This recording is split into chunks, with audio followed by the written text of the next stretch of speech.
Peace, peace, peace. What up, YouTube?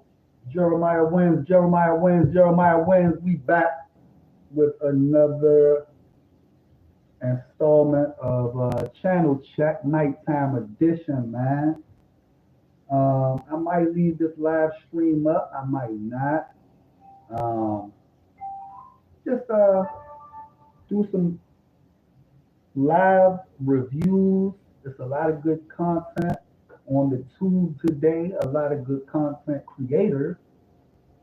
And you are welcome to join me and J2 as we get off into these YouTube streets a little bit, man, and see who's doing what, see who's talking about what, see what's what, and what the news is, man. It's a lot happening, man, in the world right now. It's a lot going on.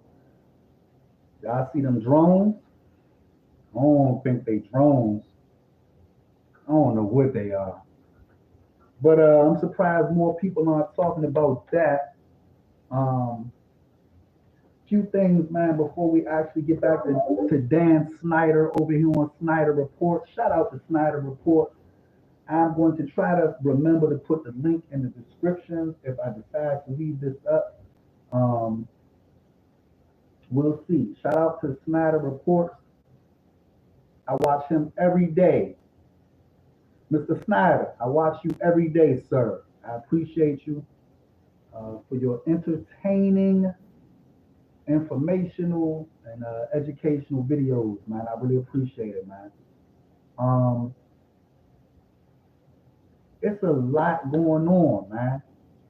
And we're going to get off into these YouTube streets.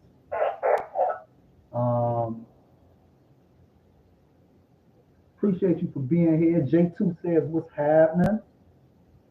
Y'all hear that chat bot chatting in the background? That's J2, not R2. And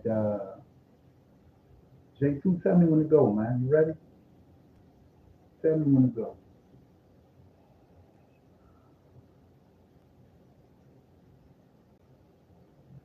On your mark. Get ready. You got it. People from other countries that come into the United States, they illegally come into the U.S.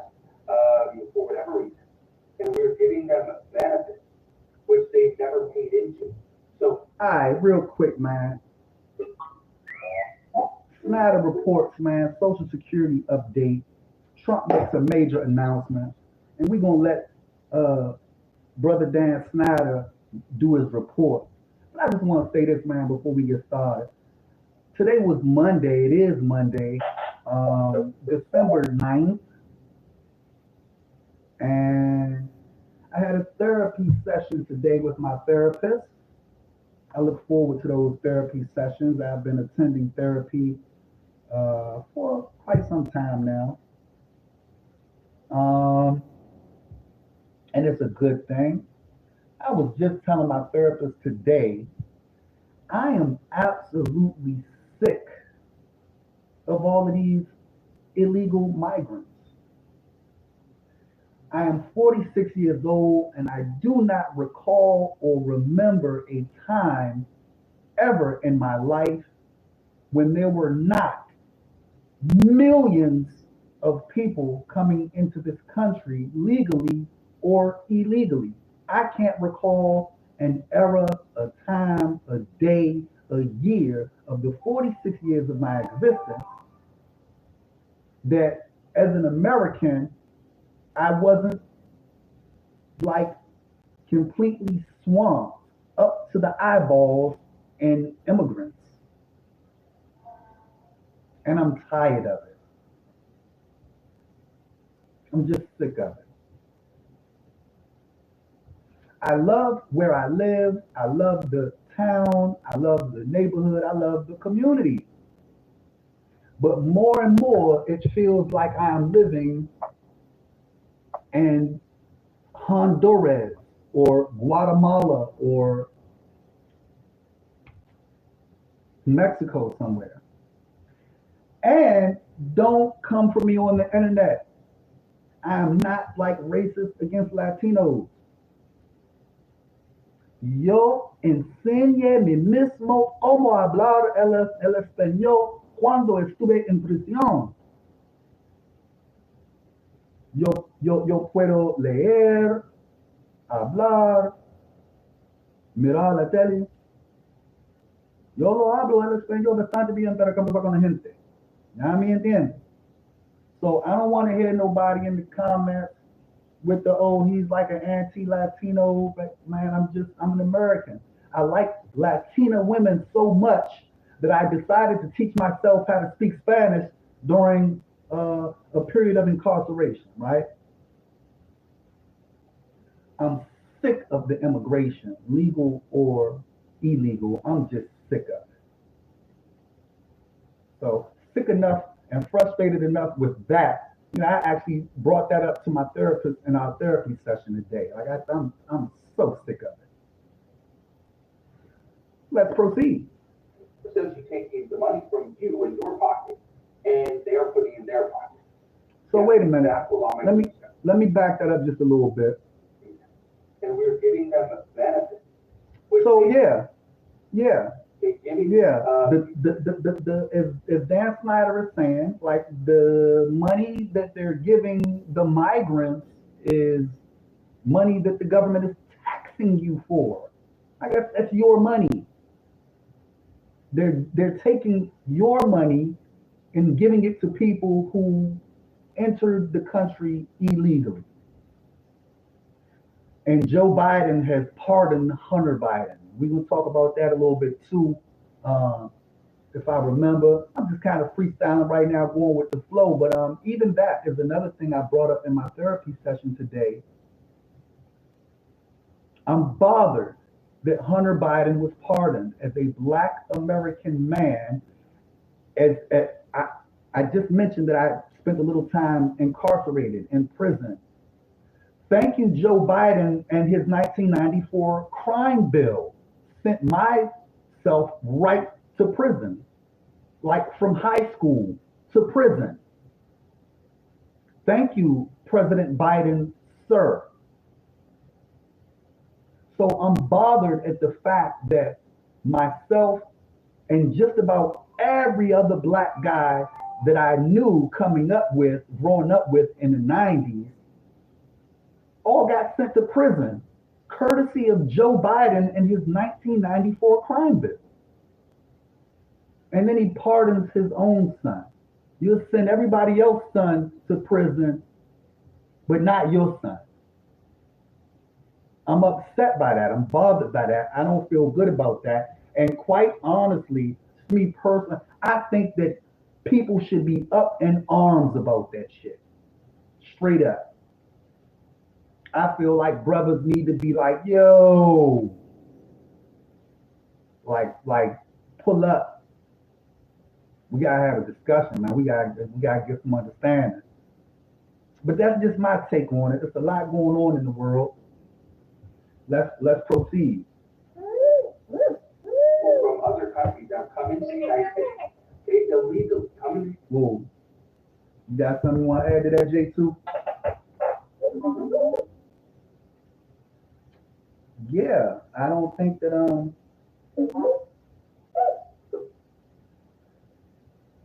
you have a point, J2. J2 is in agreement with me except for he says that Joe Biden is the president and he can use his presidential powers. I don't agree. I think that that's some BS, J2. But I appreciate your input. Thank you. Proceeding with the video. Dan Snyder is getting ready to talk about how they taking our taxes and giving it to the illegals. But before we actually get into that, B, what's happening? B, one time. Appreciate you for pulling up. Able to get certain benefits. Yes, that is what they're discussing. They're giving people from other countries that come into the United States. They illegally come into the U.S. For whatever reason, and we're giving them a benefit which they've never paid into. So essentially taking the money from you in your pocket, and they are putting it in their pocket.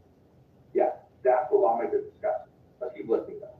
And again, in just a moment, I'm going to play this. Lawmakers lawmakers need to be discussing that, and more of the citizenry needs to be involved in that discussion. Like, it's a terrible situation. Um, it's no bueno, I think. It's not good, man, for America. It's not good for American citizens. And again, um, somebody like myself, man, like I'm sick of legal and illegal immigration. I do not remember, I'm 46 years old. I do not remember a time period in my American life when there were not millions of migrants, legal or illegal, coming into the country. I feel like the United States government has been just drowning me in migrants, and I'm tired of it. As an American citizen, a Virginian, DMV native, born and raised in the DMV area on the VA side, I'm sick of it, Mo. And I got to put the little DMV in there from the DMV. Man, I'm sick of it, Mo. Like, I'm tired, man. Can we have a year, 2 years where we're not bringing in 1 million people, 500,000 people, 5 million people from other countries into this country? Can we have 1 year where we're just not accepting people? Like, no. I think that we should do that. What's going on? Peace, peace, peace.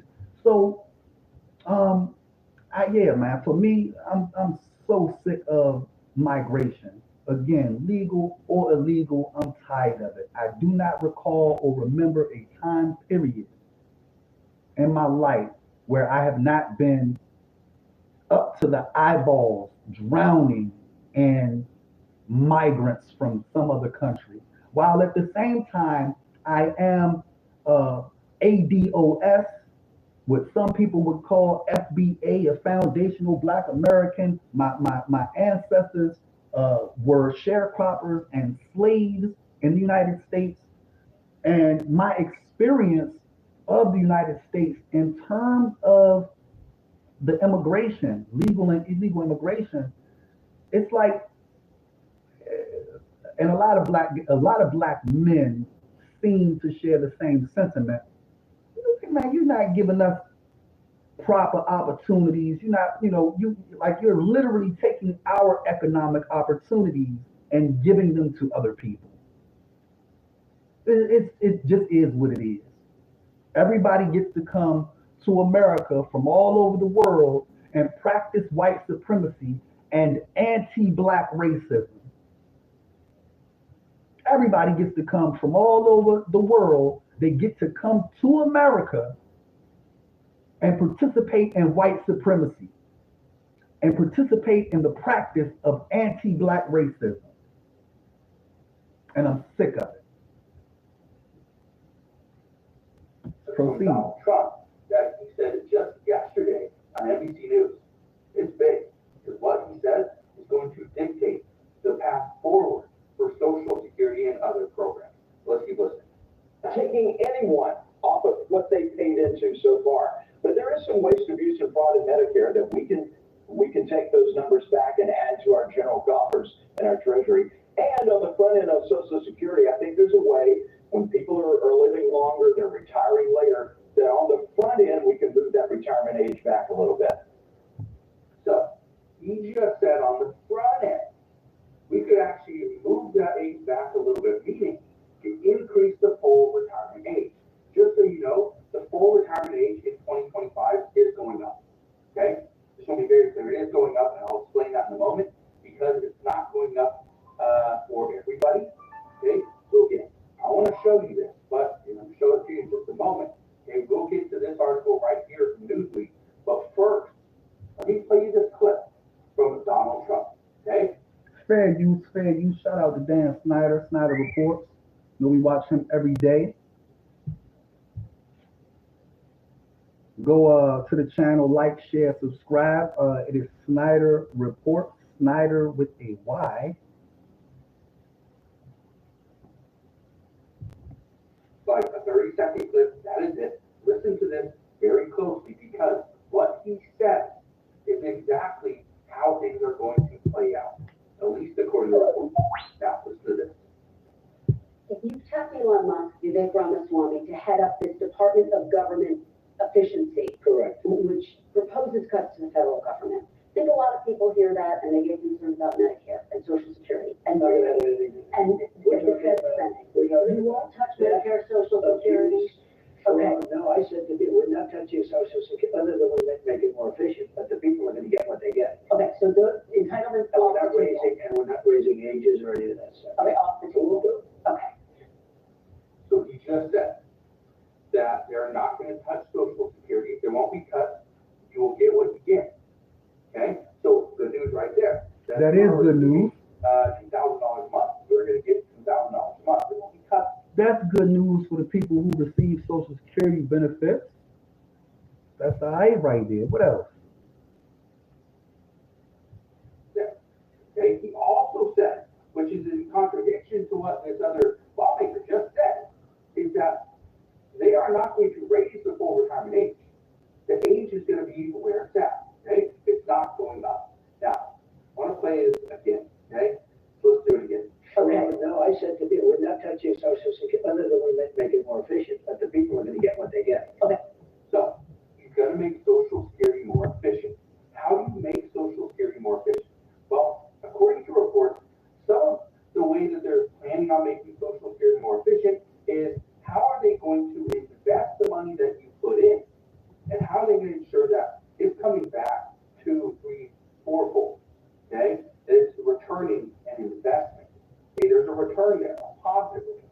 That's one of the things that they're going to look at. Then the next thing, So that's good, and that sounds like something the United States government, federal government should have been doing. It sounds like something they should have been thought about. I wonder how cryptocurrency is going to play a part into this, if at all. This is going to be a pro-cryptocurrency administration. And we are, moving into or further into, deeper into a cashless society. So get your cryptocurrency game right. If you don't own or hold any cryptocurrency, stop playing. Stop playing. I got a couple dollars worth of Bitcoin, not a lot. I hold some Dogecoin and some other, small altcoins. But I definitely got a little Bitcoin. And I also mine Bitcoin daily. That's a whole nother video. But man, if you're not holding cryptocurrency, man, you just get some crypto. I try to tell my older brother, I got to check on him to make sure he actually purchased some crypto. If you guys are interested in learning how to get started in crypto, feel free to reach out to me. I'm no expert, but I'm learning every day, and I implement what I learn, and I'm happy to share what's working. So any questions about that, man, feel free to reach out. Let's see what the business is. is to make sure that there's no fraud, abuse. Okay? They want to make sure that people are not defrauding the system, pulling out tens of thousands of dollars out of the Social Security trust fund, potentially millions out, and then we are stuck with less money. How do we deal with that? So again, ensuring that the Social Security Administration is effectively efficient. Okay, that's the big thing. Now, like I said, Social Security is going, the full retirement age is increasing in 2025. I want to show you this article right here, because a lot of people see that, the full retirement age is increasing. It is for certain people, not for everybody. Not for Hold on, YouTube. It's middle age, 67. I'm not. So, I want to show you. It says right here, under next year's rule, those born between 1943 and 1954 will have a full retirement age of age 66. But everyone born after that will have to wait a little bit longer. Those born in 1955 will have a full retirement age of 66 and 2 months. And 1956 babies will be at 66 and 4 months. Those born in 1957, their full retirement age will be 66 years of age and 6 months. You get the idea. And then it goes to 8 months and 10 months and so on and so forth until we get to age 67. So people born in 1960 and later, their full retirement age will be age 67 and it's cut. 67.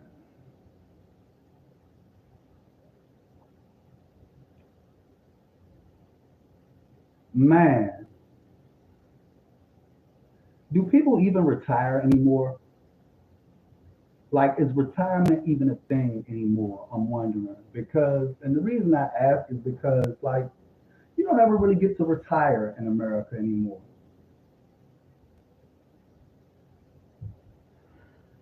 Right there. That's where the full retirement age is. All right? So, just want to share that. The last thing I just want to leave you with.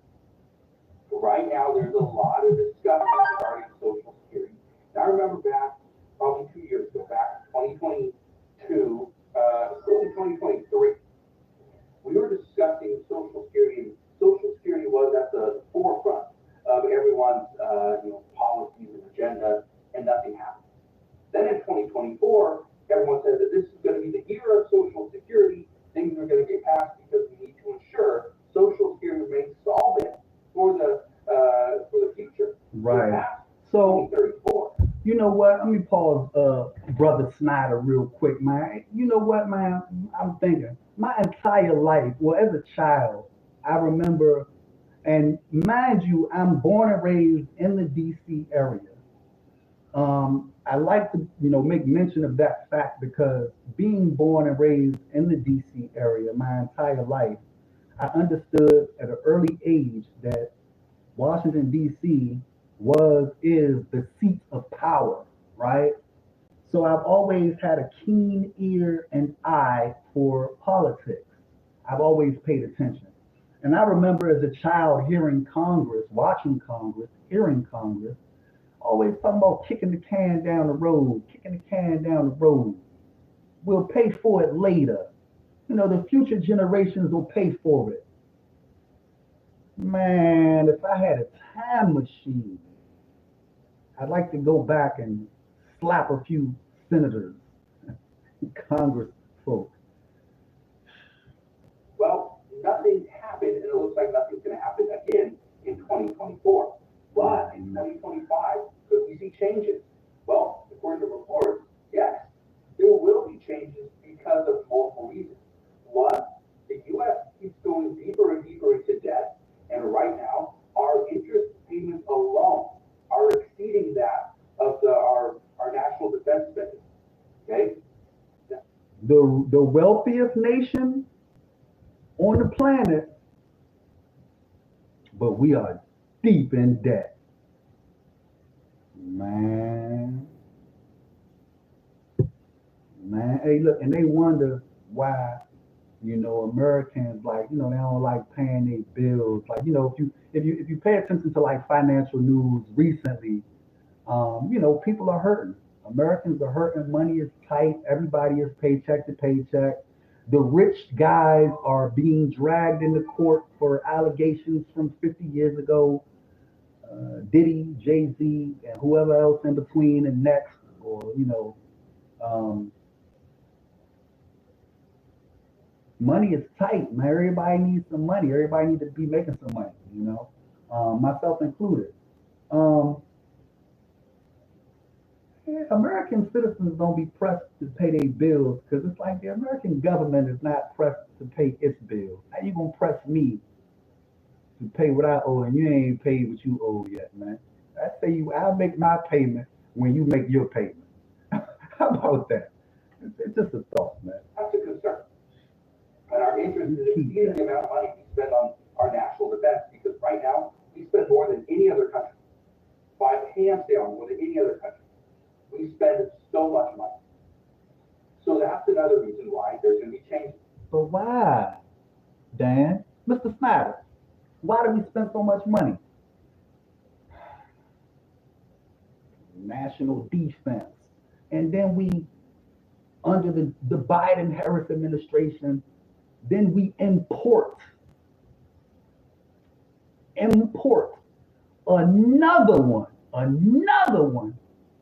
another transnational criminal organization. Tren de Aragua.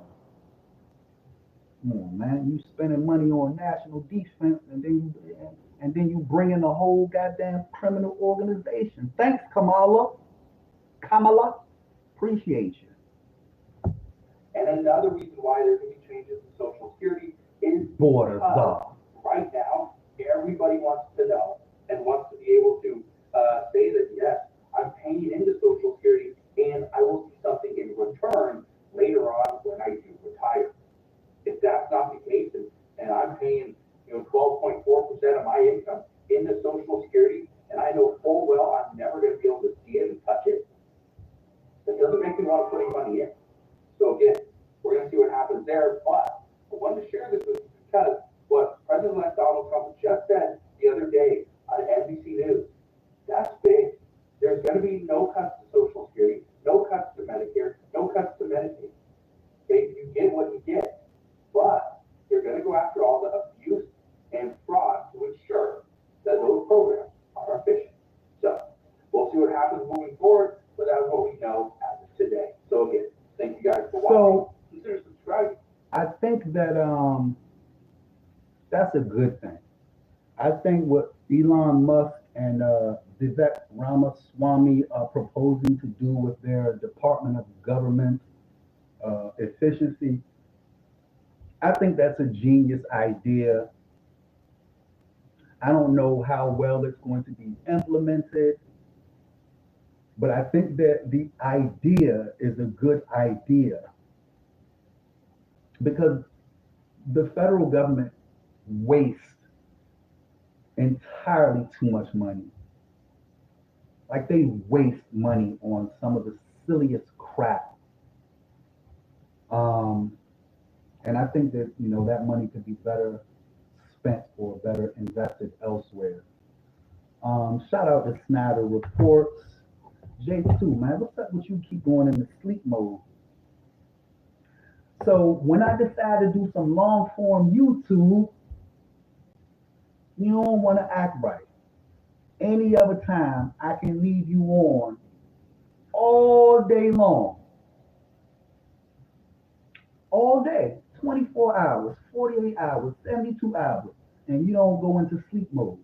Now, you want to go into sleep mode.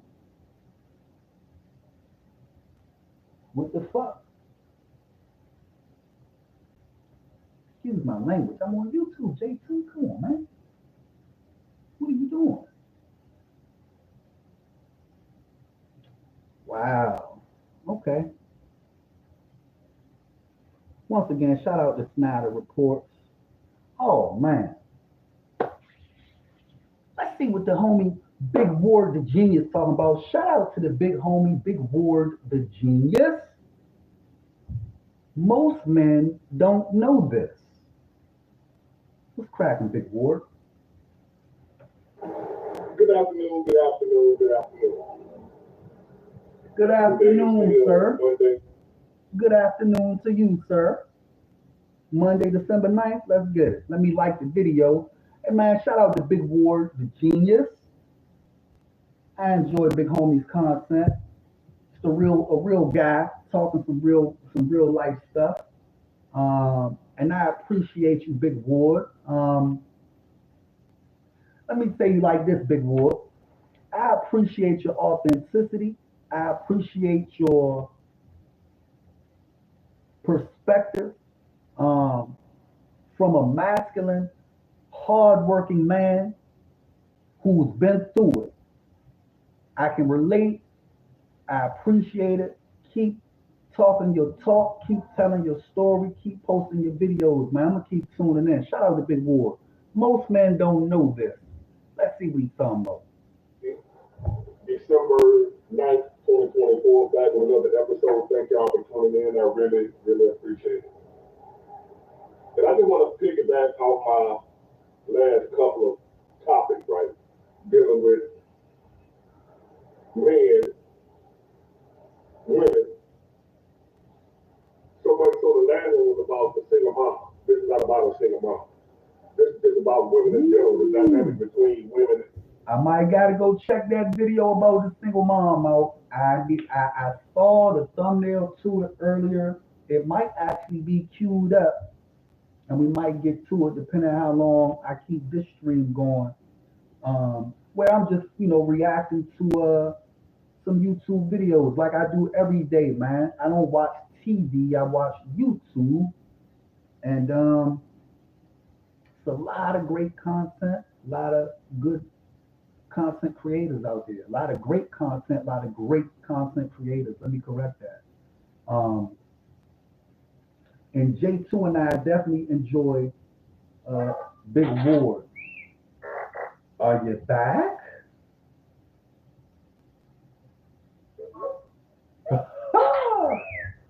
Look who decided to join us. Okay. Tell me when to go, J2. I'm ready if you ready. You ready?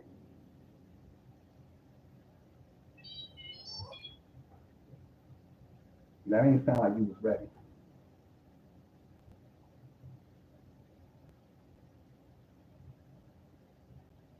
Tell me when to go, J2. Okay. Okay, my bad. Let's get it. Men. Learn how to talk to your technology, man. And learn how to speak droid if necessary. And based off the men, oh, thank y'all for tuning in. Everybody said I just sometimes I don't remember. If I didn't remember, thank y'all for tuning in. But this is based off the dynamic between men and women, not the single mother thing. But it's something to do Get that video. with what the men were saying about they don't want no single mom, they don't choose or whatever. They trying to be with a single mom, right? And I understand that, still if you're a man with no kids. Okay. Now here's where the thing goes in another direction. Fellas, just in case you didn't know, some of us know, I know, most men know, like adults, mature, real men, we know. Some of y'all don't seem to get this because you're talking about what you don't want in a woman. You're talking about what you ain't gonna be with, what you ain't gonna have, right? Some of y'all don't seem to understand that we don't choose the woman. We might have what we want and what we desire. Whoa, wait a minute, Ward. Wait a minute, Big Ward. Back that up one more time. I hear you. Some of y'all don't seem to understand that we don't choose the woman. We might have what we want and what we desire, but we don't choose the woman.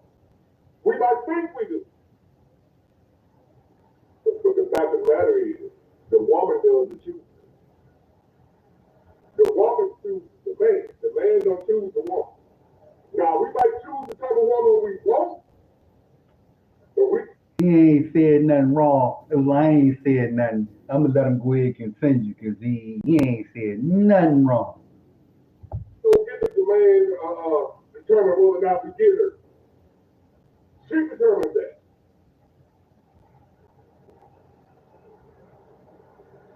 You hear these alpha dudes talking about choosing signals? Don't talk to a woman and she don't give you choosing signals. Why is that? Why do you think they're telling you don't go after a woman if she didn't give you choosing signals? It's a waste of We all time. heard about the famous choosing signals. Yeah. Where do you think that come from? Why do you think guys guys, these dating gurus, dating coaches, whatever they call themselves, these alpha dudes, why do you think they pay you? Include me. I agree with that. If she ain't choosing you, don't holler. No, don't do it. If a woman don't choose you, she don't want you. That's a fact. Once again, shout out to Big Ward, the genius, man. Fair use, man. What's going on YouTube, man? Jeremiah wins. Yeah, man. Just reviews and reactions, man. I'm hanging out with Big Ward, watching Big Ward, the genius, uploads from the day. We're gonna react to a few more videos, check out a few other content creators, and pretty much, man, I'm taking notes, man. I'm keeping game. I'm taking notes. I'm learning how to do this YouTube thing. I've had a channel for quite some time, and haven't been consistent in uploading to the channel due to depression. If you watch any of the videos on my channel, you know that I've had a battle with depression, grieving the loss of my son Jeremiah. Jeremiah, if you are watching this, if you see this, when you see this, know that you are on my mind. I love you and I miss you terribly, son. In the end, Jeremiah wins. Don't ever forget it. Don't you ever forget it. I love you, boy. Yeah, Big Ward dropping some real ism right now, man, as is his usual, which is why I subscribe to the channel. It's Big Ward, the genius. Go past the channel, give him a like, hit that subscribe button. You'll love Big Bruh. You'll love Big Bruh, man. Shout out to Big Ward, man. Let's go. You can still get with a woman that didn't want you. You know, like if you call a coach, you can sue her, and you put in this work, you do this, that, and the other. You can still win over, you can still get her. But you wanted her. You chose her. She didn't choose you. So what ends up happening is, you gotta continue to work hard for her. A woman that chooses you, you ain't gotta do a whole lot to get her because she wanted you. That's facts. Now, you can have a type of situation where the feeling is mutual. Well, now you can be with somebody who wants you like you want her. But if you choose her, pursue her, now somebody says you don't want her more than she wants you. So you out here saying, I ain't dating no single mom, you don't have a choice for real. Because if that woman with no kids don't choose you, you ain't getting it. Yeesh. Now, people. Woo, wait a minute. Hold up. You don't have a choice for real. Because if that woman with no kids don't choose you, you ain't getting it. Now, big one, women are choosing millionaires and billionaires, they get to choose who they want, so they do not. A billionaire. Wait a minute. Listen. Big homie about to tell you something good, man. I know it. I feel it come. I hear it. He about to tell you something real good, Pete Gang. Billionaire, I don't care who they are. How much money you got as a man. You don't get to choose what you want. People, the millionaires don't want to be crazy about it. They be throwing themselves at the men. Exactly. Because they are millionaires, billionaires, success for they look good, whatever the reason is, them having the money is causing the women to choose them. The Even the money. millionaire gets to choose who the hell he wants.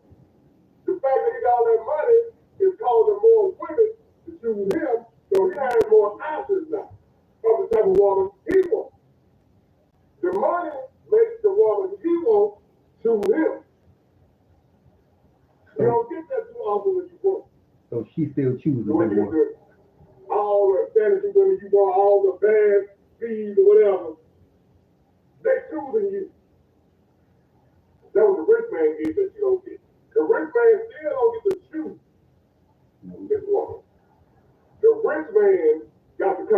these folks choosing him.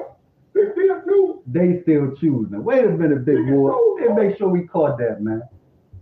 Whether you got money or not, it's still on her to choose. Right? That's what we heard, right? That what you heard? That's what you heard? Okay. That's what I heard. I'm just checking. Because he's rich. But he still got to depend on the woman choosing him. He don't choose the woman. Listen to me again, because now big boy, you want. I don't care how much money you got. There are men out here right now with very money. Still can't get a woman. It's a fact. Because the money wasn't enough to make a woman choose. A woman has to choose you. If she don't choose you, you ain't gonna get it. Let me change that. You can still get her possible. But boy, you're gonna have to jump through all kind of hoops. You're gonna tell Oh man, big ward, you gonna have to jump through some hoops, ain't it, man? Man, listen. So the funny thing about it, right? Shout out to Pimp God Nation channel, man. Shout out to PG. I think it was his video from this morning, man. He was touching on the same subject or same concept, and he actually used a clip from what I believe was a Sadia Khan interview. If I'm not mistaken, that was her voice. The psychologist, the very fine, beautiful psychologist, Sadia Khan. Sadia Khan, depending on how she pronounces, how she likes her name pronounced. But she was pretty much saying the same thing. If she don't choose you, she gonna make you jump through hoops and do all types of other, madness. So yeah, you know what though, J2, I learned a long time ago not to really chase women. And I still did it. Not really understanding the lesson that I had learned so long ago. Yeah, man. Sometimes, say a hard head give you a soft something, man, So I don't know, man. The hard head gotta feel it to believe it, you know what I mean? And let's finish this big war video. He about to drop some more jewels and spit some more game, I'm sure. You look like Travis Hunter, his girl. There are a lot of other girls, other guys you see that you call henpecked. Or the woman running the show, she running the household. Them many guys are the older guys who wanted the woman that didn't choose them. Sam, the henpecked man. Oh my God. To be with him. You don't ever want to convince a woman to be with you. Nah, you don't. Women choose the man. The women have the upper hand when it comes to this dating sex thing. Yeah, they do. Most women, even if she can't settle down with to get married, she can sleep with any man she wants, even a big girl. Even a big girl. She can lay with any man she wants. Even the big girls, J2. The big girls, they can do their thing, man.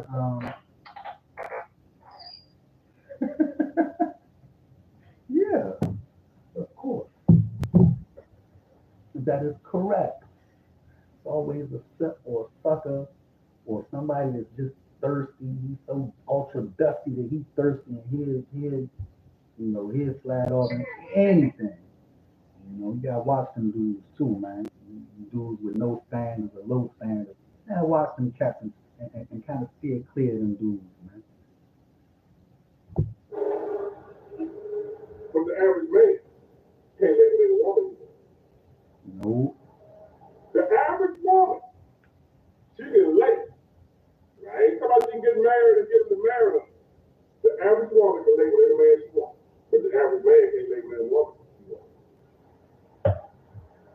You got rich men that still get rejected by women. To those of y'all thinking the money don't get you the door. The money gets you more choosing. But the money still don't get you to where you get to pick and have any woman you want because you got money. There are plenty of millionaires that still cannot get any woman he wants. He can just get more. That's facts though, man. It's you know, so I've known a millionaire or two in my life, you know. I know a couple guys. Um, that's a story for another stream. I was about to get into a little bit of story time, but that's actually story time for another stream. I just thought about it. I might not be ready to tell that story just yet. But man, I was working security in a nightclub, and I know some cats, man. You know, club owners and some bosses and stuff. That's a story for another stream. Come on, big boy. Than a broker, than the average factory worker. The millionaire rides on the Lamborghini, he gets told more, but he still choosing him. The woman still is in the driver's seat when it comes to hooking up with a man. When y'all around here talking about you don't want no single mom, I guarantee you, the main one saying that is the right single mom holler at him. I'm calling him choosing.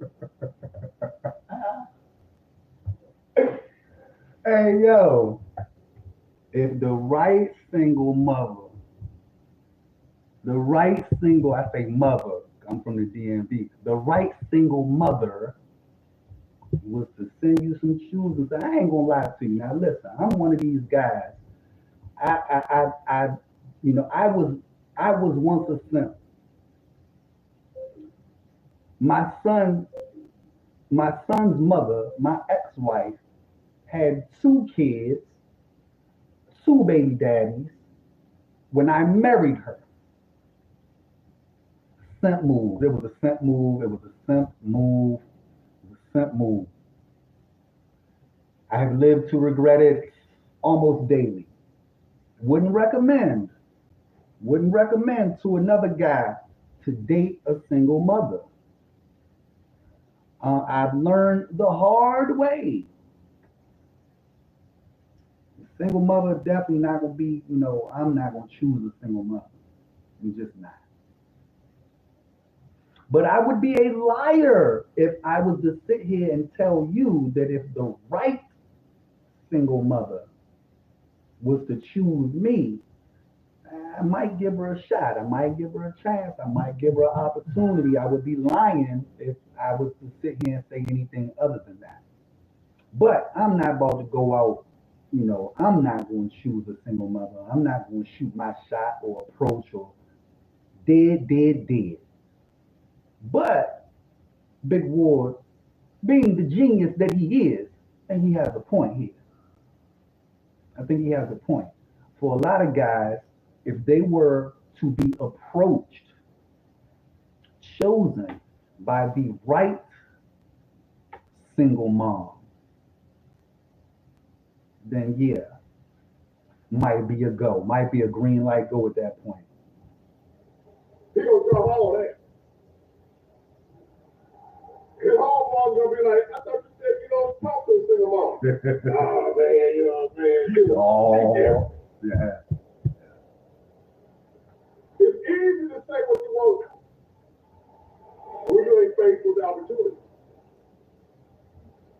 We all have a type. Every woman have a type. Every man has a type. Even if you like this, you got a type that you like, that you weak for. Even if you like this.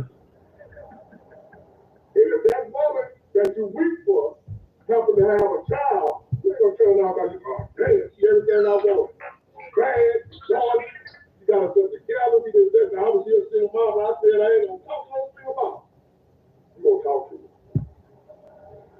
Women do all the choosing. All the A truth. man does not choose a woman. Again, I ain't saying you don't have a woman that you choose, that you like, that you want. you. What decides, she decides to be with you. It's up to her. It's up to her. That's a fact. If she don't see something in you, That's, if she that's a won't, fact. you ain't getting it. She might not want. J2, would you say, J2? You disagree or you agree?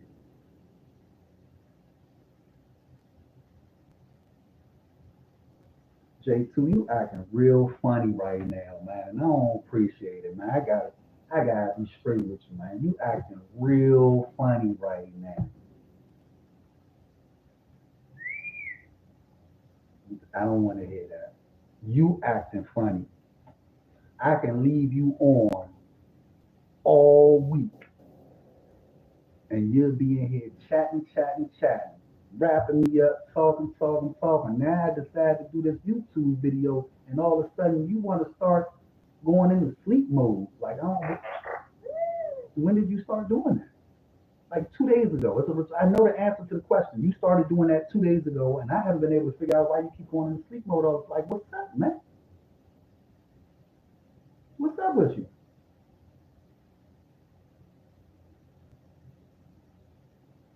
Astromech.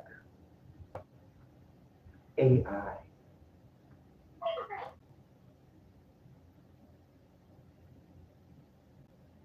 Come on, man. Come on, man. That's how you doing? That's how you feel? Hey, man, y'all gotta learn how to talk to your technology, man. That's just the way we going in the world, man. You know, that's the trend, and you know, that's where we headed to. You might want to learn how to speak droid.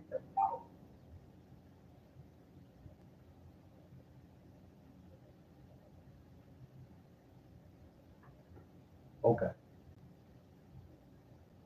All right. But she might want something else. Your height, your wood size, your skin color. Some women want, you gotta have good hair. So forth and so on. Whatever it is, you ain't gonna get it unless you choose you. Women hold all the power when it comes to, I don't care how much money you got, nigga. She has to choose, or you ain't gonna get it. I can't say that enough. So keep on sitting out here talking about what type of woman you ain't gonna date. Like you got that in the house. Men have no option. Not even me. If a woman don't choose me, if she don't holler at me, if she don't make it nothing, well, she gotta holler at me. Whoa. I'm going to stop him right there real quick. Pause real quick, Big Ward, real fast, because I got a thing that I say and think and you know, if she don't choose me, she chose wrong. And maybe I'm not the best choice. I don't think that I'm always the best choice. But when choosing, if I'm in the lineup and she don't choose me, she chose wrong, man. That's just what that is, man. That's how, you know, that's how I look at it. That's how I think about it, man. Let's see what Big Ward's gonna say about it. But she gotta be looking back in my eyes, looking at it like, or send me an email or message, something say, hey, I want you for. I'm giving you some sound advice, man.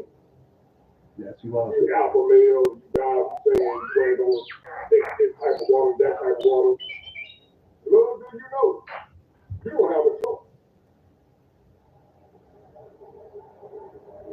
Yes, I do, big boy. I got all kinds of women coming on me. They coming on to you. You ain't coming on this. Listen to me, brother. There's a lot out here that play. Got plenty of women that be asking. That's the point. The women are at you. For whatever reason, you got plenty of money, you're 6'5" and 10% body fat, whatever it is. You got all these women, they choosing you. That's why you can get them, because they chose you. You ain't getting them because you chose them. I don't care what you look at. If a woman ain't into you, you ain't gonna get her. I don't care how much money you got. If you ain't the type of man she wants with that money, you ain't gonna get her. J2, go ahead, J2.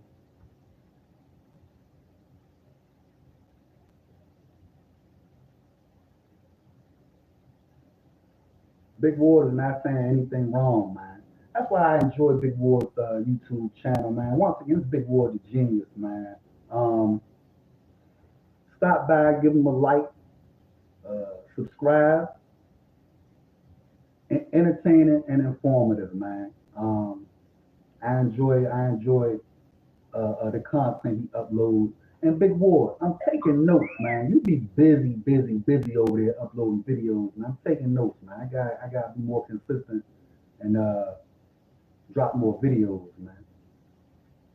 But if my partner, my little co-pilot over here don't act right, we might have some issues, man. I'm gonna do the videos without you, J2. I thought we had a deal. What's up?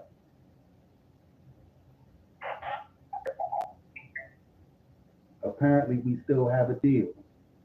Okay then, man. Stop like going into sleep mode. Like, what's up? If somebody will turn your money down in a minute, your options, your opportunity to be chosen increases the more money you get. But you still get chosen because of your money. Your money making you get chosen. It ain't got nothing to do with your mouthpiece, your game. Nothing. You can talk to the power someone. If she don't choose you, you're a losing situation. Lose. She gonna be the head of that whatever y'all got going on. My advice to you fellas, don't ever be serious about a woman that didn't choose you. Ooh, wait. Hey, look. It's a few more minutes to this video right here from Big Ward. But I think I'm gonna go ahead and end this one right here, Big Ward. We gonna chop that one right there, Big Ward, because that's a word right there. And it makes me think, I saw Anton Daniels who uploaded the video today. I haven't watched it yet. Perhaps we can watch it together. I think it might have been Anton Daniels, one of his videos. Man, we're gonna finish that. We're gonna finish Big Ward out. He could have ended that joint right there though, man. That would have been, I might chop that, make that a short. And we might clip that. We're gonna clip that piece from Big Ward. We can maybe do that right now, as a matter of fact. I just want to see something real quick. Who had that video? Let's make sure that that's queued up. Who had First glance, that? you look at it and look like, Not the drones. We'll get there in a second. We don't know what's going on with the drones. Who had the video? It was I gotta find that. Yeah, we're gonna watch that because I definitely want to see what's good with that. And basically, never move into a woman's house was the title of it. I just don't remember whose channel it came from. But it was a video that was uploaded today, if I'm not mistaken. We'll get to it, man. Never move into a woman's house. That's word. Like, don't ever. As a man, if you can avoid it, avoid it. Avoid it. I've been there, done that. Big mistake. Learn from my mistakes so you don't make the same mistakes if you don't have to. It's a mistake. Don't do it. Let's get into this. Child support destroys men. This won't be a good video. Cheesa said. Shout out to Cheesa said. Hey, you. This child support thing is out of control. You cannot let a woman. Woo! So let me from the top. We go from the top. Shout out to Cheesa said. Let me like the video. Child support destroys men. Dr. Umar, child support transactions should be monitored. The coffee pod, I like the coffee pod. I drink the coffee because drinking the coffee makes you feel better. I might get me a cup of coffee right now. Child support destroys men. This is gonna be good. And my reaction and review is gonna be good. I am a man that is being destroyed by child support right now. Right now. I have an upcoming court date, January 2025, for non-compliance with a court order behind child support for my son, Jeremiah. Jeremiah wins, Jeremiah wins, Jeremiah wins in the end. Don't you ever forget it.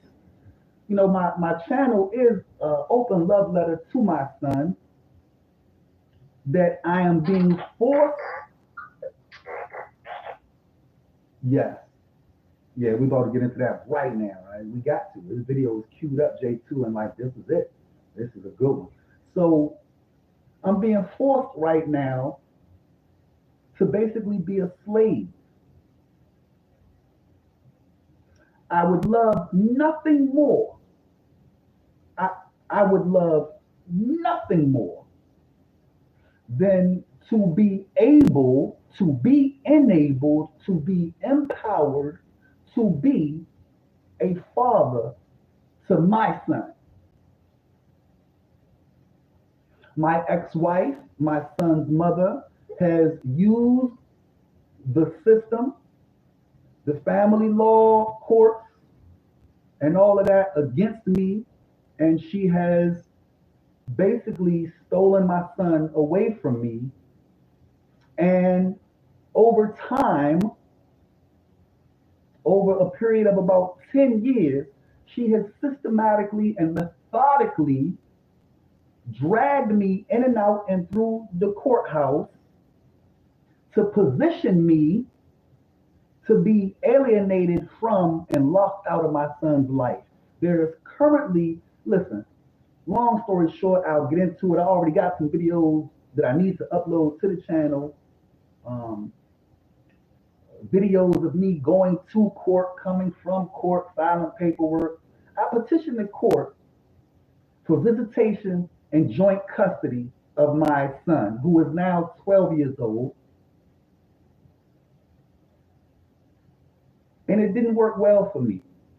As a man going into court, I have to deal with gender-based bias. The judge, a woman. The attorney for the state, a woman. The guardian ad litem, a woman. I'm the only man in the courtroom. So this video, man, a little personal, man. This one hits home. Dr. Umar Johnson, child support destroys men. Let's get into it. J2, any thoughts, man, before we press play on this one? You gotta give J2 a minute. He is artificially intelligent. You gotta give him a second sometimes to respond. Any thoughts, J2, on this video?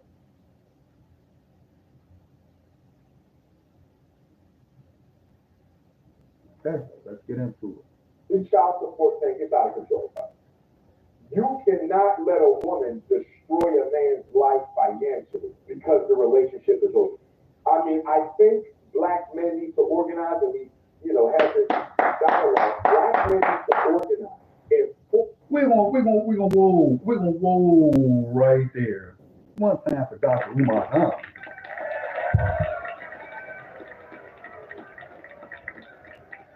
Man, one time for Dr. Umar Johnson. Let me tell you like this. I usually don't even fool with Umar.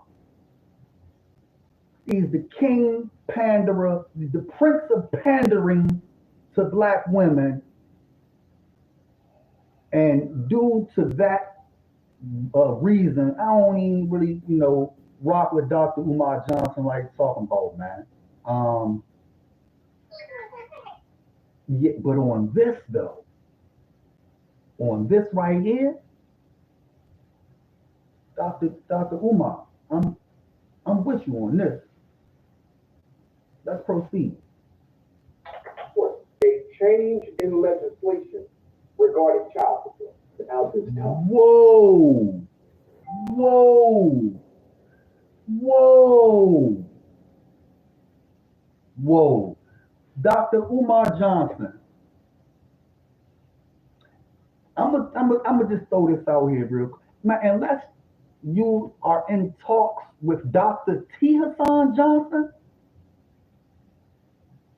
don't come out and get to talking this black men get together to try to, change policies. Hey man, Umar, you need to go talk to Dr. T. Hassan Johnson before you try to take his 18-point political agenda for black men and start promoting and pushing like you coming up with these ideas. I would appreciate if you did that, Dr. Umar. Talk to Dr. T. Hassan Johnson first, man. Please and thank you. We're not gonna let you sit. I'm not gonna let you sit and do that. We're not gonna act like Dr. Umar came up like this is his thoughts. We're not gonna do that. We're not gonna do that. That credit rightfully goes to Dr. T. Hassan Johnson and the brothers over there at the Onyx Report YouTube channel. Sheesh. Come on, I'm listening. I'm with you. I'm listening. Make it good, though. I would personally not wear something like this just because it's not my style. But look at that contrast with the background. That's hard. First of all, if I can't see my child, you don't get my money. If I can't see Shout my out to the child, camouflage. you don't get my money. That should be law. Because Shout out one time as well to Chisa Zed and Coffee Pod YouTube channel. Like, share, subscribe. Awesome content creator. He is a dope YouTube content creator, in my opinion. I am a sub over on his channel, and I check that channel daily for fresh content. Drink the coffee, man. Gotta have your cup, man, at least once a day. many women are denying us the right to see our children and yet still benefiting from child support. That should be illegal, number one. Number two, yes, and women should be forced to account for the child support.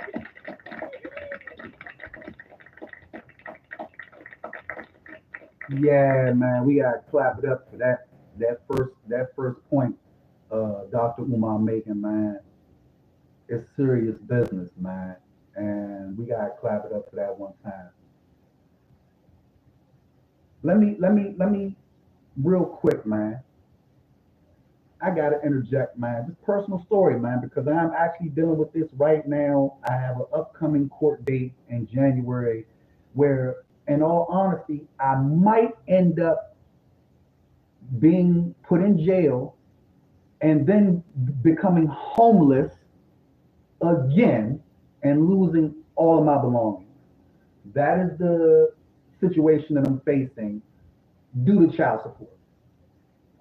For a child that I want nothing more than to be with every day, and I am prevented from being an active, hands-on, engaged father because his mama don't want me to be a father to him. Like that's it. You know, and just by the way, just for context, I'm not trying to bash my son's mother or none of that. Just for context, she is on baby number 5 by baby daddy number 5. At some point, these women who have multiple children by multiple men, they become proficient, skilled in running this game of child support court. I mean, I can only imagine after your second, third baby daddy, you are a professional at this game. You're quite skilled in using the court system to break a man down. By your 4th baby daddy, by your 5th Baby daddy, you're a damn expert. You know what you're doing. It's not an accident. It's not coincidence.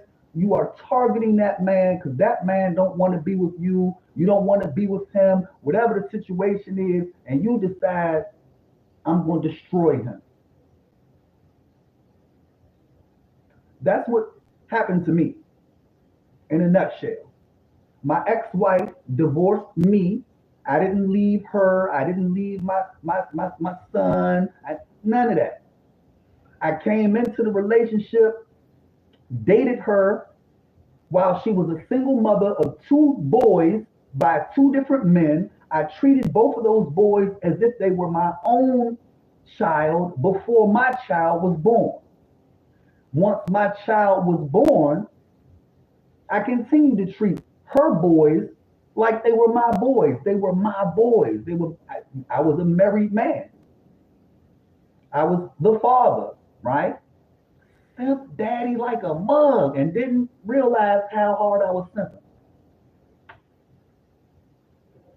Her current baby father, her current husband, he twice a simp that I was.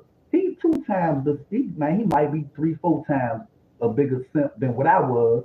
When I got with her, she had 2 kids, 2 baby daddies. By the time this dude come along, she got 4 kids and 4 baby daddies. Nigga, you baby daddy number 5 and want to talk tough on the phone.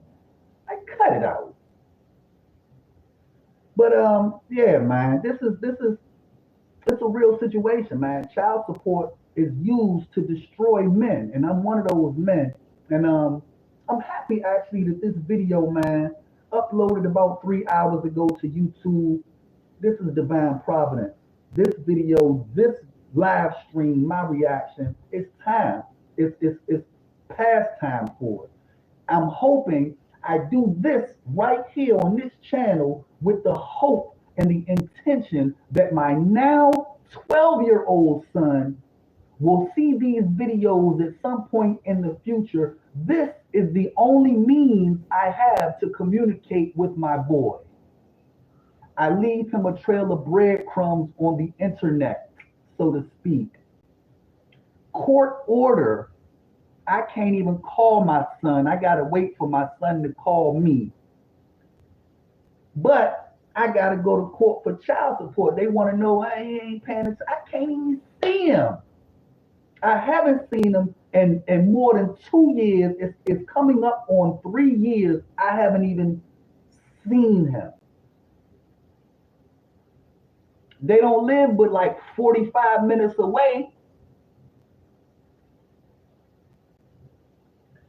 If anybody was to ever ask his mother, why you don't let his father see? Let me know. Somebody ask, find out, and let me know. I just want to hear what's the reasoning. What's the rationale? Why you don't let that boy see his father? Why you don't let his father see him? Why you don't let that man see his son and spend time with his son? Like, what's going on? What's the rationale? What's the reasoning behind that? I want to know. But let's proceed with this video. Fair use. Dr. Johnson, man, we're gonna back it up just a little bit because he said the first point that he said was good. Let's hear the rest of the bullet list. This gonna be good. Women are denying us the right to see our children and yet still benefiting from child support. That should be illegal, number one. Number two, yes, and women should be forced to account for the child support because I know a lot of fathers who think. I gotta stop him again real quick, man. Like that right there. That's my situation. Like my son's mother, my ex-wife, I want you to take note. I refuse to call her my baby mother or my baby mama. She's my ex-wife. And my son was born within the confines of wedlock. So I call her my ex-wife, my son's mother, right? I don't never say, oh, my baby, that's not what it is, right? So she, for 10 years, She has absolutely simply refused to communicate. And without communication, co-parenting is not possible. And she simply refuses to communicate. But then you want to drag me through court. Child support, and they still have to take care of their children after they pay child support, because the mother of the child is using child support on herself and not necessarily the children. So yes, child support should go on a card. It should go on a card, Art, and you have to use that credit card for all purposes for the child. So that way, if the father wants to, Art, I should be able to log into my child support folder, my child support online profile, and I should be able to see what you're buying with my money. What is wrong with a black father logging into the child support database, going to my profile, and seeing that she bought my daughter some shoes, she paid for swimming lessons, class pictures, they went to the movies and dinner. I should see how my money is being spent. And not all black women are guilty of misappropriating the child support. I don't want to say that they're doing that, but I do. Real quick, I got to jump on that. I'm in agreement with Dr. Umar on that point, man. You know, it's not all women. It's not all black women. Unfortunately, it is a seeming majority of women, it's black women. Let me limit myself to what I know best. Black women. It is a seeming majority. I know y'all can hear that.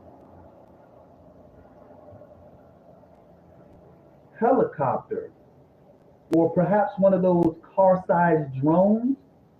Sounds like it's flying right over my flipping roof. Give me 1 second. I want to take a peek.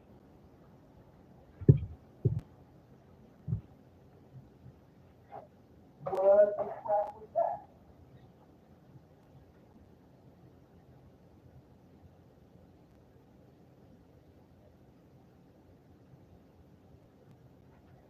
So,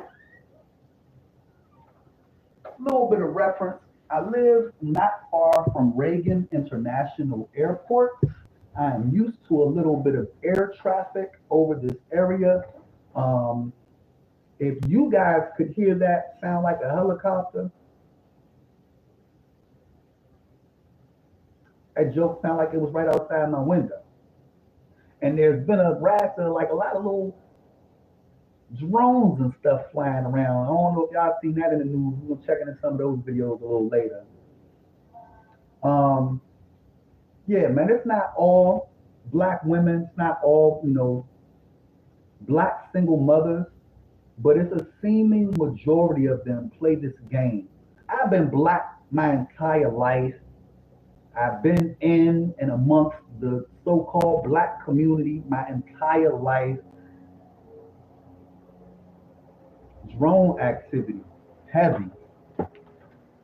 What the crap, y'all? What is flying over here?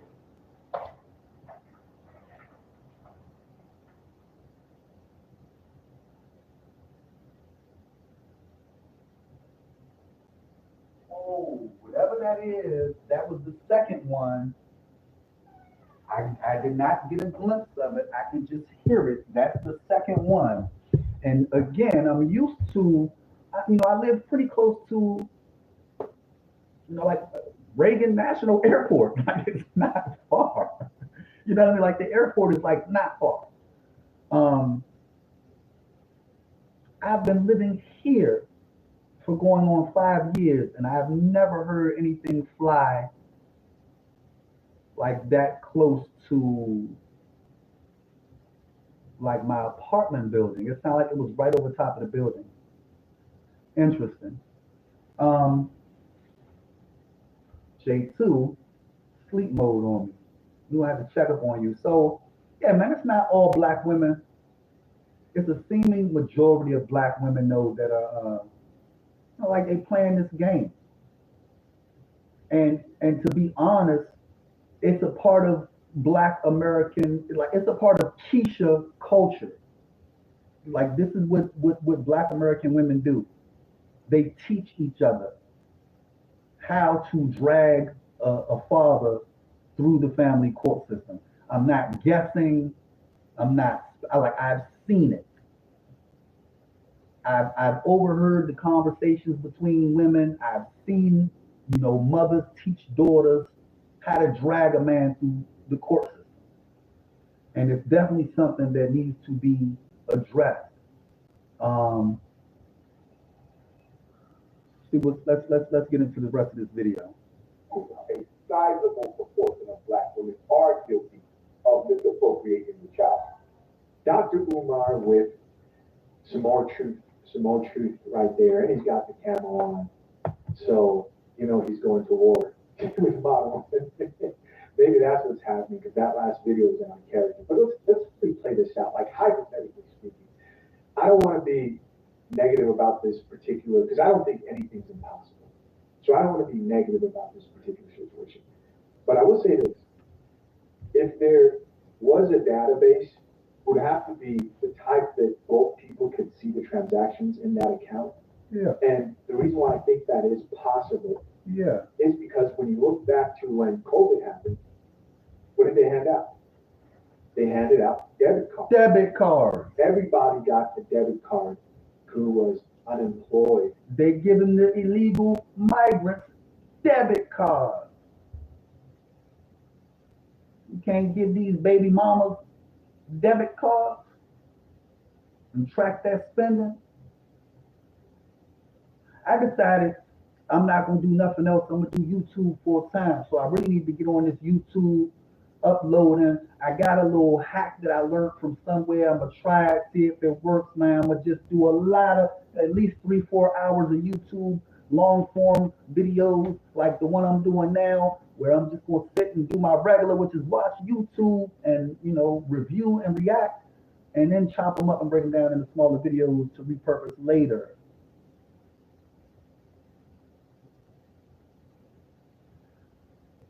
Part of the thing that's influencing my decision to do that is this battle that I'm in with my son's mother about me being able to be a father to my son, and about me having to pay child support and like child support just really breaking my pockets. Little bit of story time, with the child support, my child support and my son. My wife divorced me. I think we finalized our divorce. So like we separated in 2014. 2015, I was hit with like $12,000 in child support.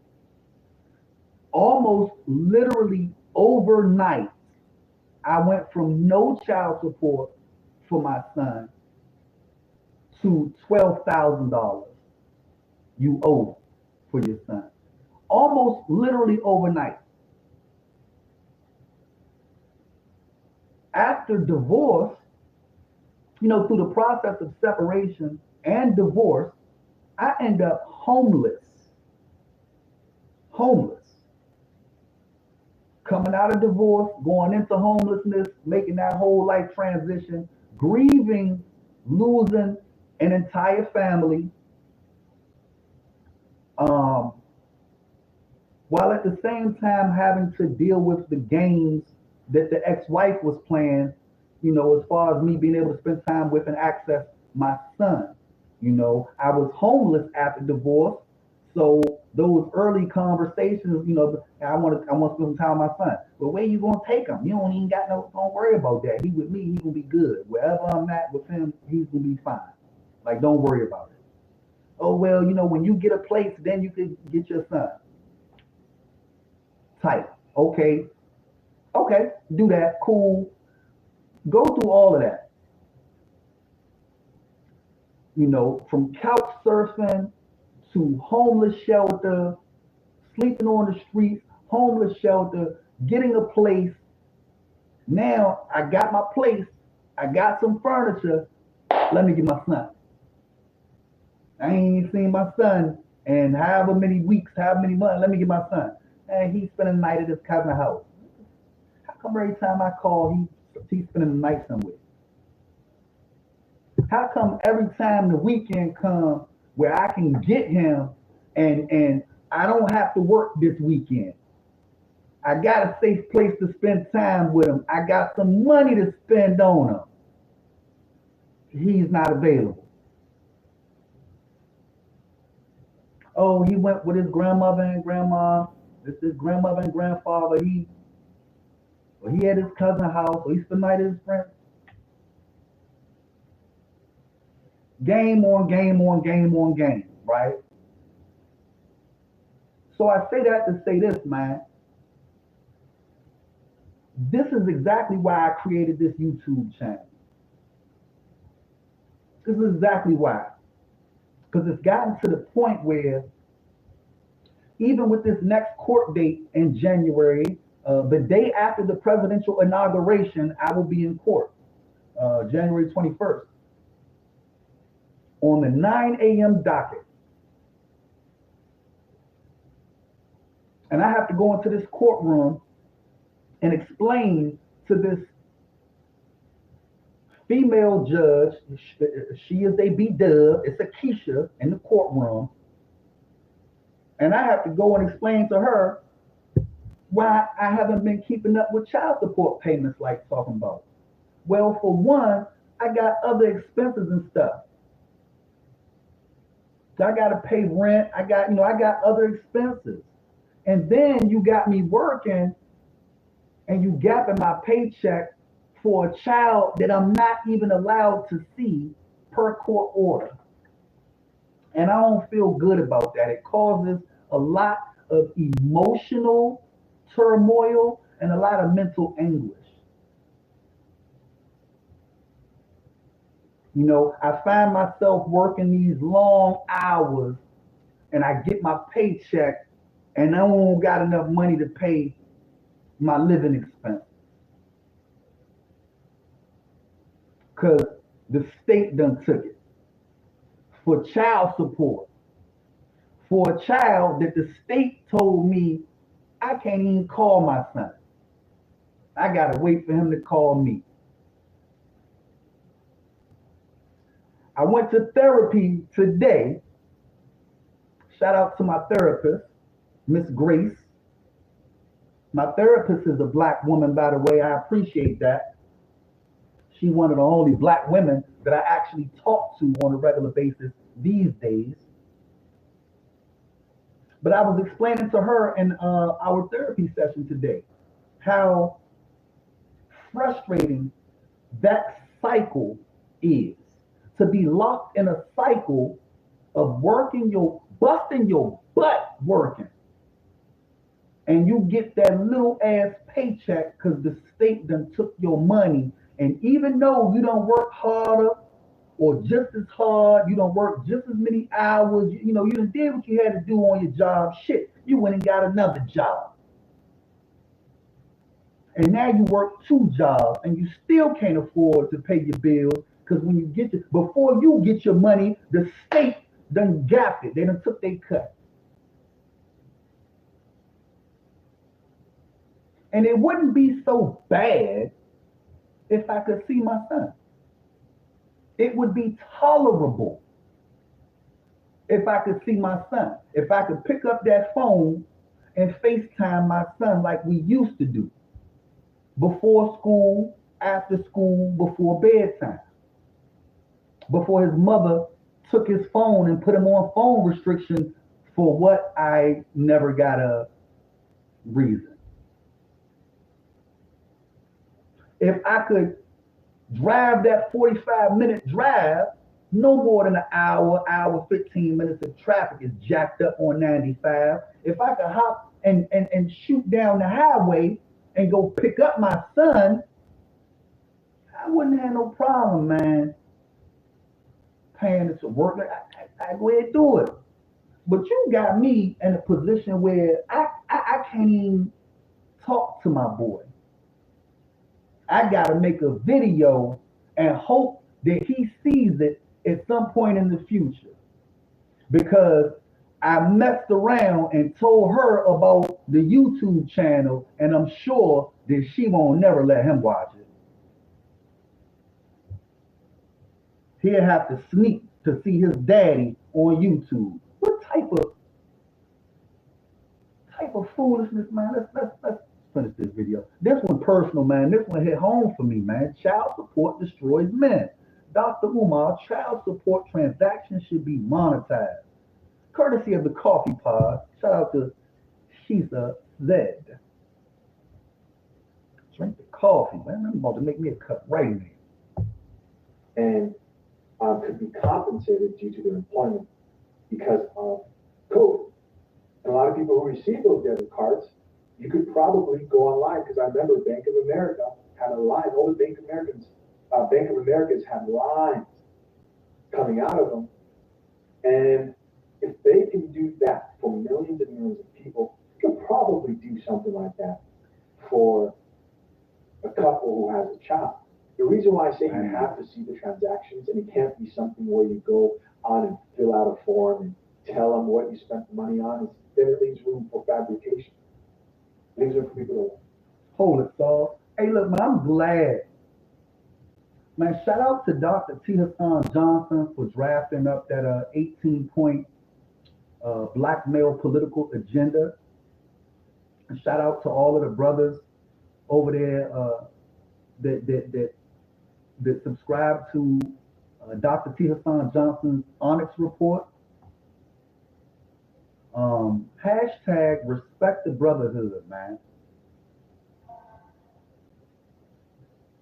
This is something that I've realized. So going through this divorce, this whole process with my son's mother, my ex-wife, men in America, white, black, everything in between, if you marry and attempt to raise a family in America as a man, you're likely going to get dragged through the family law court system or whatever have you. And it's not going to work in your favor. It's very rare that it works in the favor of the man or the father, the husband. This is what brought me into the so-called manosphere and so-called red pill spaces online, going through this process of divorce, grieving, losing my children, my son and my two stepsons that I was raising like they were my very own, losing my wife, and just going through that whole process, man, of being broken and beginning to heal. And going through that process has taught me, one, that I'm not alone, because it can feel like a very lonely time when a man like literally loses his family, loses a child, loses a relationship. So I, for a long time, I dealt with depression, and I'm still battling depression, grieving the loss of my living child. I have a 12-year-old boy I have not been able to see in almost 3 years. I think about him every day. It's to the point where if I don't do YouTube, I don't feel good, because this is the only way I have to communicate with my son. So when I put a video on YouTube, it really is an open love letter to my son. I want my son to be able to hear me and see me. Boys need that. They need to be able to see and hear their fathers. And I figure, hell, we live in this digital age. He's going to be on YouTube like all little boys are on YouTube. He's going to be on TikTok, on Instagram, on whatever platform. You can't keep him from seeing me as long as I upload the content. But for a long time, I was embarrassed. I felt ashamed and guilty, and all of the negative, low vibrational emotions, mostly shame and apathy, because there's literally nothing that I can do about rectifying this situation, because the court system is what it is. We have to change the policy.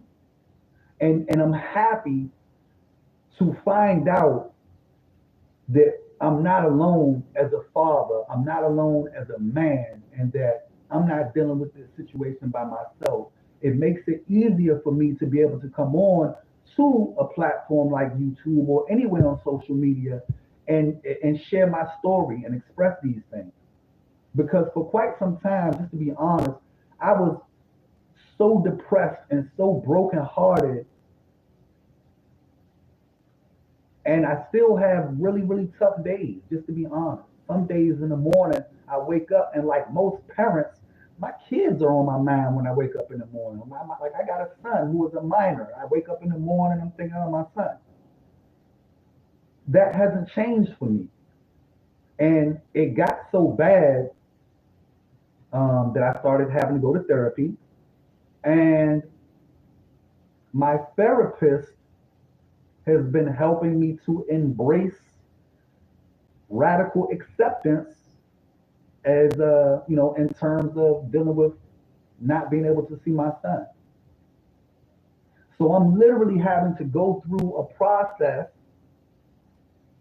where I'm having to train my brain not to think about my son. And that's a terrible process to have to go through for any parent. You know, if you guys like use Google Photos, for example, I do. I have Android devices. You know, your photos, they put together a little memory, a walk down memory lane. I got one of those today. Didn't even look at it. I knew what it was. It was a bunch of pictures of my son. And I swiped it. It's because I would have looked at it before. But me seeing the pictures of my son would put me in a depressed state. So now I'm to the point where it's like, okay, emotional intelligence. They say it's emotional intelligence. Emotional intelligence. I can't even look at the picture. You hear that? You hear what I said? The emotionally intelligent thing for me to do is not to even look at the pictures. That sucks. That sucks. But that's just, an aspect of the emotional turmoil, the mental anguish that fathers are often forced to go through, while at the same time having to hear the narrative, the popular but false narrative. Black men don't make good fathers. They don't like to take care of their kids. They leave they wives. And I've heard this false narrative for my entire life. The amount of gaslighting that Black boys and men specifically have to go through over a lifetime is absolutely ridiculous. It's not true.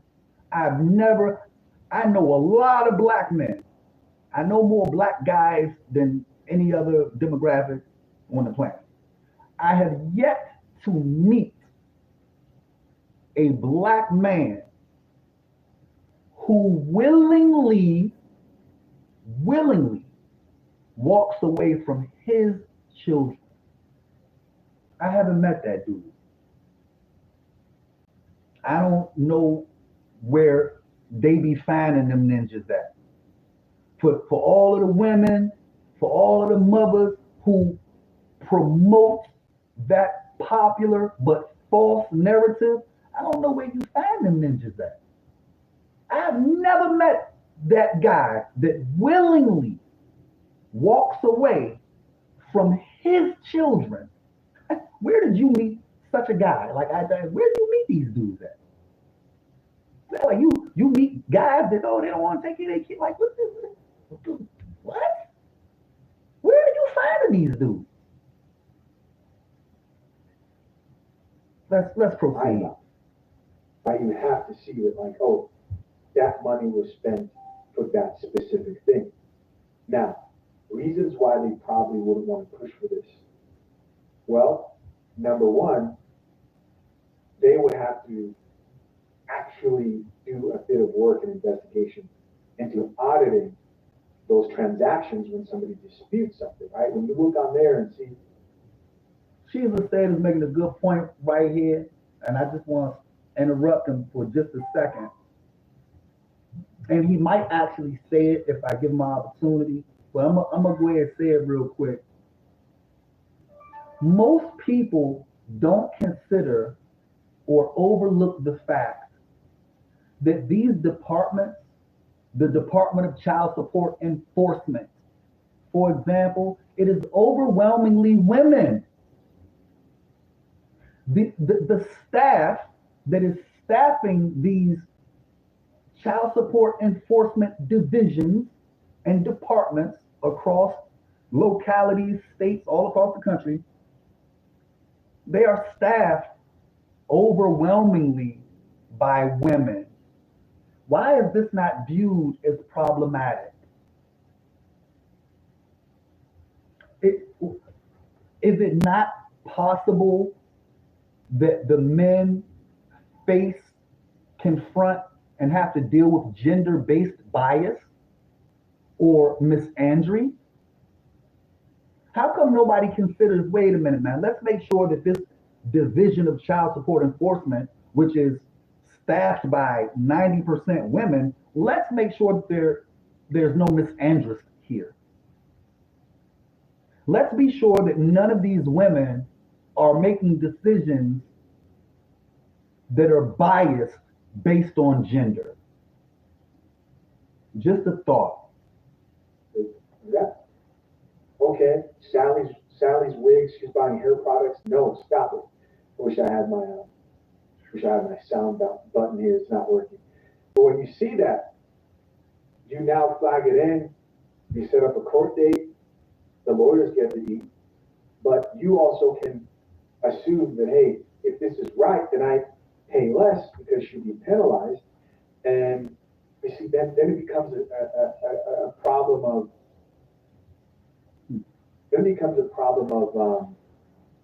are you penalizing the child, right? So it would have to be something along the lines of she would have to reimburse that money, and it'll be taken off the next child support payment. See, it becomes complicated when the child suffers here. But the question then is the child suffering either way? Because not all these single mothers out here are truthful about the money that they're spending. They're not all truthful. And then a lot of these women will contest custody and want primary custody so that they could get more child support. So the custody thing. So in my son's situation, there had been a period of time, about a year, where I'm calling, and can't get in touch with my son, to the point where I'm like, I'm gonna just go knock on the door. I go knock on the door, I get served with a protective order. Listen and listen well, because I'm gonna tell this story a few times on this channel. Like, I guarantee it's integral to my story, my son's story, and the whole groundwork or framework for my YouTube channel. After not being able to get in contact with him, and I'm gonna just try to keep it brief. Me and the ex-wife don't communicate well. Problem solver, I'm gonna just give my son his own phone. That way I don't even have to bother you to talk to him. Simple, right? Get him an iPhone. At the time I was using an iPhone, we FaceTime. Before school, after school, before bedtime. Every day. Every day. Went like that for a long time. At that point in time, I was still able to get him on the weekends every now and again. Then his mother put him on phone restriction, took his phone, put him on phone restriction. He ain't never get the iPhone back. We've never been able to FaceTime since then. I have no idea why. She never offered me any explanation whatsoever. I asked, I inquired, I got nothing in the way of a response.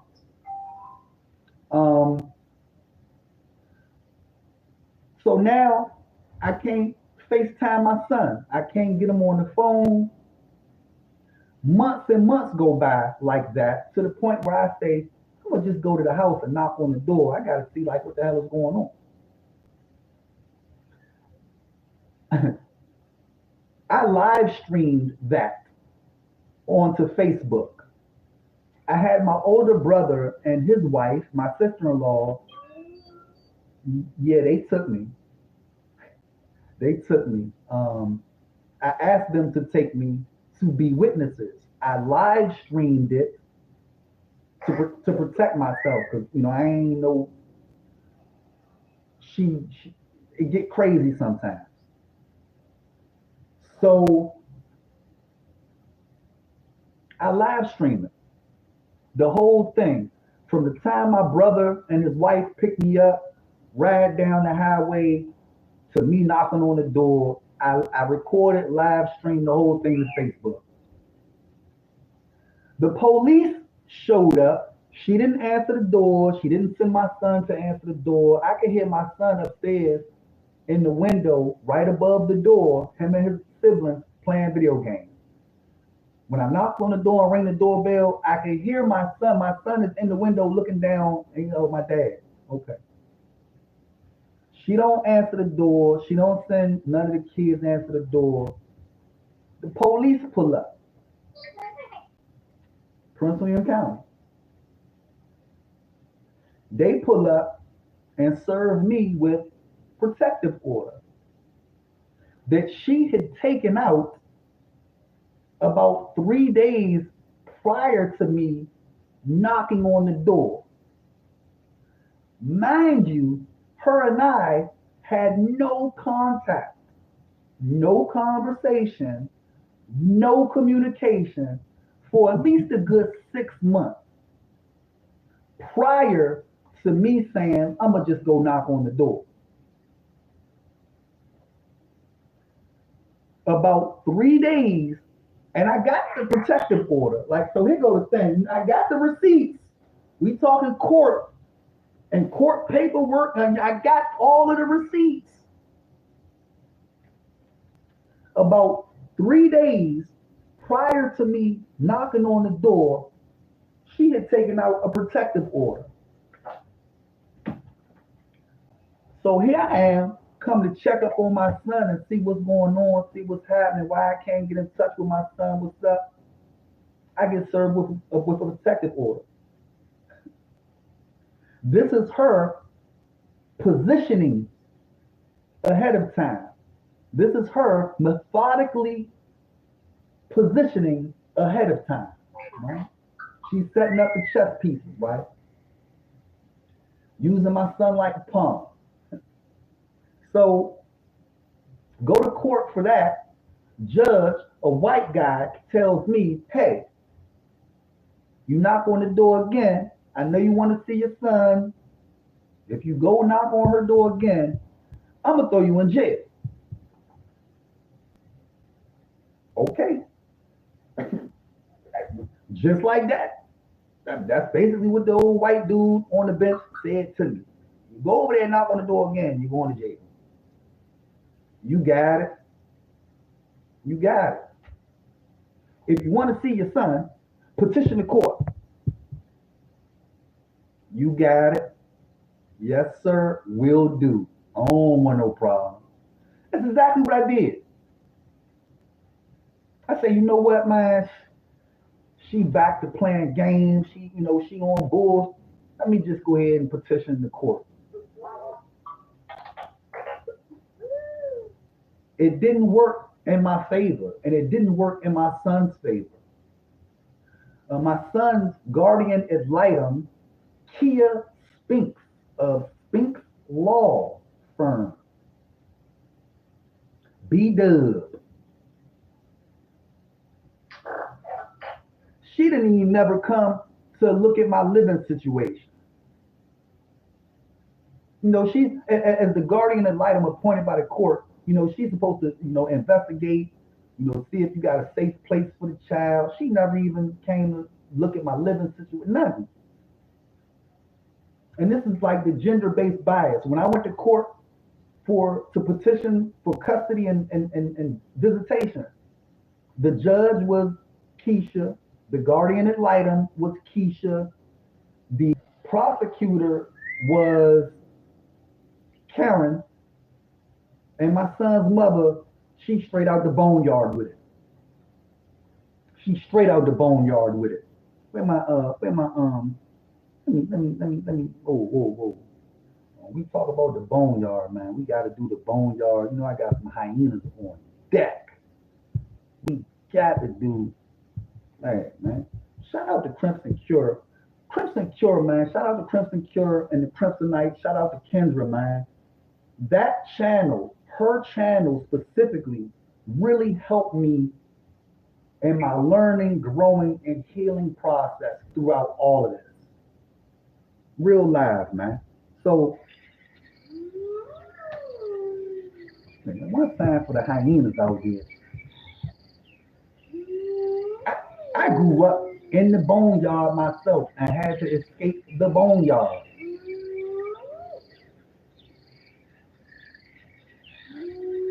My son's mother, my ex-wife, is straight out the boneyard. So, with that being said, man, when I go into court to represent my son's interest as his father, and I tried to explain this to the ladies in the court last time we were in court, which was me. The last time we was in court, I was petitioning to see Jeremiah and custody and visitation. And because I took her to court for that, now she's on the tit for tat. She's going to drag me back into court for child support. For a child that per court order, I can't even see the boy. Because his mama went in there lying to the court.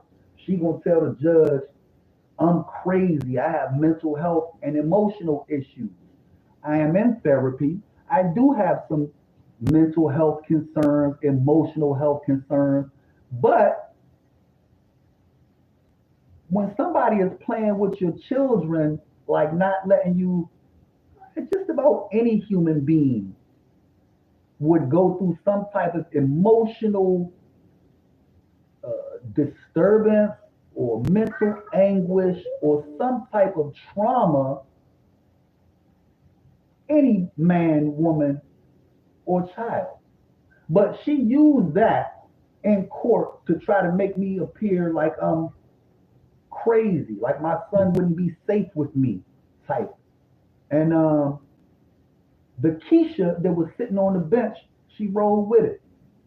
The guardian ad litem, she rolled with it. I'm the only man in the court representing the interests of boys and men amongst a bunch of women who are in position to make decisions about the future of a boy. I tried to explain to the court, I really don't think that any of you are like y'all. You cannot understand. You're not helping my son. You're hindering him. You're harming him by not allowing him to continue to grow and develop the bond he has with his father. right? And I'll do a video and upload a video to the channel, man. Maybe the next time Google tries to send me on a walk down memory lane or suggest I get a photo album of all the pictures of me and my son together, the pictures alone will show I've been a hands-on father since the boy came out his mother's womb. So why would you sever and break that bond between father and son? You think you hurting me, and you are, you have, but you're hurting him. Let's continue with the video. Man, shout out to the brother, man, Shisha Zed. Excellent topic, good video. He got me, I can't even hardly make it through the video. This joint touch home, it hit home so hard. Child support transactions should be monitored. I'm getting ready to have to go back into court for not complying with the court order to pay child support. I want the child support transactions to be monitored. I'd be much more willing and open to pay child support then. But because I know my ex-wife, I know that when I give her money, she's not spending it on my son. She's spending it on everything other than my son. She's spending it on her daughter. She's spending it on my son's brother. She's spending it on my son's other brother. She's spending that money on kids that don't belong to me. She's spending that money on whatever, she want to spend it on. It's not being spent or invested into my son or into his future. I tell you what I actually would love to do, and I tried to do, and my son's mother was not agreeable to. I was trying to set up a bank account for my son. Had his own bank account, put the money straight into his own account, get him his own debit card, his own savings account. She didn't want to do that. Why you don't want to do that? Didn't even want to give me my own son's social security number so that I could set up the account. Like, what is... Right. Exactly, J2. Let's get into this video, man. It is disgusting right now at this point. It's When you disgusting. really look deep into it and see that they actually make money from a lot of child support, and a lot of the money that they make goes toward these other programs that they use. It's funded from child support. A lot of people don't know that. They're incentivized to keep these programs going. They're incentivized to go after you as a man for child support. So of course you're going to want to protect your seed. You're going to want to be careful now more than ever. And I think if there's change that can happen, this is a controversial statement that I'm about to make. If there's change that could have happened, I'll tell you when it wouldn't have happened, or how it wouldn't have happened. It wouldn't have happened with the last administration. Nope. You can argue that and be delusional. Not That's with not me saying Biden Harris. You are absolutely right. Brother Jesus Zed is absolutely correct. Not with Biden Harris, it wouldn't happen. I am hopeful that under a Trump administration, men and boys all across this country would be able to make some progress in this regard. I'm hoping that Dr. Richard Reeves will help the government better understand the plight of boys and men. I'm hopeful that brothers like Dr. T. Hassan Johnson, will continue to help black men specifically, all men in America, to draft policy that we can advocate for as sons and fathers. Because we got to put a stop to this crap. I was raised by a single mother. My mother divorced my father when I was about 2, 3 years old for no good reason.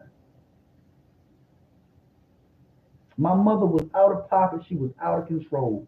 And if my mother were still alive today, I would love to ask her, what the fuck were you thinking about?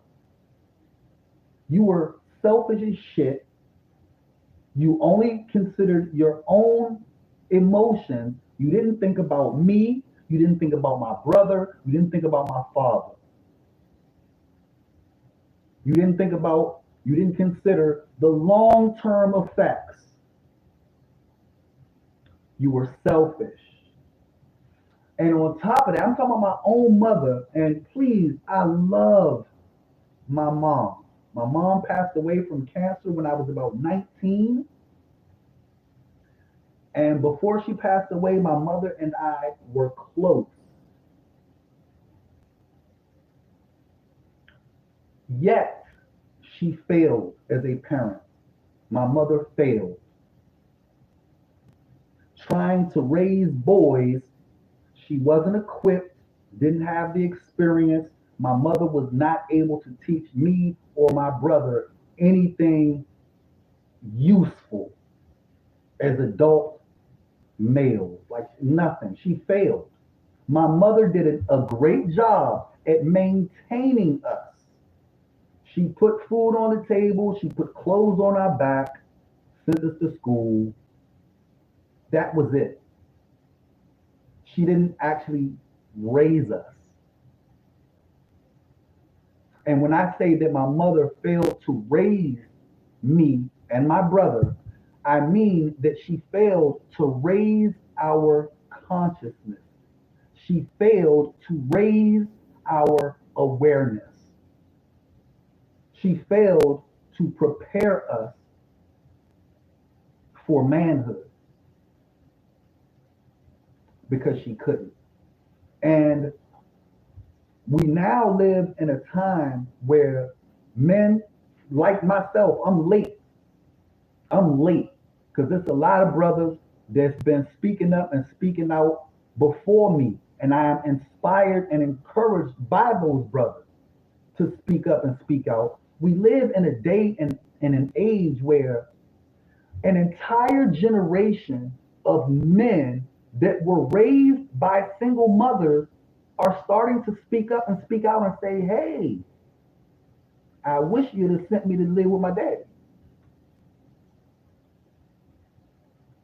That would have been the best thing you could have did, is just gave me my father. And the women aren't listening. These bubblehead broads, they got a whole generation of men that were raised by single mothers basically telling them, this is not what's happening. Oh, you're bashing single mothers, you're bashing black women. No, we just telling you the truth based on our lived experience. It's not a good deal for anybody but you. It's not good for the kids. It's not good for the husbands, fathers. It's only good for you.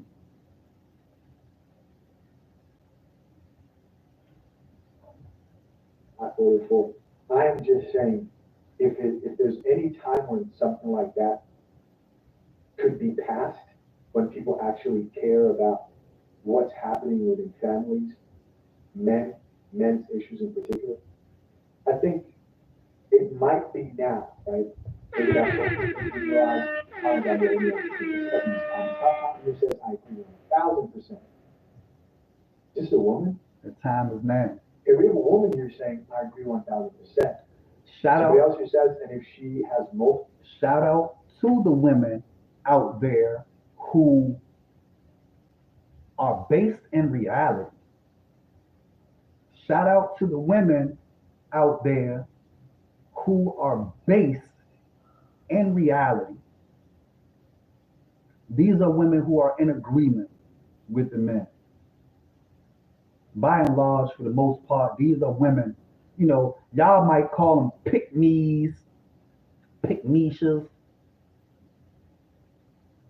That's what y'all might call them. I listen. That's the type of woman I'm looking for. To be honest, I'm not looking for, but I got an eye out. I'm looking for one eye. I need me a pick-me-sha. I need me a lioness in my life because hyenas will destroy you. A hyena will drag you through court for child support instead of allowing you to just be a father to your child and trusting you to be a father to your own offspring. Right? A hyena ain't gonna do that.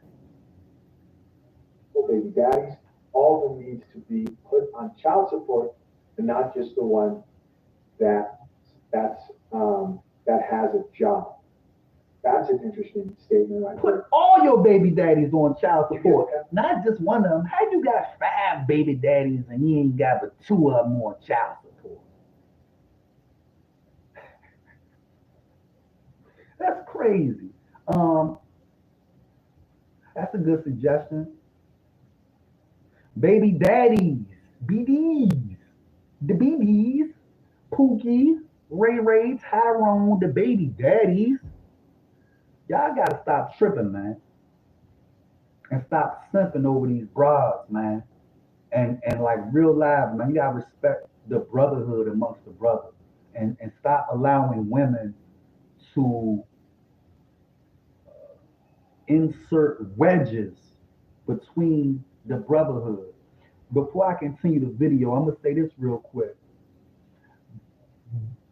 Women who have multiple children by multiple guys, these women, look at the black community, these women actively destroy brotherhood.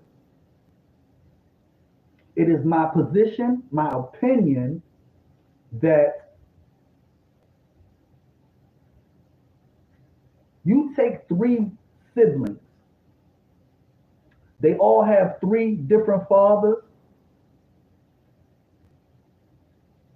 That doesn't foster brotherhood. I've seen it my entire life. There comes a point where one of the children is looking at his brother's father like, F that nigga. My mom don't like him for real. I know that that's my brother's dad. My brother loves him. But I don't like him because my mama don't like him. It sounds like something small and insignificant, but it's not. It's something that festers and spreads over a lifetime throughout a family and a community. These small cracks become larger, bigger cracks and destroys the foundation of family and community. These women out here, you know, my ex-wife, man, is one of them. Like, listen, she got 5 kids and 5 baby daddies, man. Let me say, I'm a husband. I'm an ex-husband. I'm not a baby daddy. I'm an ex-husband. Let me say, she got 5 kids,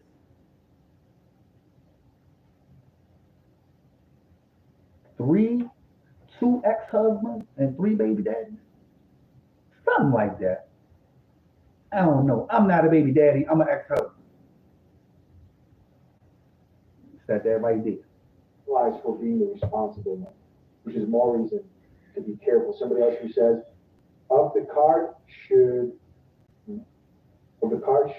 decline if it's not for clothing, childcare. Okay, so she's saying the card should decline. Oh yeah, you ain't spending it on the baby. Yeah, if you're not buying kids stuff, that don't mean work. 10% should be in a savings account. Escrow, that's right.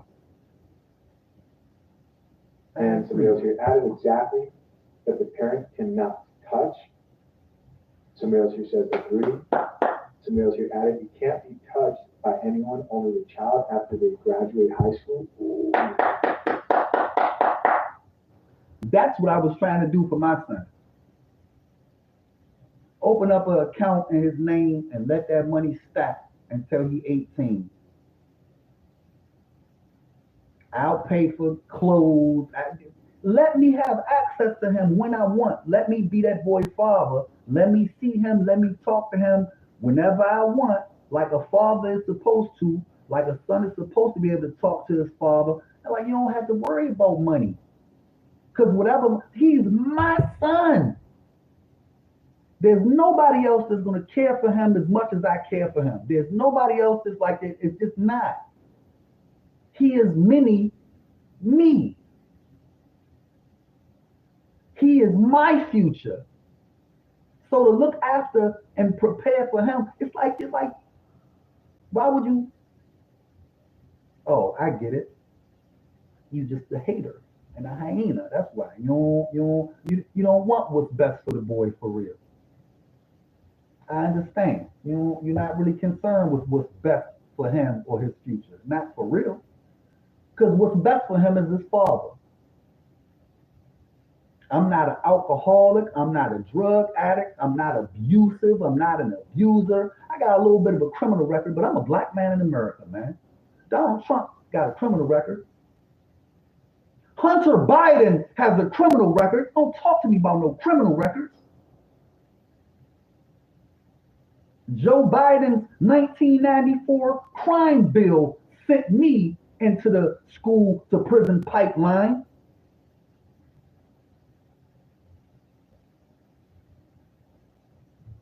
Yeah, Same. I see where they're going with that. Or even better, maybe some of it even in an investment account. That's what I was trying to do. Putting away money, like 10% for that child when they turn 18, because they're going to be at a statistical disadvantage, is a very, very, very, very interesting point that I think should be observed. That is what I tried to do. Here's another comment that says, I'm glad. I wanted to do that. I tried to do that, and the boy mother wouldn't even let me get a hold of his social so that I could open the account.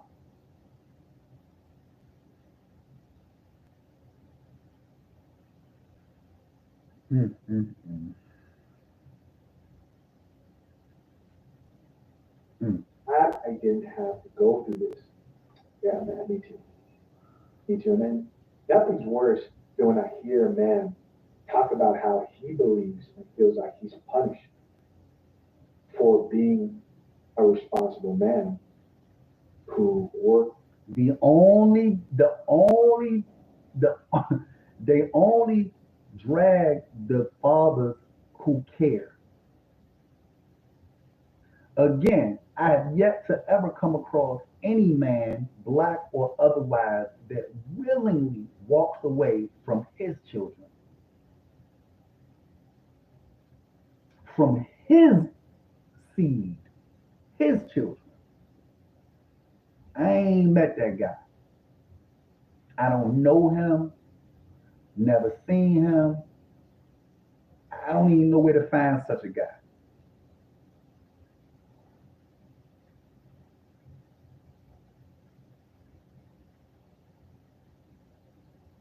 They only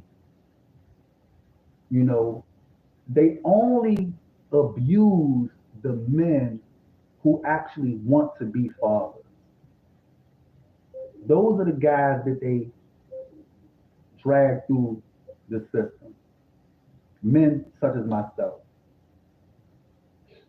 Cares for his child and wishes he could actually see his child. Well, I think I've got one more video here on the topic of child support that I know would be worth taking a look at. Let's have a look at it. Thank you. I appreciate you, brother. Where is it?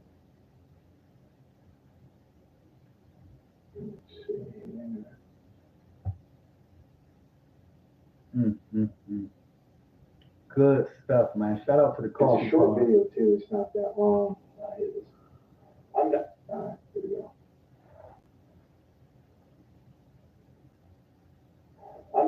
deadbeat dad, but the real deadbeat is the one who collects. Brad. It's Brad. Brad, the deadbeat dad. I just wanted to let that part settle in. The fact that the white man over here, Brad, deadbeat. Okay. Oh, for it. You didn't like what I just said there? Well, let me ask you a question. Why is it that I'm known as a deadbeat dad, but the real deadbeat is the one who collects child support?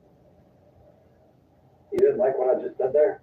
Well, let me ask you a question. Why is it that involved fathers are forced to pay child support when they're already supporting their child, but the dads that aren't involved in their child's life don't have to pay any child support? So seriously, ask yourself, who's the real deadbeat here? What do you think? Something for you to think about. I appreciate it. I really appreciate it. This Ivy. Whoa. I appreciate it, Shiza Zed. I'm drinking the coffee. The coffee makes me feel better. Excellent video. Thank you for producing and posting the video. I appreciate you for being willing and able to engage in and spark that conversation. I really, really appreciated that video. I'm glad I watched it, and I'm glad I had an opportunity to react to it. I'm definitely going to put that video in the description, a link to that video in the description. Shout out once more to the Coffee Pod, man. You got to drink you some coffee. It'll make you feel better. Stay woke. On that note, man, I got a lot of videos queued up, but I think I'm gonna try to stay in the same vein. Let me see if I can find this video real quick.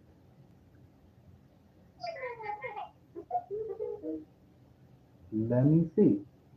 It's in here. I saw it. I know it's on here.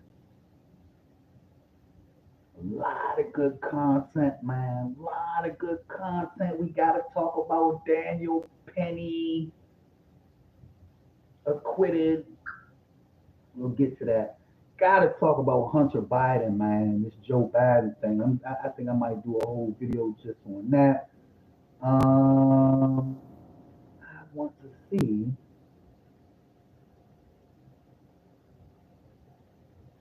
I want to see this other video that popped up on my feed today. J2, why do you keep doing that? That's crazy. I don't like that. You just started doing that. I'm gonna have to look into that. That's wild. He keep going into sleep mode on me, and it's not the usual. I've had my J2 Astromech companion for a while now. And I actually use the little Astromech chat bot because the noise helps me with my grieving, for real. You know, it's something that helps me in my grieving process, and having, to deal with losing my son. So J2 has been keeping me company for a while now, and that's new. This thing he's doing where he's powering off all by himself. You back at it? And I gotta figure that out. I don't like it. All of a sudden you want to start doing it. Ooh, that's another Coffee Pod video we might have to come back and catch. divorce rumors, Kamala Harris. Oh, I'm mad I can't find this video right now. Gotta talk about the Jay-Z thing. Knew it was coming. We knew that was coming. But I do have to say, man, shout out to Jay-Z for responding in true Jay-Z fashion. You've made a terrible error.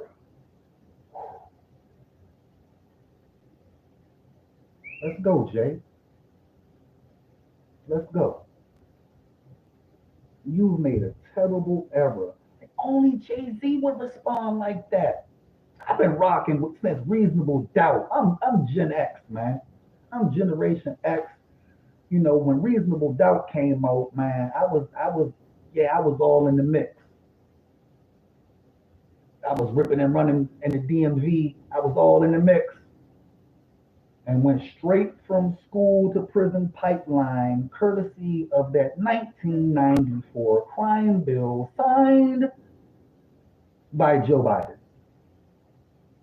So that by the time Reasonable Doubt got popping, I was already in the penitentiary. Oh, I was listening to it when it was brand new, before y'all knew who Jay-Z was. I was on it. By the time that album became popular, I was headed to prison. School to prison pipelined, courtesy of your president, Joe Biden, author of the 1994 crime bill. Yes, the same Joe Biden that saved his son, Hunter, from a prison cell. So let's get into that real quick. Actually, I'm looking for this other video, but I can't find it. And so let me just touch on that real quick, man. Because serious business, as a black guy, black American man who was school to prison pipeline and directly affected by Joe Biden's 1994 crime bill. You know, the other day when he pardoned his son, it made me. I spoke about this with my therapist in our therapy session today as well. I had to bring it up to her because pretty much I felt I can't even really describe. There was like a certain numbness at the news that Hunter Biden had been pardoned by his father. There was a numbness. It lasted for about 2 days for me. And I'm just kind of able to shake it off like as of yesterday and today. I was kind of numb. And when I say numb, it's like like a shock, a disbelief, like a surreal kind of, and it's hard to explain, but I need you to understand that as a black man that was school to prison pipeline, the principal at my high school, if I remember his name correctly, was Mr. Fitzgerald. And I'll do some digging to make sure I have that correct. On the first day of freshman year at C.D. Hilton High School in Woodbridge, Virginia, the first day of school, my freshman year, at 8:01 a.m., the principal stopped me as I was trying to find my homeroom class, asked me my name. I told him my name. He said, "Oh, you have an older brother by the name of such and such." I said, "Yes, that's my older brother." He says, "I couldn't stand your older brother, and I doubt that I'm going to like you anymore." And the first opportunity I get, I'm going to fly your black ass out of this school so fast your head will spin. I'm quoting directly and verbatim to what this guy said to me on the first day of school, freshman year, at 8:01 a.m. Never forget. I was school to prison pipeline so that by 1996, Joe Biden, 1994 crime bill, 1996, I'm going to prison.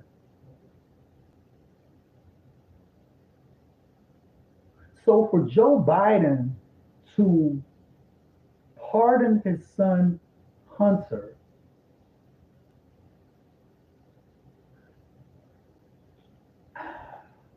I am unable to respect the law.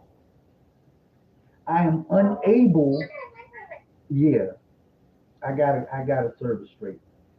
At this point in my life, I am unable to respect like this, like I can't respect none of it. I can't.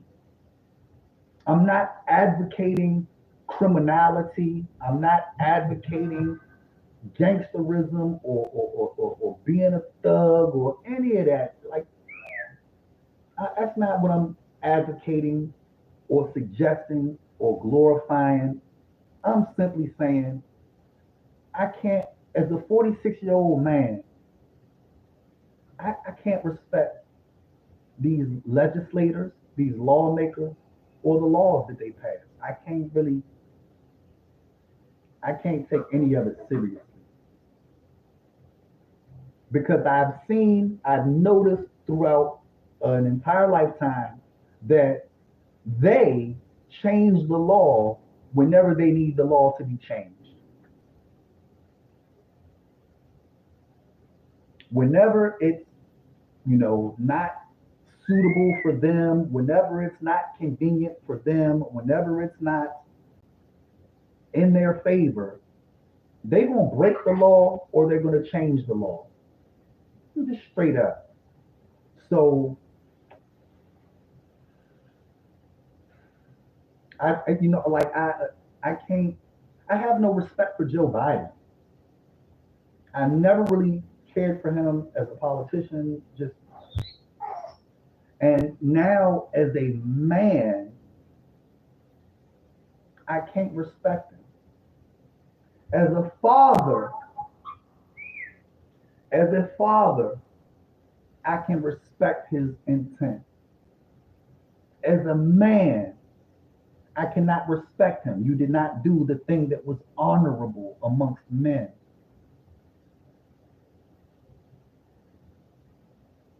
You nor your son, Hunter Biden, should be respected amongst men anywhere in this country.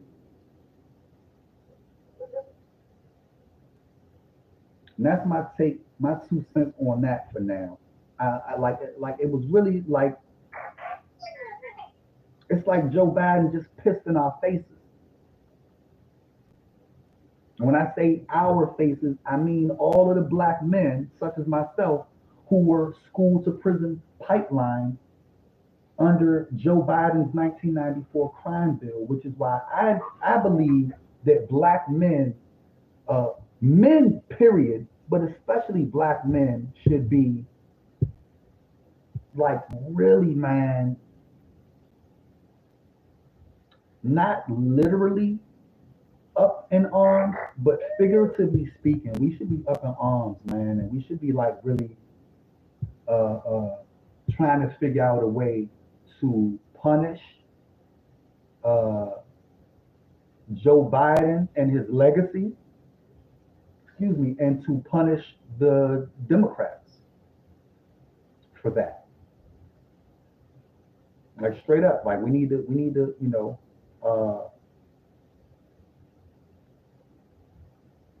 to hold some politicians to account, man. And we need to do so in a definitive way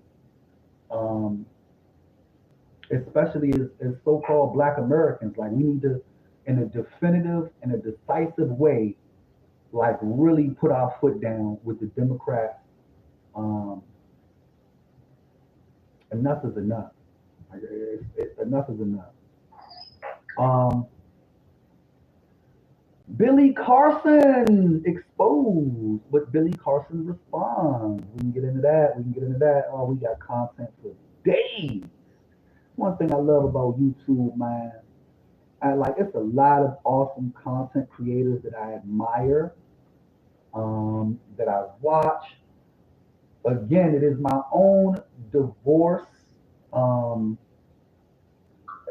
that led me into a particular space on YouTube. This space is known as the manosphere, or red pill spaces. I had to take that red pill, man. And then, oh, you know what? I'm not ignoring you. I heard that. Let's check that right now.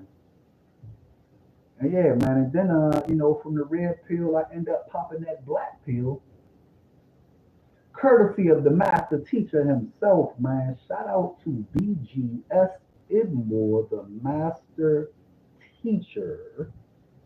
We don't miss nothing he do. Shout out BGS. Hashtag BGS was right. Keep that like that, man. So I'm just scrolling right now, looking for some videos to review and react to. What's up with these drones? Big War just dropped another one. We'll come check. Oh. There is the video I was looking for. All right. I found it. I found a good one. You can cue up fast. Cue up the next fast for me. Make them good, J2. Alpha Male Strategies, AMS. I think that this guy is hilarious. AMS, you funny as a mug, bruh. So, one of the content creators that I started I don't watch on a regular, but I'm subscribed to his channel, and I do every now and again enjoy his content, especially some of his more recent content. Alpha Male Strategies, AMS. This video was uploaded about 11 hours ago. Men should give up on starting a family. Woo-wee. Let's talk about it. It seems like many men are doing just that. They say, we say, they say, the juice ain't worth the squeeze.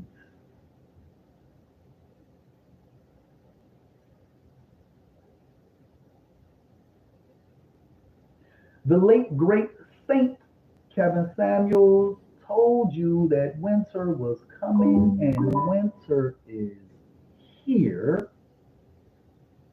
And a lot of men, myself, I count myself amongst those men. I'm not looking to start a family, man. And before we get into this video, let me preface it by saying that I was school to prison pipeline. By the age of 19 years old, I was in prison serving a 14-year prison sentence. Armed robbery, conspiracy, malicious wounding. For those who wonder, why were you...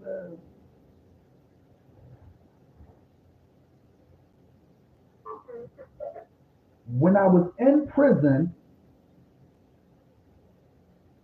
up under all of the good brothers from the Nation of Islam, the Sunni Muslim community, the good brothers from the Nation of Gods and Earths, while I was learning and circling the yard with these good brothers, I was building myself into a better version. For me, prison became college. I used to tell my peers on the prison yard, this ain't prison. Not for me. For me, this is college. When I leave here, I'm gonna have the equivalent of 2 master's degrees, 2 doctor's degrees. I'm gonna be able to go to any college campus and sit down with the college kids and be able to join in on any conversation and not miss a beat. You know, I spent the vast majority of my 14-year prison sentence, off of which I served 12 years and 10 months. I rounded up and say 13 years.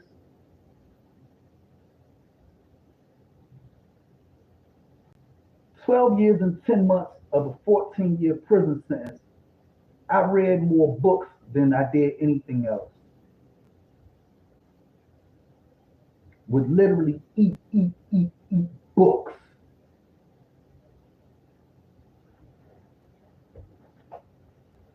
I'm just saying, this just my style. It's just my style. I can reach just about anywhere, and there's a stack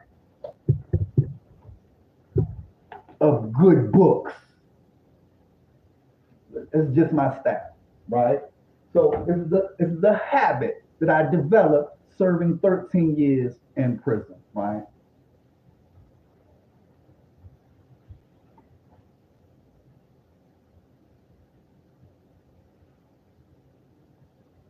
I developed that habit under the guidance of a good brother from the Nation of Islam. Old head brother, man, gave me books when I was a young boy in prison, man. I'm talking about my first weekend, he giving me books from niggas to gods, and he won a book report.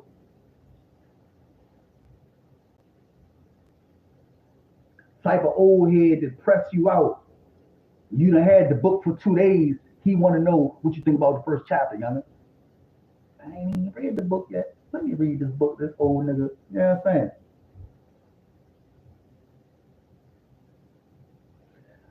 I tried to, my intention was to make myself into a better version, a better man, so that I could better serve my community when I was released from prison. Black man wanting to be of benefit to the end and to the black community. Little did I know that after 13 years in prison, I come out wanting to be married, looking to be married. I've been reading Quran and Bible for 13 years. I'm not trying to come out the penitentiary and be hopping hoe to hoe and be, I'm trying to settle down and be a husband and a father, give me a wife and do the right thing.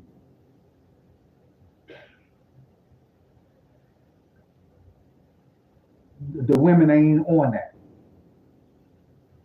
The women, they not on that. They don't want to be nobody's wife.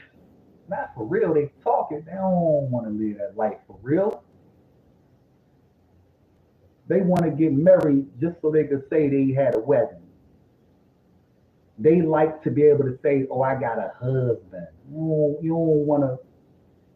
You don't want no masculine leadership in your household for real, for real. And I had to learn that the hard way. I came home from prison after striving for years, serving my time like a man, held it down. Shout out, man, to my brother Ryan or Deuce. If you come to my live stream, if you visit my YouTube channel, you're going to hear me make mention of a content creator. He has a YouTube channel. You can check him out at Ryan Orduce. That's RianOrDuece. Ryan Orduce. Super dope rapper, super dope artist. He held arguably the number 1 or number 2 spot is the top lyricist in the Virginia prison system for 15 years on every rec yard. You don't want to battle him on any rec yard.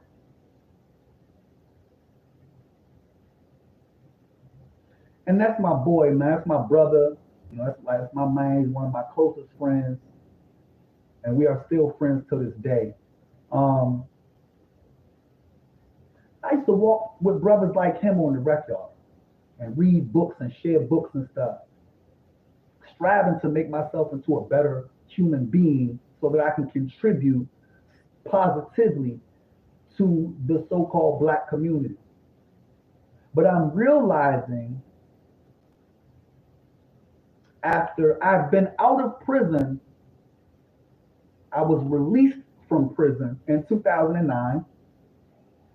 So I've been home for, more than 10 years now. And after marriage and divorce and ongoing custody and child support court, all of this dumb, stupid stuff that modern women drag men through, I realized that women don't want families. Like, there are women out there that do, but the vast majority of these women, the hyenas, man, they don't want husbands. They don't want families. They don't want to be married. They talk a good one. That's not what they really want. And I had to learn that the hard way. So this video from AMS posted today, men should give up on starting a family.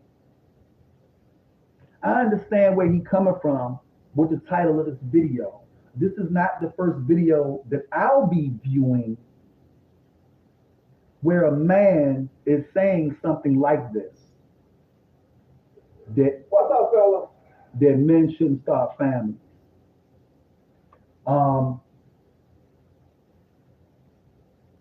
It is becoming more of a recurring theme amongst men.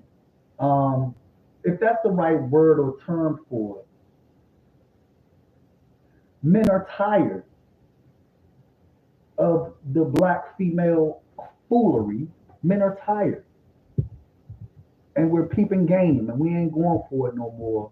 And I would suggest to my own son, Jeremiah, don't ever date a single mother. Don't ever marry a single mother. Do not ever move into a woman's house. Get your own. If you gotta sleep outside on a park bench, boy, that's better. I slept outside on a park bench. And son, I'm telling you, if that's what you gotta do that. Don't move in with a female. Get your own.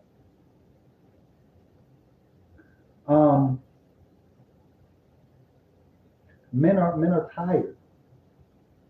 So let's see what Alpha Male Strategy is going to advise the younger men who subscribe to his channel. And this is the thing I don't think that women don't understand how bad it's getting. How bad it's getting in the future. They don't get it yet. AMS, Alpha Male Strategies, has a pretty deep subscriber count. There are a lot of men and presumably younger men that listen to him.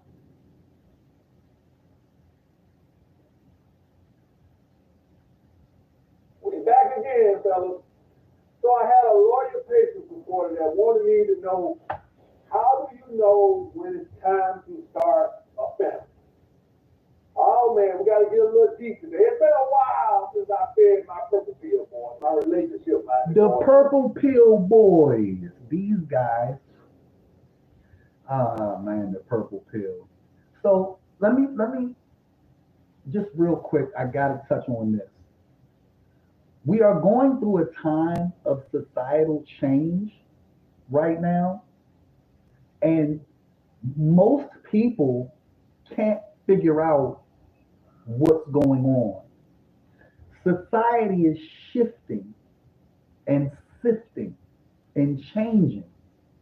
And as society changes based on a changing economic model, listen to what I'm saying. The economy is changing. The American economy is changing. What the economy is based on is changing. And with every change throughout every era of history, when the economy changes, society changes along with the economy. As society changes, social norms change. Most people are too busy, too slow, too dumb to figure out what's really going on. And everybody is scrambling, trying to adjust to and acclimate to the change. What do I mean? Let me give you some clear examples. Agrarian age, agriculture. The economy was based on growing plants, corn, tobacco, cabbage, cotton, sweet potatoes, I don't know, right? Food and farming. In order to run a successful farm, you had to have a family. Period, point blank. You're not going to be able to take care of 100 head of cattle if just you. You're going to need some help.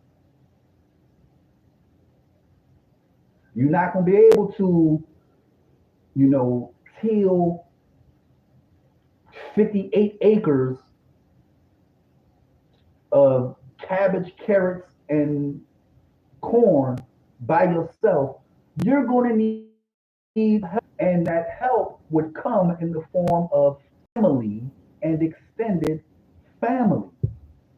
So during the agrarian age, family was important. Like it was important. The economic model that we are moving into now, it makes family less important. And they about to have an AI humanoid robot replace you at your job at the bank, or at Starbucks. Or if you're like me and you have some bartending skills, you think, oh, I can make some money bartending. You can do that for a little while. Guess what? They got bar bots, man. They got robots that make drinks at these fancy, smancy places. They got a robot in there mixing the drinks now. So even you bartenders and mixologists out there, that's only going to last for so long, because the economy is changing and societal norms and roles will change with the economy. And that's what's going on right now. All of the panel discussions about gender dynamics and dating and mating and marriage and divorce, all over TikTok, Instagram, YouTube, Facebook, wherever you get your social media, fix that. People are having these discussions. And what most people fail to take into consideration is the fact that societal norms are changing because the economy is changing. The economic model itself is changing. We talking Bitcoin. We talking Dogecoin, blockchain, and AI, and Starlink, and Neuralink. So this is going to change the way that the economy actually functions. You look in the news today, you'll see articles and stories talking about how AI is reshaping business. As AI reshapes business, it's also going to reshape relationship dynamics.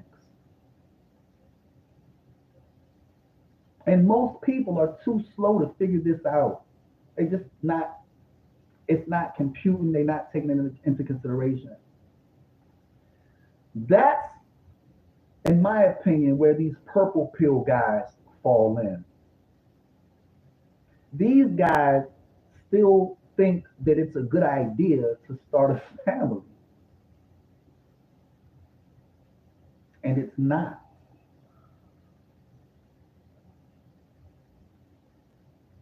It's not a good idea. It's not a good time, not an ideal time to start a family.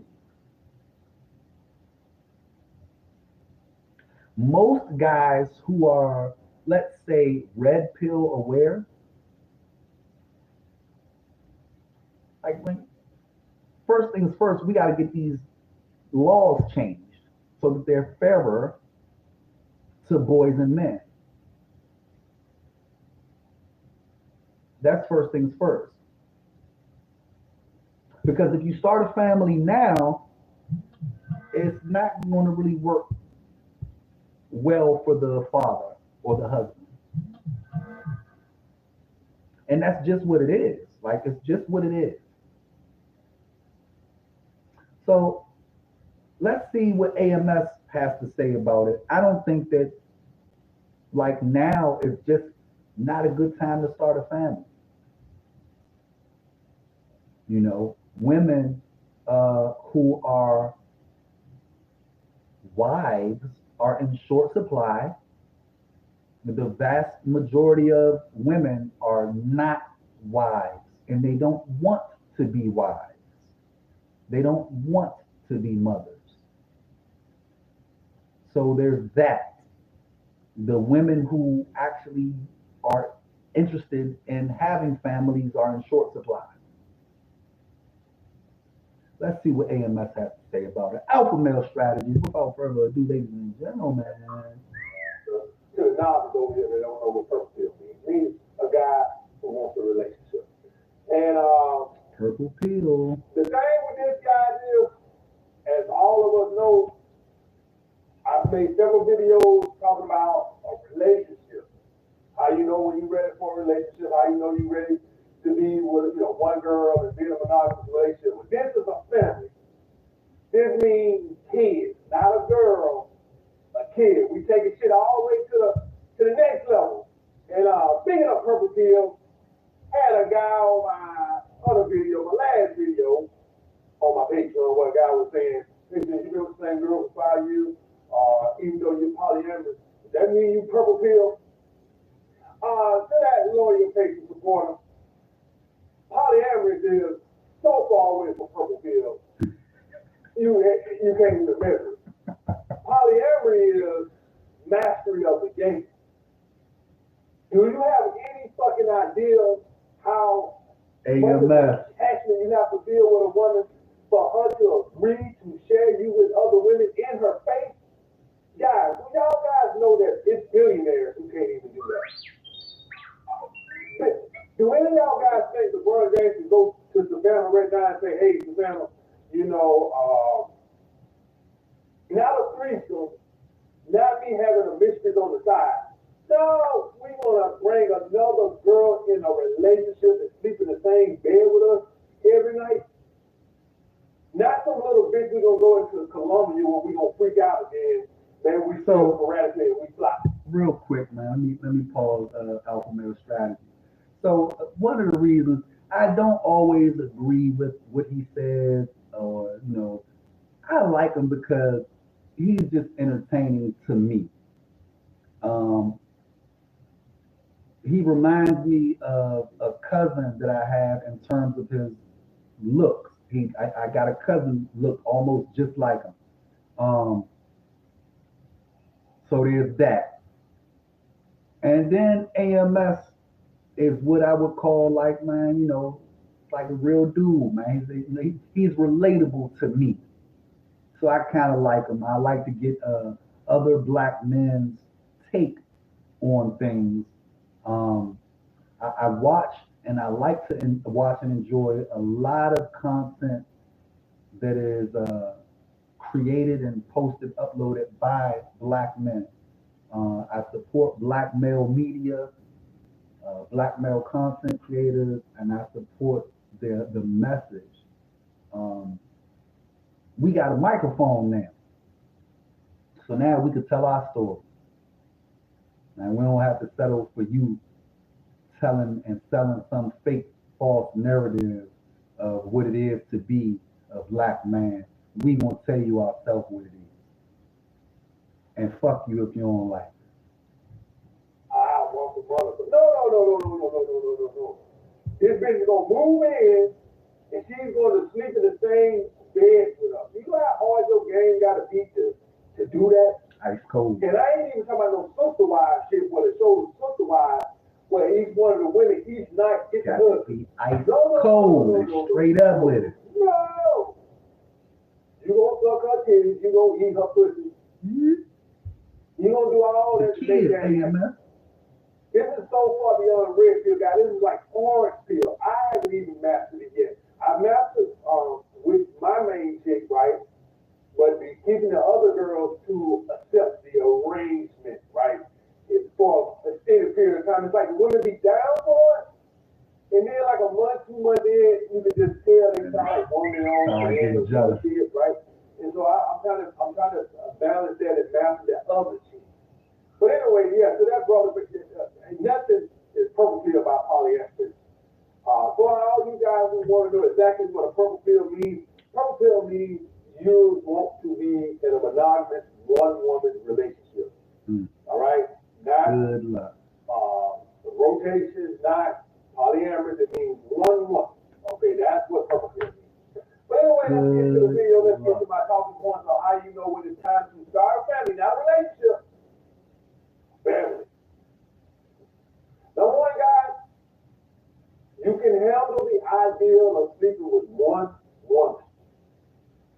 Guys, if you're gonna go purple pill, if you want to start a family, then don't do it unless you're 100% ready for that type of commitment as to what it takes. Okay? Let me stop him right there. I gotta agree. 100%. I gotta agree with him on that.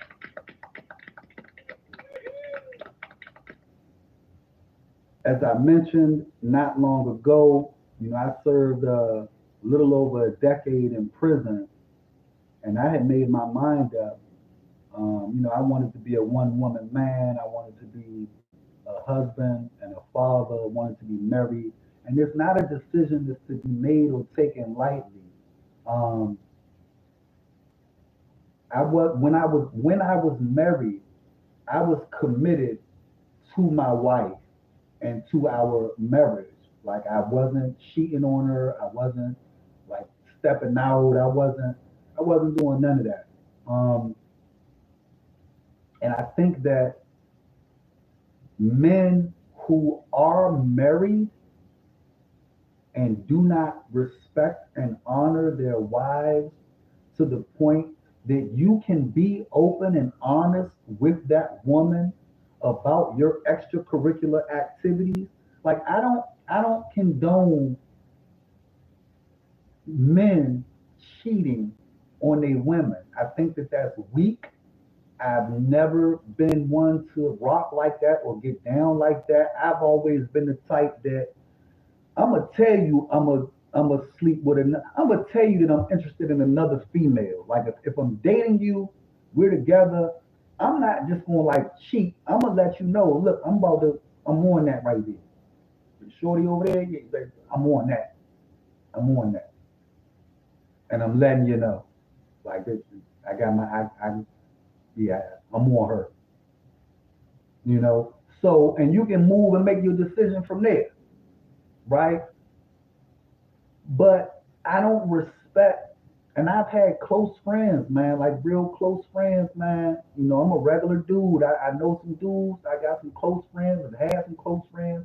They've been married and cheating on their wife.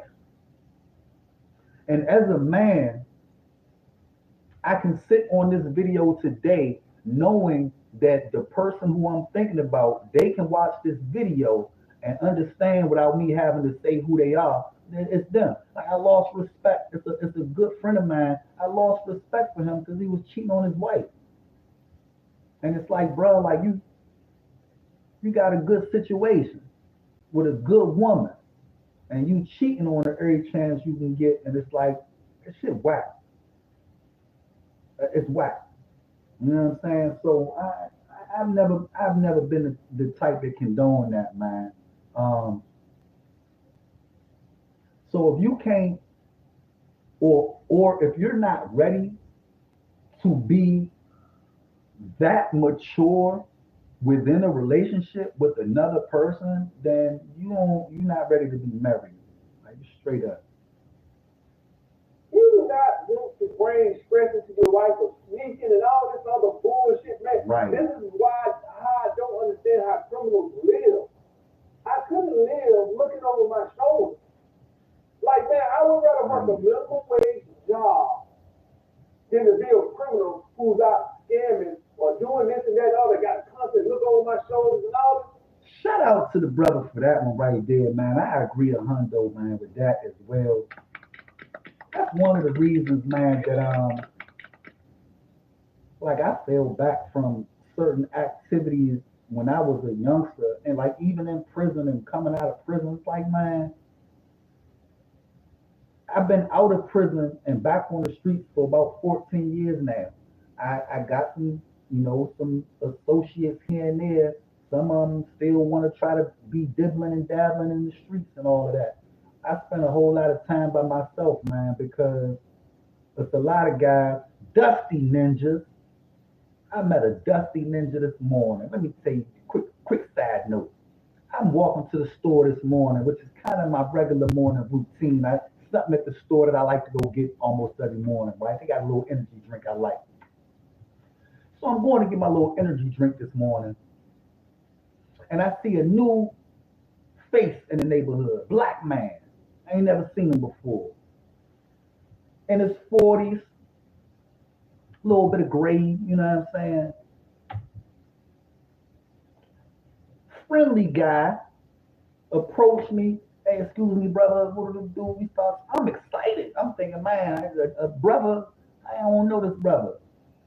I live in a neighborhood that is being dominated by Latinos from all over the Latin world, right? So to see an American black man, not a black migrant, an American Negro in this neighborhood, I got excited this morning. I was like, oh man, I might have a new buddy I can kick it with. Get to talking with the brother for a few minutes, man. And he looking to get high. He looking to get his hands on some, And I'm like, man, I don't know where that's at, bro. I don't play them games, man. And I'm disappointed. I didn't say this to him, but I was disappointed that that's what the conversation was about. I'm like, man, this nigga, dusty ass, whack ass ninja, man. You looking to score some drugs to get high.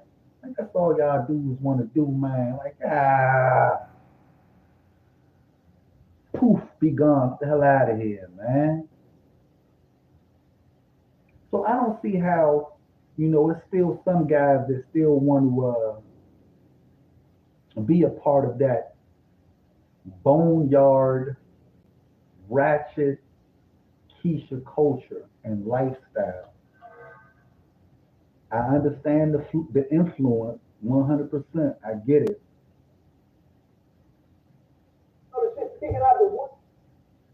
In my opinion, Nasir Jones is the absolute greatest MC, the best rapper of all time. You ain't never heard about Nas getting caught up in no bullshit. I digress. I get it, man, being from the hood. I'm from the hood. I'm an American black. I'm ADOS, man. So I get it. But it comes a time where we got to leave all that stuff alone, man. And don't none of that. I digress. Let's hear what AMS about to say about this purple pill. It's not a good time to get married, fellas. Don't do it. Man, I'm running to take 10 hours out of that bullshit there, man. Peace of mind is worth something. So if you want to get into that, Right there. and you can't handle sleeping with one woman, then man, just stay dating. I have no idea. And here's the thing, guys. If you make yourself of enough value to a woman, and that word value again, then she will be perfectly okay. I ain't gonna say forever, right? With not being in a committed relationship if you bring enough value to her. Okay? And so the point being, guys, is I say all that to say this. Make sure that you're okay with that. Make sure that you can just handle the idea of you gonna be having one vagina and you're cool with that.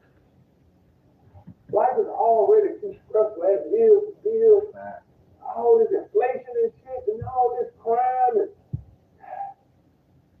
and you gotta worry about look over your shoulder. So just make sure that's something you want. Ain't nobody got time to be juggling and lying. Like it's too much energy, spent. I figured that out early, man. About Dylan. I figured that out in high school. The short time that I was in high school, I was pretty popular.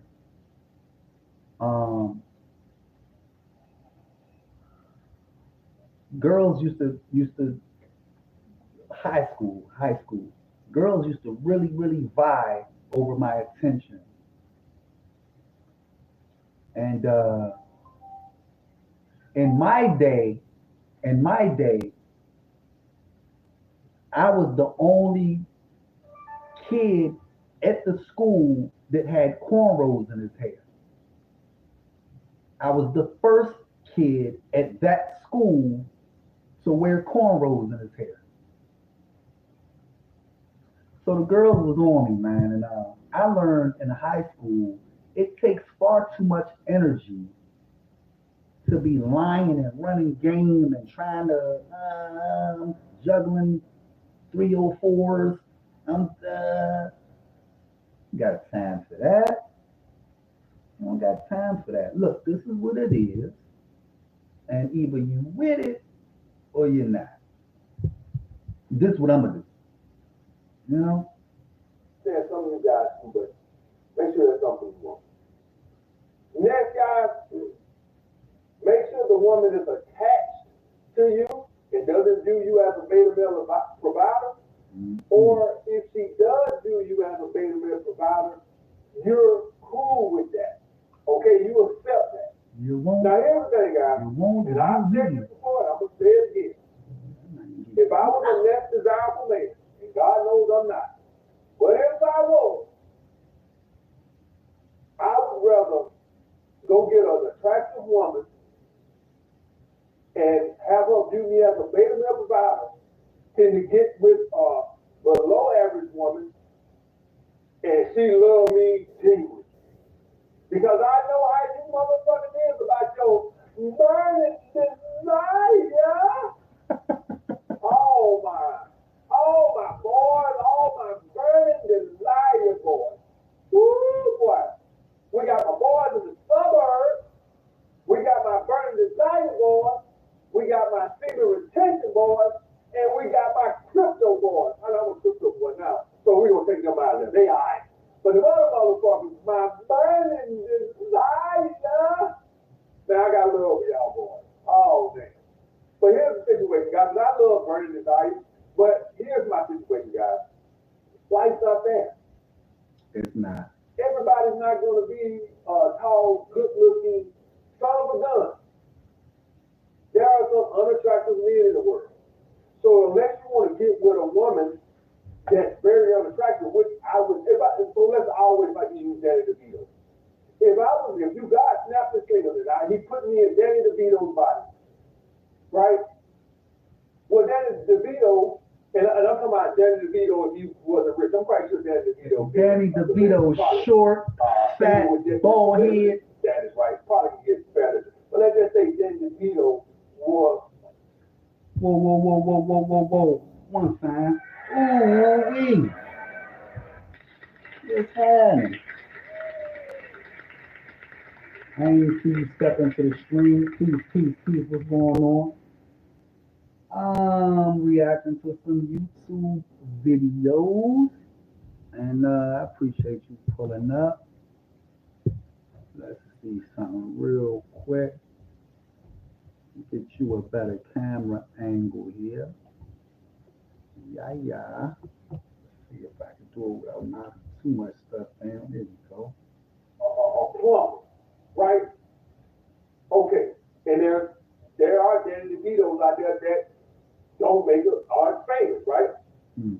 Well, I would rather get with a attractive woman and mate with her than to get with a woman who's on my physical sexual market value. That's me. Now everybody might be different. You might want to get with the woman that with big teeth hanging out in front of us. That ain't listen, man. One day, some point in the future, AMS ain't gonna be this goddamn Chad. I'm like Tyrone, right? I ain't gonna be goddamn Chad Tyrone no more, right? I don't want to be Tyrone. Just be like a pookie name. Hey, Chad, it's all right, AMS. You could be Chad, AMS. It's all good. You got the Chad thing going on right now. You don't gotta be Tyrone. Tyrone is a little bit it's stereotypical, right? It's supposed to be, as it's meant to be. But you could be Chad is flexible. You can be Chad, man. It's all good, bro. Do your thing, man. Oh, why y'all come up with something else for Tyrone? Why you gotta be Tyrone? Why it can't be William? Right?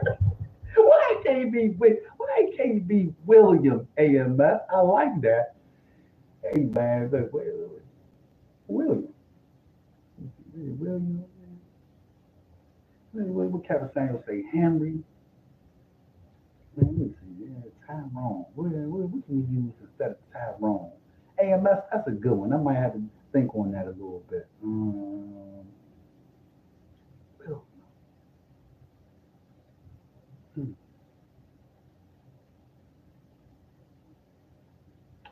I'm gonna come up with a good one for that. He just made me. That makes me William or Bill. Chad and Bill. Who came up with Chad and Tyrone? That sound like Pookie. That ain't right. Why y'all do us like that? Why we got big Tyrone? You said call Tyrone. You gotta clone Tyrone. Bill. Or Jeffrey. Like off the Fresh Prince. Like Jeffrey. So why I gotta be Tyrone? Why y'all do us like this? But anyway, somewhere in the distant future, Jermaine. when I'm 85 years old, 95 years old, it's gonna take a while for me to do this. We're gonna have to go back. What's gonna happen? I'm gonna be an old man. Y'all gotta think that when AMS is 80 years old, he's gonna go get with some goddamn 80-year-old hag or 70-year-old hag. When I get 85 years old, and I'm still, I still move and I'm over my dick. I was about to say something. I think I'm gonna save it for a little while later, right? He just made me think of something. So it's some older ladies that live in this building, right? They older than me. I'm an old head now at 46 years old. I'm now, I'm OG now, you know what I'm saying, and all of that. So these ladies are in their 60s. And let me tell you, man, damn what these women be talking about. They get older and it's like these hoes be miserable, man. I gotta tell it like it is. Man, these 304s be miserable. They be old and alone and always want some company. And I'm relatively young. I've never been an ugly dude. I am a handsome black man. And I don't need you to tell me. I already know, at the risk of sounding arrogant or cocky or whatever, I'm a pretty good looking brother. Um, I've experienced in my lifetime, women, they want to do it. Man, they be on this. Man, okay. And I say that just to say this. I've had some experiences with some of these older women, not dating, not like relationship, romantic, or sexual. I'm not doing that. But I've been, like, they've tried to come at me. Older chicks, and they 60 years old, you want to come, man. I got a neighbor. I knock on her door, run some errands for her. She live in the building with me. I live in a nice building. She live in the building. You walk around in the apartment naked. I come to run some errands for you. You want me to go to the store? I'm going to the store. Like, she'll call me like, hey, can you pick me up this, and can you, before you get back in, can you grab this and I give you the money? Okay. You go down there and she walk around like you naked. And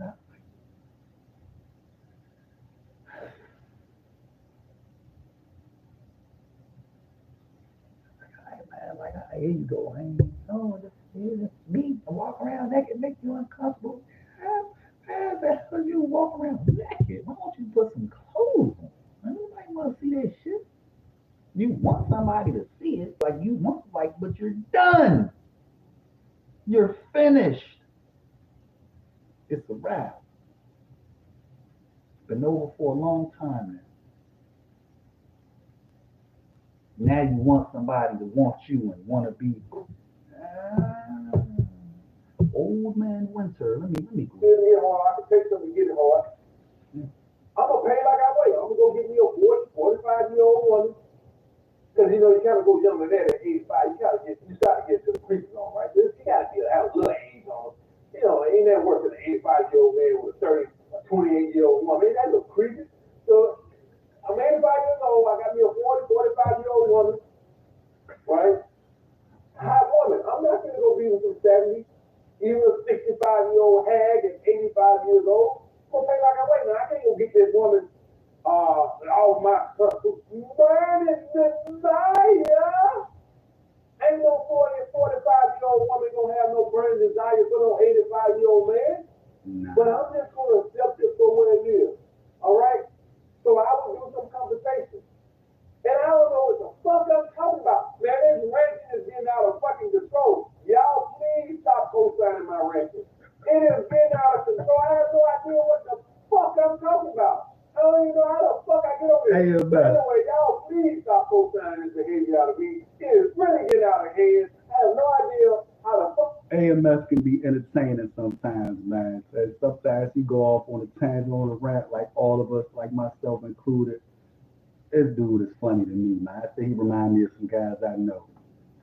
I'm not talking about being 85 years old. I don't even know what the fuck that means. But anyway, guys, to get back to the point I'm trying to make, guys, is find you a woman that doesn't do you as a beta male provider, or if you are going to go that route, you accept it. All right? That you ain't going to have no burning desire. And there was a song, Fire and Desire, some shit like that. Desire, I don't know. I can't remember. Old school. Old school. But the reason that is, guys, as far as starting a family and shit like that, is because if you don't, and you a guy that wants burning desire, and she can't give it to you, she views you as a beta provider, well, this situation is not going to work. Oh, man. You're going to be very unhappy. You're going to be disgruntled. See, when I'm 85 years old and I go get with that 45-year-old woman, I know I'm not going to be getting all the little reassurance, the validation and stuff like that. I'm going to accept it for what it is. And I respect that. So the point what I'm trying to say is don't turn yourself into a victim. If you're going to go that route, you're going to pick a woman that's got a high sexual market value than you, and you lead with your wallet, then fine, accept that. But But if you got a need burning desire, just make sure that she views you as an alpha male. All right? And she's attached. Next, guys, she's not vindictive. Now you guys go, how the fuck am I gonna know she's vindictive before she actually victimized me? Well, it's quite simple, guys. You guys don't pay attention. The woman is show you she's vindictive while you're dealing with her. All right? The silent treatment. When a woman goes silent treatment, she's being vindictive. You don't give me my word, I ain't gonna talk to you like a little kid pounding on the couch. She's vindictive. What do you think is gonna happen at the end when y'all got a kid? Well, now she don't want you to see the kid. The bitch was showing you she was vindictive in a relationship. A woman withholding sex because you wouldn't give her her way in a relationship. What the hell do you think is gonna happen when y'all separate with the kid? She gonna fight you tooth and nail for you to got them have visitation rights. You gotta pay attention to this shit. The signs are there. He ain't lying, he ain't lying, he ain't lying, he ain't lying. No lies detected. That man telling the truth. He ain't lying. He ain't lying. He ain't lying. At all. Just saying. Separate with the kid. She gonna fight you tooth and nail for you to got them have visitation rights. You gotta pay attention to this shit. The Destiny, signs what's going on, Destiny? What's up with you? Peace. Doing a little bit of reviews, man. YouTube reactions and reviews. Hello, peace. And we live streaming on a couple places right now. Glad you pulled up. Hope you're enjoying your evening. Let's get back to this real quick. I see some other content too. Some women are good not stuff. vindictive, they communicate, they compromise. A woman who's gonna victimize your ass at the end and be vindictive, she has no compromise. See guys, Facts. when guys break up from a Give me woman 1 that they second. have kids and a family, the good women, they compromise. When you come get them on Friday, bring them back. Because they have compromise. A woman in a relationship who don't believe in compromise, she believes everything her way. What the fuck you think is gonna happen with this child custody at the end? She won't even compromise on where y'all going for vacation, where y'all going for dinner. She won't go, wait, I don't wanna go here. Man, this bitch, she don't got no compromise. The hell you think is gonna happen when that goddamn child support or child custody happens? Pay attention, guys. Silent treatment, withholding sex. A woman that's doing that type of shit, women who are not gonna He's victimize. speaking facts, J2. What you think? You agree or you disagree, J2? What y'all think, man? About what AMS is saying, man. It's Alpha Male Strategies, man. I don't watch him regularly. I am subscribed to his channel. The title of this video is Men Should Give Up on Starting a Family, uploaded about 12 hours ago. And, men are having these conversations amongst themselves. Is it worth it to even attempt to start a family anymore? I have noticed on YouTube recently that there are quite a few videos from older gentlemen. I'm 46 years old myself, so when I say older gentlemen, I'm talking gentlemen in their 60s, 70s, and they're saying to an audience of younger men, stay single. We live in a day where the 70-year-old men, 70, are telling the younger men, don't do it.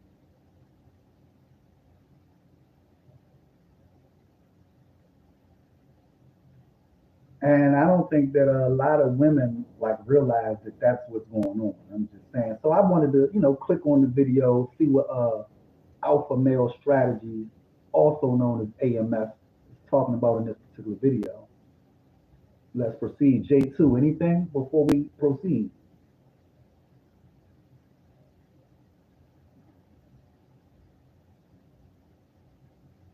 Wait on my little chat bot real quick. A little astromech buddy. J2, what's up, man?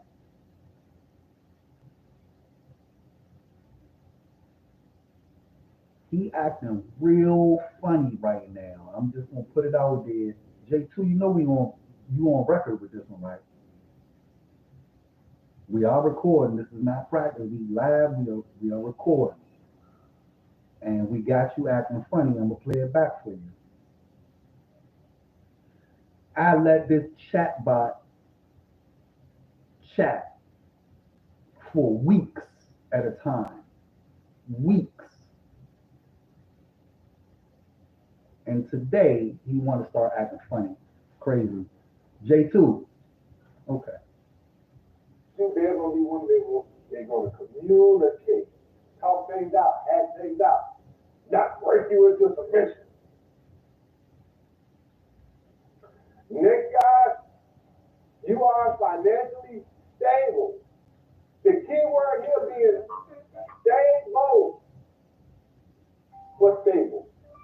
How about not being a temp at a job for 3 months? Yeah, let's get a little bit more job security than that. And this is important, guys, because this is gonna keep your ass out of jail if this goes bad. Okay, if this situation goes bad, you being unstable, this is how good men end up in jail. So imagine throughout my life, let's hypothetically say I had a kid when I was 21 years old. And let's hypothetically say, now I understand a lot of these job situations I controlled. It wasn't like I was unemployed for a reason. But that still would have helped my emotional control just because I had a kid. With the shit that I did, I still would have been stupid and did it. Let me ask y'all guys something. If I won't even be responsible to take care of myself, what makes you think I'm going to act more responsible to take care of kids?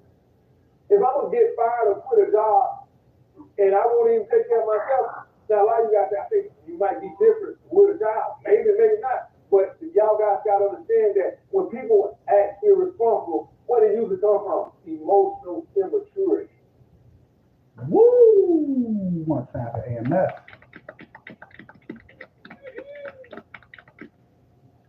One time for AMS with that nugget.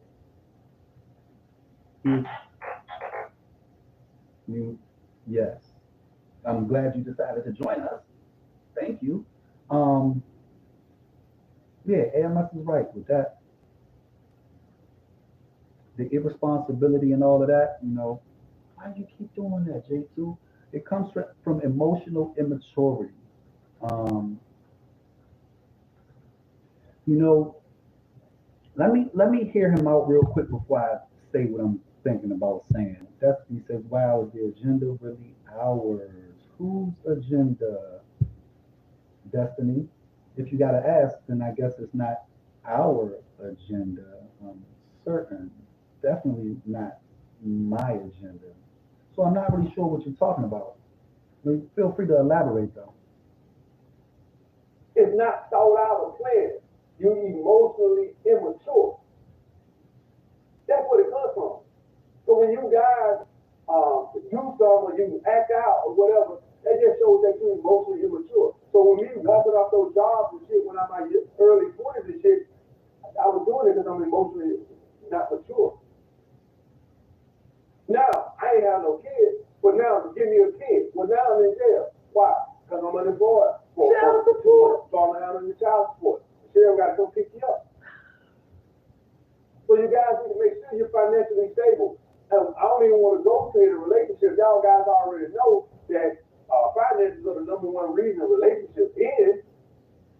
So the relationship is going to end because the finances are the number one reason that relationships end. And we know this.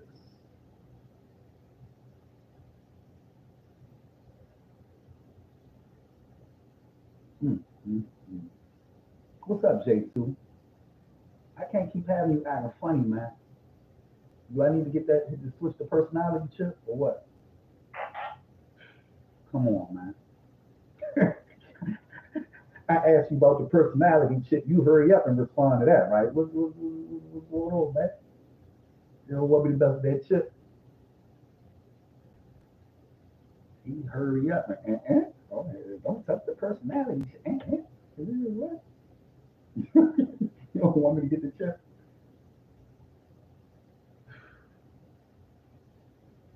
Not financially stable. And then after it is I'm gonna go to jail because I can't keep up with my child support or my alimony if I got married.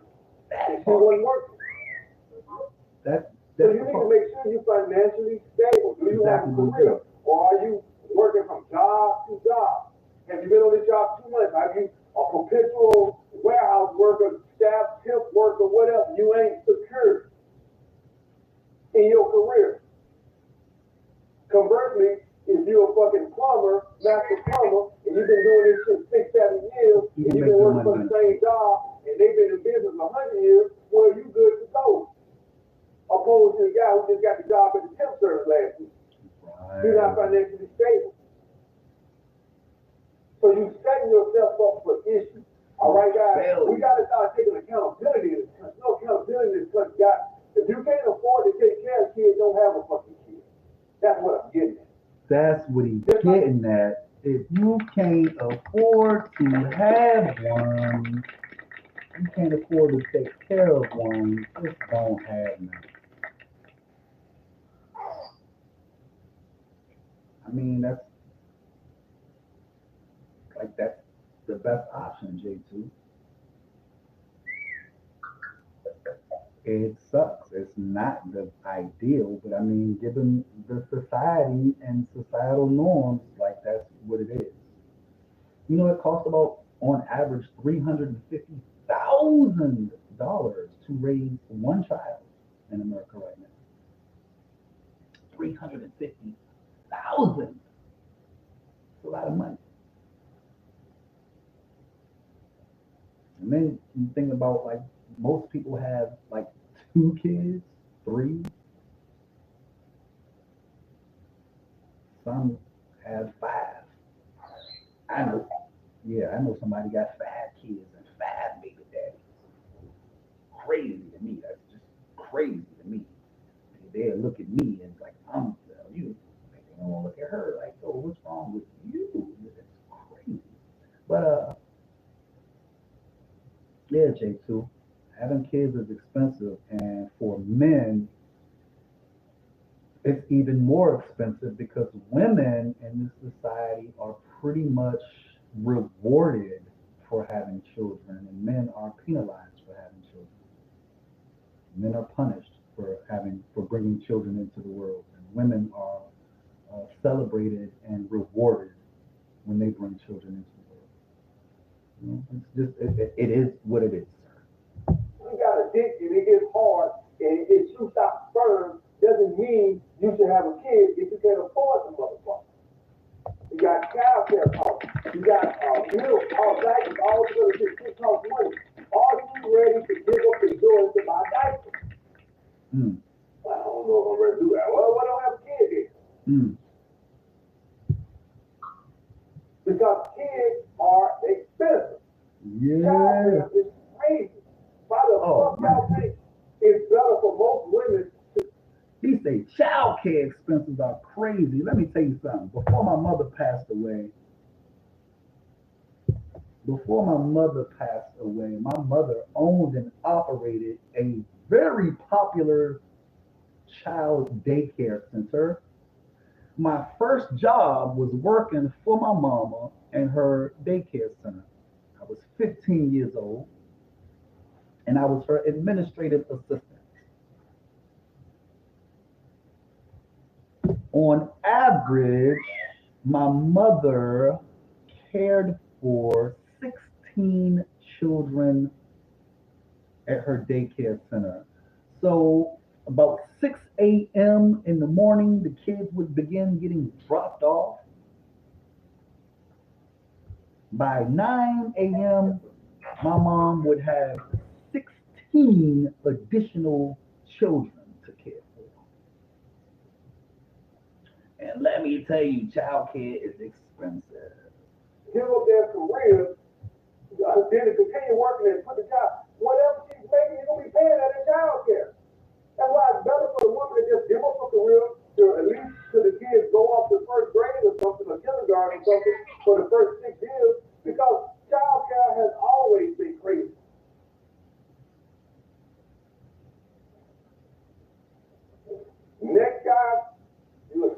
risk that comes with starting a family. One man, guys, want to go this route. You want to get back on the plantation? Fine. Fine. You want to leave us all us red pill dickheads behind because we are bitter men that hate women and you seen the light. You seen the light. All these red pill dickheads have led you astray. And you want to go back out there and get that flower, get back on that plantation? Cool.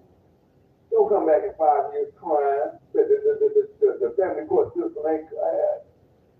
He say don't come back in 5 years. Crying. Why he say 5 years? Anybody want to take a guess? Why he say 5 years? Destiny, you want to take a guess? Keep it lit. We just disavowed sailor. Why he say 5 years? He said 5 years, Destiny, because the average marriage between black couples only lasts 5 years on average. 5 years is the lifetime of marriage in the black community. My wife and I were married for just under 5 years before she divorced me. And statistically speaking, on average, the lifetime of a marriage in Black America is 5 years, which is why he said 5 years. Because men, nowadays, we know this statistic and we share it with one another, make sure we all know, man, this is what it is. That's why he said specifically 5 years. Don't come back in 5 years talking about, oh, the family court, because you should know better. Because we know better now. All right? Great. And you want to go back out there and get that flower, get back on that plantation? Cool. Don't come back in 5 years crying. The family court system ain't, it's not fair to me. It's cool. What we've been trying to tell you. That's what we've been trying to tell you. The system's not fair to men. Oh, man, can y'all imagine all the slaves? You was free. 1865, they free. And then they got, man, I'm going right back on the plantation. Oh, and some of them did. It's called sharecropping. Oh, Lord. That's what you is. You're gonna be a sharecropper. You're free. And you decide to go back. Woo! Wee! Amen. Came a sharecropper. You incurred debt. Now you can't leave because you owe debt. That's what going back and getting a family with a woman is. So you Hey, let's hear that one more time. I gotta hear that analogy, that breakdown one more time. AMS. That was classic. I might clip that. Just the breakdown of the sharecropper going into debt. Like, Jesus. He's speaking my life right now. And I'm finding the humor in it. My ex-wife, my son's mother, is completely destroyed my life and continues to drag me through the family court system. He said, are we not aware of the removal of the black male? I don't know what women are aware of. I can only speak for what I'm aware of. I am hesitant, reluctant to speak on what other people are aware of. I don't know, Destiny. I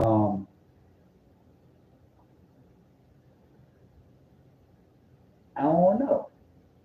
Because a lot of people act like they're not aware. And here's the thing. If they are becoming aware and beginning to behave as if they are aware, it's new. Because the removal of the black man from the household like that, it's literally been going on for like 60, 65 years. So black women have some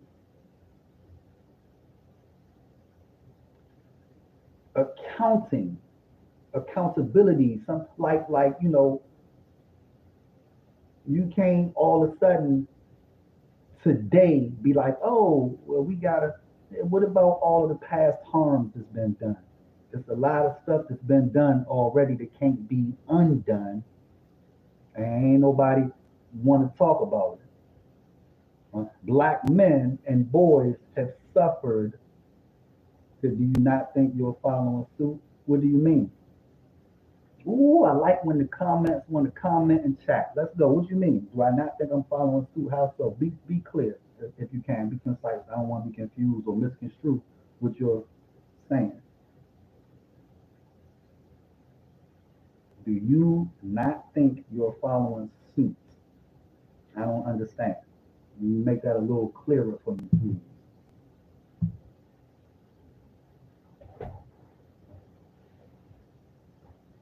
But yeah, let me run back this real quick. I think I'm gonna clip this portion of what he's saying here. You gonna share that somewhere.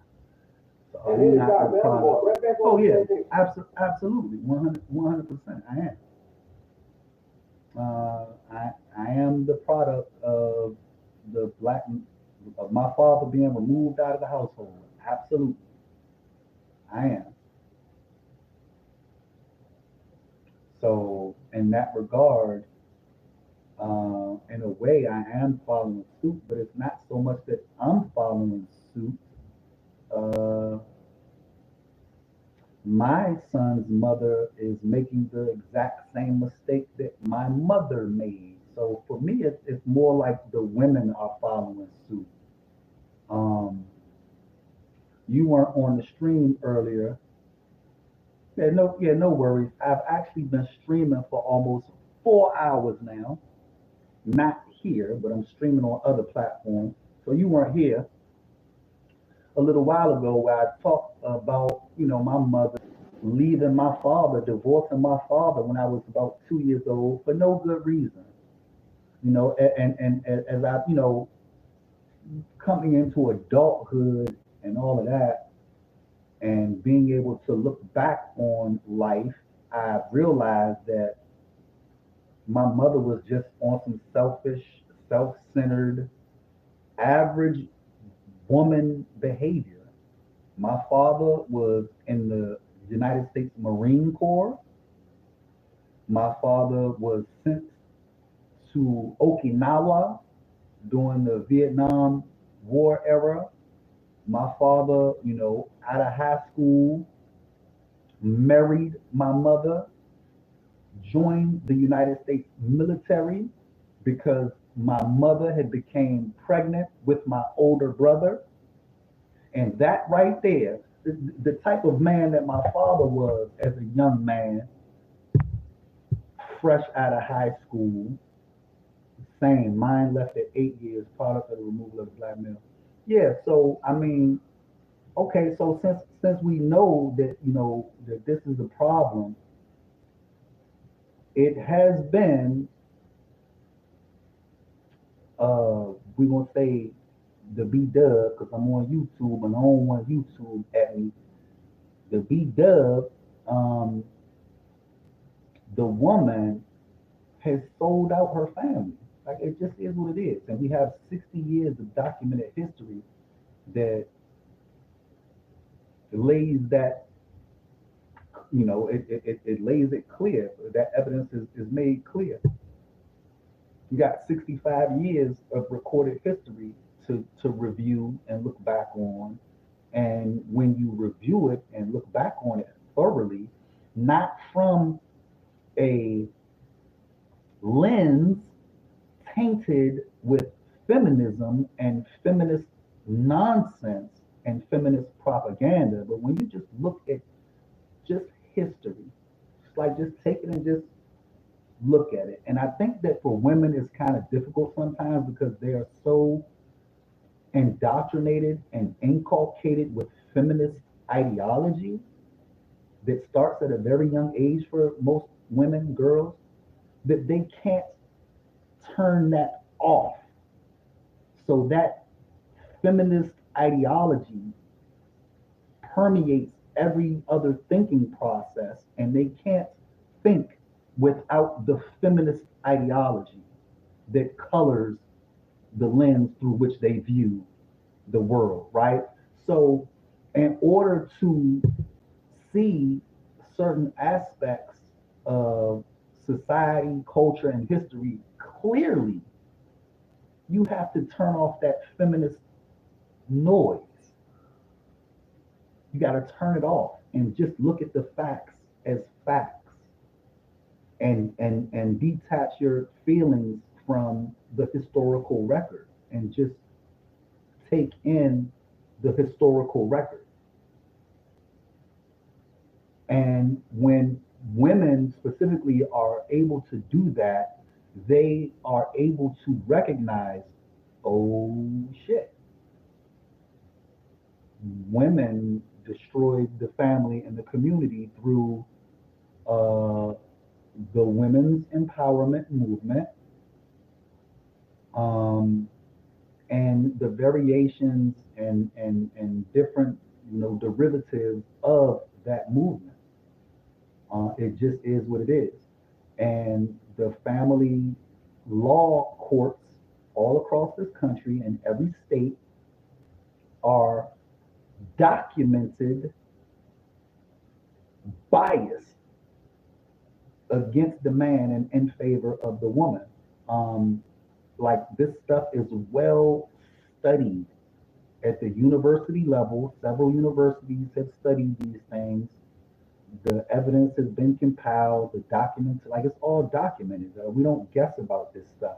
You can ask any family law attorney, male, female, young, old, and they'll tell you, oh yeah, the system is rigged in favor of women. So the men get the short, shitty end of the stick, which is why men are like, I just don't want to play the game anymore. I don't want to play the game anymore because there's no way to win. There's no upside. There's no benefit. There's no positive for men. Maybe sex on a regular, maybe. And that's not really all that if you think about it, because the only time things are good is during the actual act. And outside of the actual act, everything else is pretty much a headache.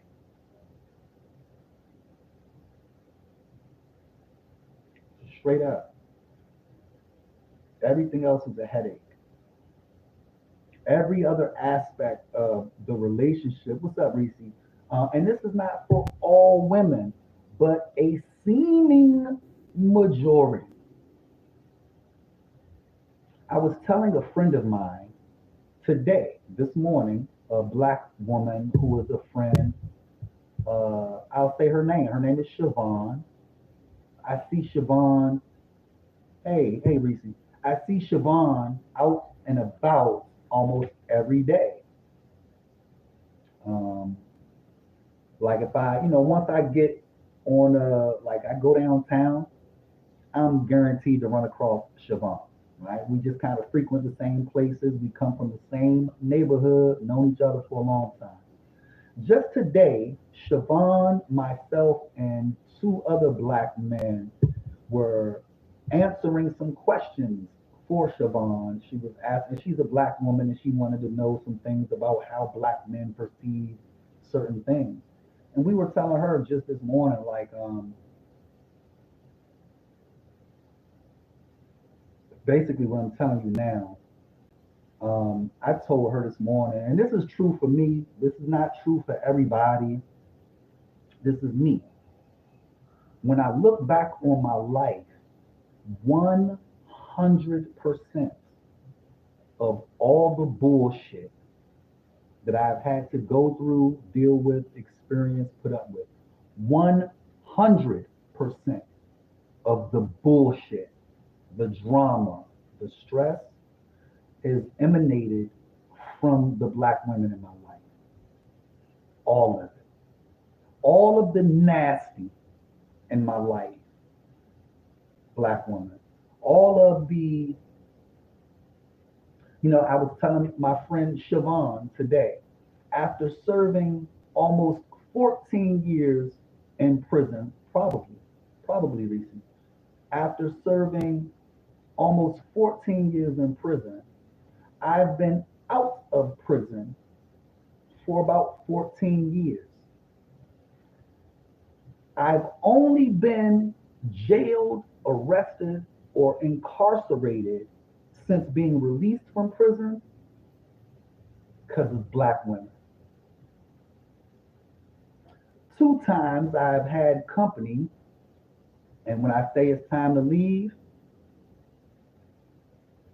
2 times, 2 different women, I'd like for you to leave my place, get an attitude, want to get rah-rah, and then want to call the police.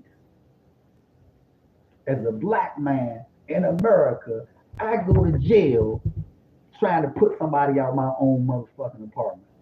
And not even getting physical, like literally, I just want you to step out, get out my shit.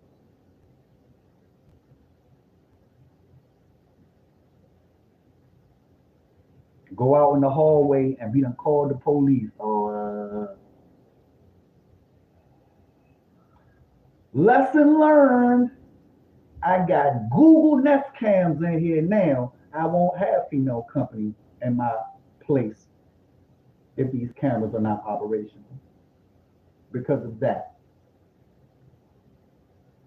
Right? So like right now I'm live streaming and I've been talking about having to go to court in January about child support for a son that I want, honestly and quite literally, I want nothing more than to just be with my son every day. I want to be hands-on. I want to be like I don't know how to explain, like that's my son. It's like that's my seed, that's my semen, that's my son. So I would like nothing more than to be involved and active, correct, hands-on, every day, all day, making sure that my son is correct, that he's right and righteous every step. And I am prevented from doing that by his mama and the state. I am prohibited. I am prevented. And then I have to listen. Black men don't like to take care of their kids. Da, da, da, da. I get slapped in the face every day with that. Right? So, you know, it's black women, man, when it comes down to it, Reese, that and Destiny, you know, it's like once the research is actually done and it's looked at from just study the history.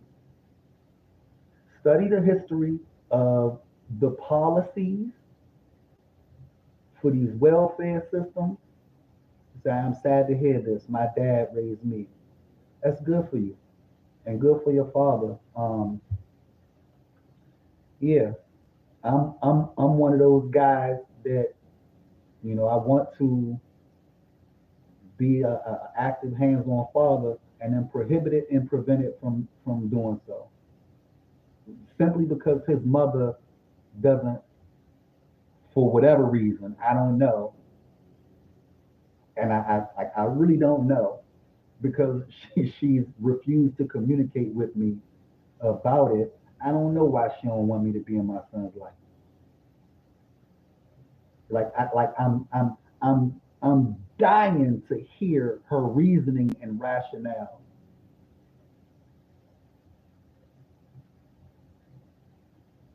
Like I want everybody and their mama to ask her, because I want to know what she gonna say.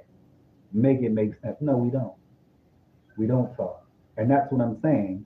She simply, for 10 years, my son is 12 now. For 10 years, she has simply refused to communicate. And without communication, there's no possibility of a co-parenting situation. And this is not baby mama. This ain't some chick that I met and hit it and she got. This is my ex-wife. My son was born within the confines of wedlock. I planted the seed intentionally, purposefully. It wasn't no oops baby. That seed, that child was me thinking I'm going to plant this seed in my wife. We will start our family. That's what Jeremiah was. Court, there's been nothing but court. Oh God, yes, where's the court paperwork? Oh God. Oh God, there's been nothing but court. Nothing but court. And I got receipts. Been a whole lot of court. Got court in January, and I'll probably be doing some jail time. So I'm trying to get as much YouTube content as I can possibly get done between now and then. That would definitely be something I'd like to do. There's a possibility that I'll end up going to jail once I go to court. And God forbid I lose all of my belongings. Wouldn't be the first time, but I'd hate to lose all my technology, especially. I might show y'all that too. Let me show y'all. I'm definitely gonna show YouTube. YouTube will see it. I don't know if it's gonna be this video, but YouTube will see it. Show y'all my apartment. I worked very hard to get this nice apartment so that I can have a safe place to spend time with my son. And I have not been able to spend much time with him since I've been living in this apartment, which is this year's 4 years I've been living here, almost 5 years. As a matter of fact, I've already signed the documentation to renew my lease. So this is going on year number 5. And I haven't been able to spend a whole lot of time in this place with my son. I worked very, very hard to secure a safe living situation where I can spend time with my son. Yes, yes, arrears or something. Yeah. Basically. And it sucks. And it's not a whole lot that I can do about it. And this is for a child that, per court order, I can't even call him. I gotta wait for him to call me. Per court order. I can't even call him no more.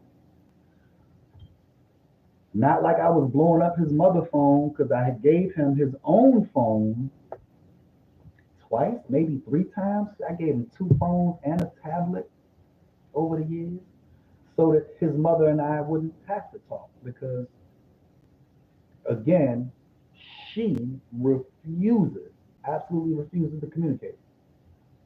Can't talk to me without, she is unable to carry on a conversation with me without it, like she's got to go to 100. And cussing and fussing and name calling. She can't have a conversation. She is unable to talk to me for more than 2 minutes without yelling, screaming, cussing, and fussing. You know what? She can't be upset about that. She don't have no right to be upset about the financial aspect. She just doesn't. And I understand why you would say that or think that or assume that, Reese, but the honest truth is, you see these books, this visible, I am a ninja that reads on a regular. I'm smart. I can start businesses. I write business plans. Long story short, this is what I'm getting at. Had she would have been agreeable, cooperative, and listen and follow instructions and stop being a hater and a saboteur, we would have been rich 10 times over by now. One of the things that she didn't want me to see or spend time with my son, one of the things that early on became a wedge, like she made it a wedge, this YouTube channel that I'm on and the channel is called Jeremiah Wins, was originally a father-son gaming YouTube channel. The earliest videos on this channel, which are still found on the YouTube channel, are videos of father and son just playing. Hungry Shark, Plants vs. Zombies. Like most little boys, my son is fascinated with YouTube. FTG, what is it? FGTV, Family Gaming TV. Shout out to Family Gaming TV. Had my son's mother, my ex-wife, allowed me, listen to my language, had she allowed me to just continue to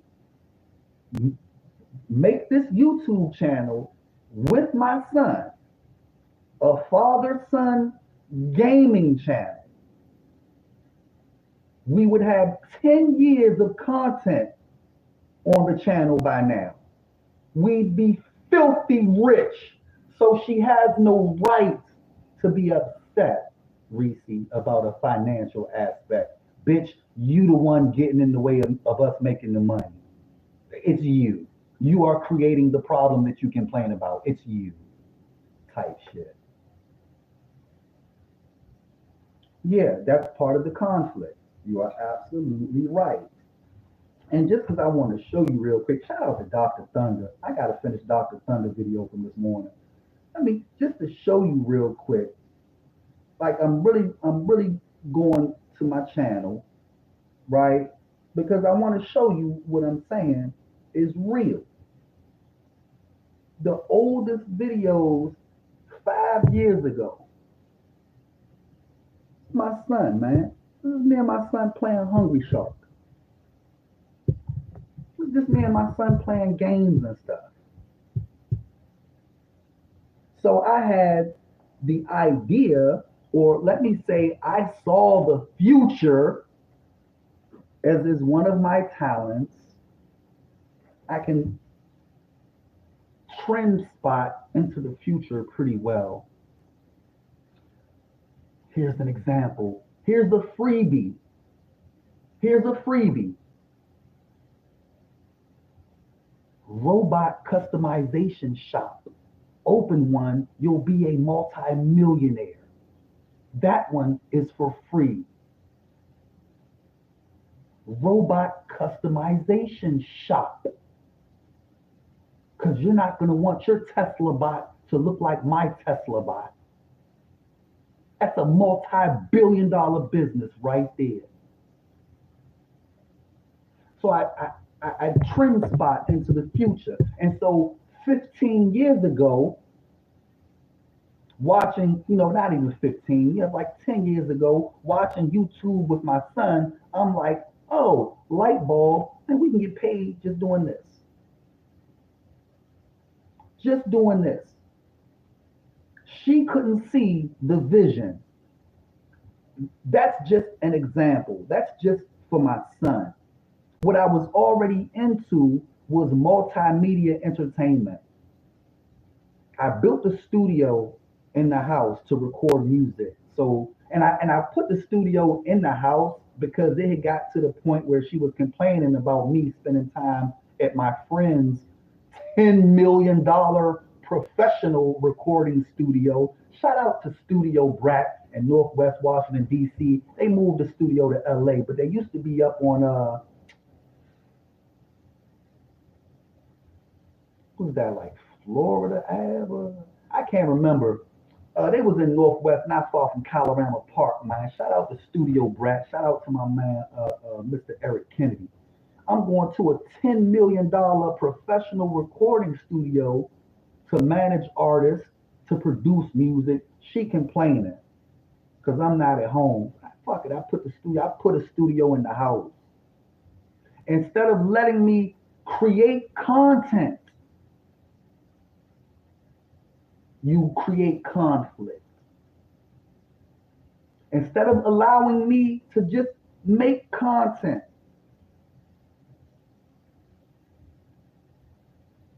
You create conflict. You don't want to, yeah, exactly. Yes, she probably want more of the 9 to 5 lifestyle. Guess what? That shit is going the way of the dodo bird. You're an idiot if you still believe that you got a future in a 9 to 5 lifestyle. You're a fucking idiot. The robots are coming. The robots are coming. The robots are coming. Like, get real. And that's what I'm saying. I look into the future because as a man, I am supposed to be a provider. Listen, ladies, because along with provision, provision is forward looking vision. That is what provision is. It is the ability to see far into the future and prepare for it. So if you want the provider to be provisioning, you got to respect the vision. If you can't see it, you got to trust that he can see it and follow his lead. That's the problem that my ex-wife and I had. She was never able to see my vision. What I was looking at was the future, which is now. Everybody and their mama trying to make a YouTube channel. Shawty, we could have got a head start on that thing as a family affair 10 years ago. But you ain't want your baby all on the internet. Why are you trying to put the baby on the internet? That's my son too. Why you want to put my son on? That's my son. He gonna be on the internet with me. Don't worry about it. Look, baby. Everybody gonna be on the internet in the future. I don't want my son all on the internet. Shorty. Everybody's going to be on the internet. To the point where if you're not, you're gonna be broke. You're not gonna be able to make money if you don't have a presence on the internet. I saw this and understood this when my son was 2 years old.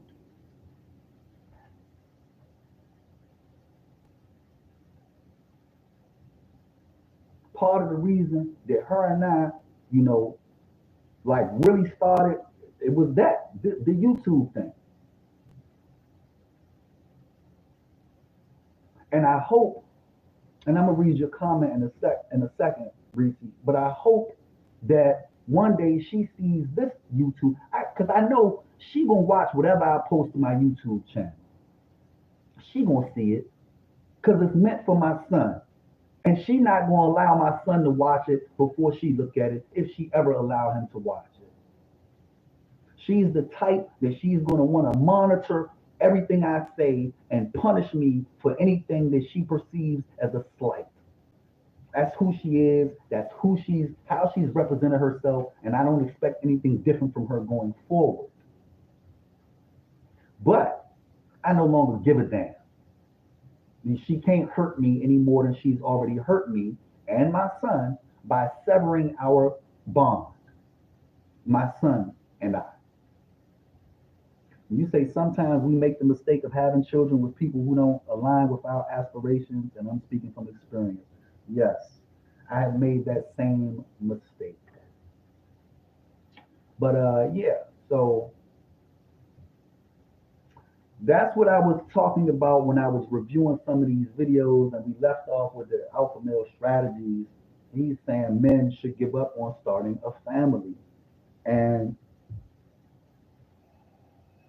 we are seeing, we being men, talking about myself, I'm seeing a lot of those videos. I haven't watched a lot of them, but I'm saying that I noticed, quite a few of them videos popping up in the feed, in the algorithm. We gotta get this last one for YouTube. This might be the last one for YouTube. Man, I might just go all night, man, because we're gonna do long form content, right? and chop it up and break it down. So I'm live streaming on YouTube, guys. I've been live on YouTube for 4 hours and 10 minutes now, with the idea of just rock out, do my regular thing, and repurpose the video, chop it. You know what I mean? So I got that game. Man, shout out to Arlen Hamilton and Anton Daniels, man. Cause I got that piece of game, and Dr. Thunder. I got that piece of game from y'all. Long form video. Instead of trying to shoot, a short video, shoot a bunch of long videos and then chop them down. Do you really get paid from YouTube? Not yet, I don't. She asked, do you really get paid from YouTube? I'm looking at YouTube at the YouTube camera. Do you really get paid from YouTube? Not yet, I don't. I'm working on it, man.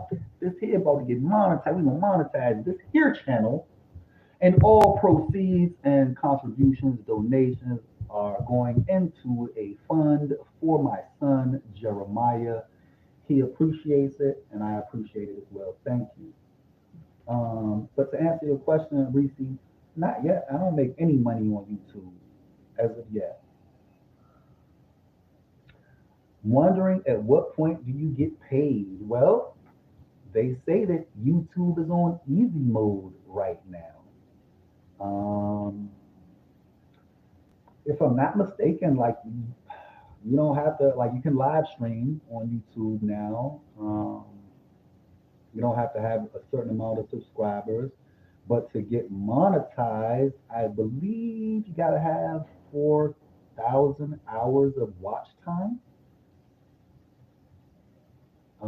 What is it? 4,000 hours of watch time. I got all these computers. I could look it up easy, but I'm trying to remember. 4,000 hours of watch time. There's a few other criteria, but yeah, once you got that, it's not like how many subscribers. It's watch time. Yeah, watch time is more important than subscribers. Because the money is coming from the advertisements, so the watch time. So, but yeah, so I'm really, really, because of and I said this on the live stream earlier, like you guys weren't here because I wasn't streaming on this platform then, but I did mention it earlier. It's one of the main reasons I decided to do YouTube. For those of you who can connect dots and read between the lines, my ex-wife dogging me, man. Won't let me see my son. YouTube is the only means that I have to actually communicate with my son. And the idea behind the channel, since he and I, he don't remember because he's just a little boy. We started a YouTube channel together. So I hold on to the YouTube channel because he knows how to find it. He knows the YouTube channel. He knows how to find it. We've talked about it, during the time when he was 9 and 10 years old. We talked about his YouTube channel. I remind him about his YouTube channel. You want to see me, you want to hear from me, go to your YouTube channel. I'll be sure to leave messages there for you. I'm getting a little emotional, so I might cry, and I don't have no problem with I've cried about my son on the internet before. I'm not ashamed or embarrassed. I love my son and I miss him terribly. So, but yeah, that's the point of the YouTube channel. I think of it as a trail of breadcrumbs for my son. He's going to want answers. And his mother is not going to give him the truth. So I just want to make the truth easier to find for him. So I hope that works out for you soon, because the older they get, the more they open their own eyes and make their own decisions. Yeah, he just turned 12. The day before Halloween, he turned 12. And so that's one of the things that frustrates me about not being able to see my son. We are literally in entering into World War III. The country is being overran with illegal immigrants, gangs. There are weird drones flying all over the East Coast, and the government don't know who they belong to or where they're coming from. All of this stuff is going on in society, and I'm not even able to shepherd my son. I'm not able to cover my son. I'm not able to guide my son. And when I think about it, I resent his mother deeply for it.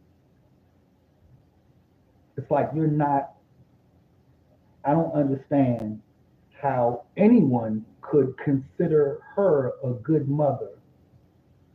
And we live in these times where the society is in such a state of flux and change. And you're going to cut a son off from his father. You're going to cut a father off from his son. And don't get it twisted. Like my son and I, like we've had up until recently, with all this court drama and stuff, we've had a very close relationship. I was my son's primary caretaker after he was born. After his mother gave birth, she returned to work. I stayed home with the baby. I didn't want to go back to work. As a matter of fact, that particular job, I ended up quitting that job because my son's mother, my wife, swore up and down that I was having an office affair with my boss, which I was not. I was not at all. And I'm on YouTube. Let me say, because this is a place for me to speak the truth. I speak the truth everywhere, anywhere I'm at. But this is the place for me to speak the truth about my life experience. So let me add this caveat in: Working Families Party, the political organization. I was working for them in their Hyattsville, Maryland office. Working Party's Family. I was working on the Fight for 15 campaign. We went door to door across the entire state of Maryland, campaigning, getting signatures and support for raising the minimum wage to $15 an hour. Did so good that when it was time to, like I was the guy from the office that they chose to send to talk to the governor at the time. Right? My boss was a young lady. I can't remember her name right now, which is good for her because I want to tell on you so bad. You were my employer, you were my boss, and you were trying to get me to sleep with you at work and during work hours. And as soon as I remember your name, I'm going to put you on blast about it. Bet that. My wife swore up and down that I was having an affair with this young woman, and I was not. And I wasn't precisely and exactly because I was a married man. Lo and behold, I should have been banging her back out the whole time. I wasn't. I should have been. Because as it turns out, the young lady fired me because I would not have sex with her. I lost that job. So when it was time to be looking for a job with the baby on the way, my attitude was, fuck that. You go to work, I'll stay home and take care of the baby. Because I just had a really good job that I was making good money at and excelling without having to sleep with the boss. and still was getting the option to sleep with the boss. But I didn't. But my son's mother, my wife, carried it as if I was cheating on her, and ultimately that resulted in me getting fired because I wouldn't cheat on her with the girl. So when my son was born, I was like, man, what I really want to do is work on my multimedia company. I got a handful of artists that I work with from out of Washington, D.C. I was managing rappers and a DJ or two. So my attitude at that time was, you know what, man, let me with the work with the 9 to 5. You go ahead, you can go back to work. I think she had a pretty decent job at the time. And I was like, man, I'll focus full time on building up this company, putting these artists in position, putting our brand in position so that we can make some money. And I'll stay home and take care of the kids. Don't worry about it. I'll be a stay-at-home dad.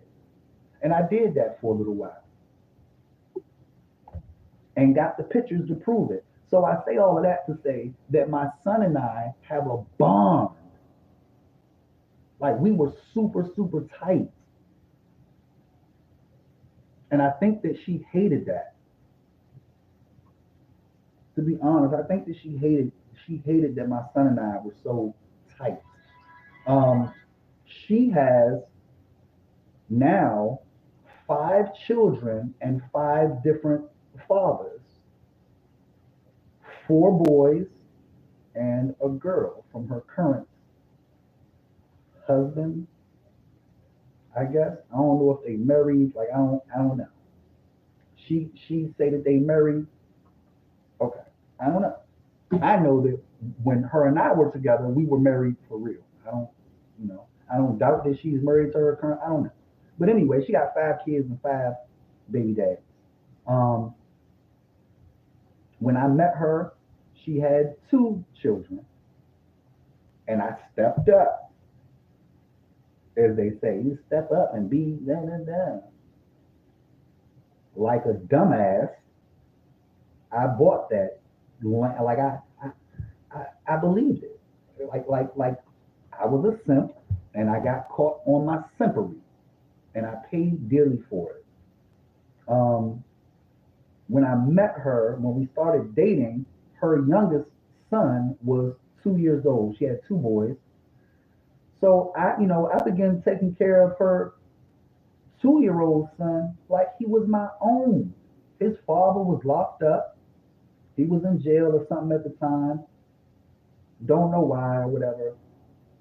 But I took care of that little boy like he was my very own. And this is before my son is born.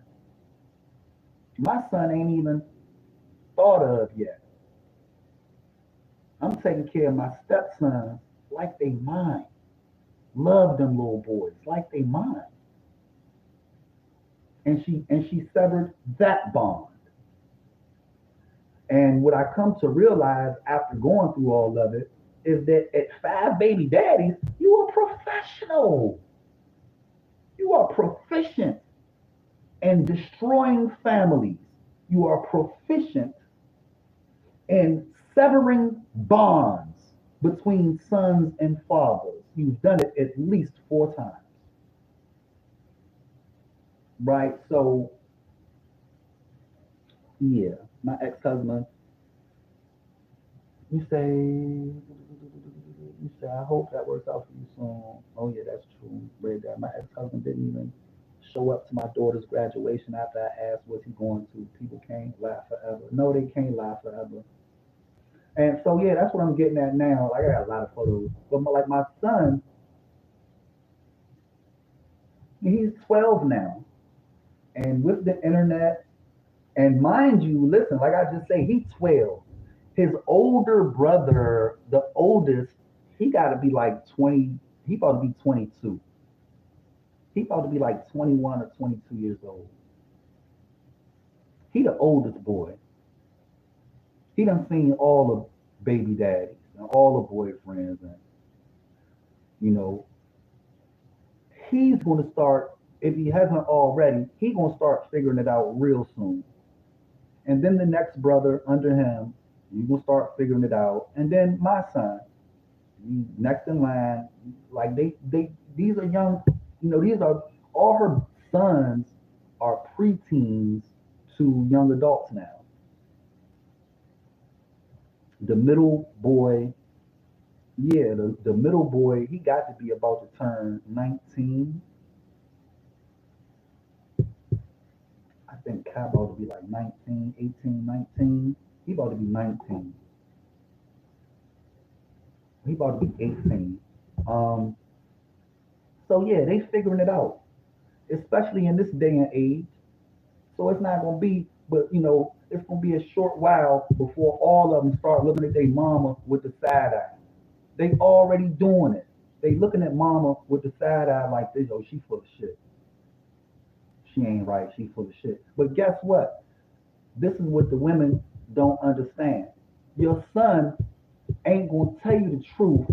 He don't want to hurt your feelings. He don't want to feel like he's betraying his mama. And you, as his mama, you make him feel like he is betraying you if he were to tell you the truth that he recognizes about you.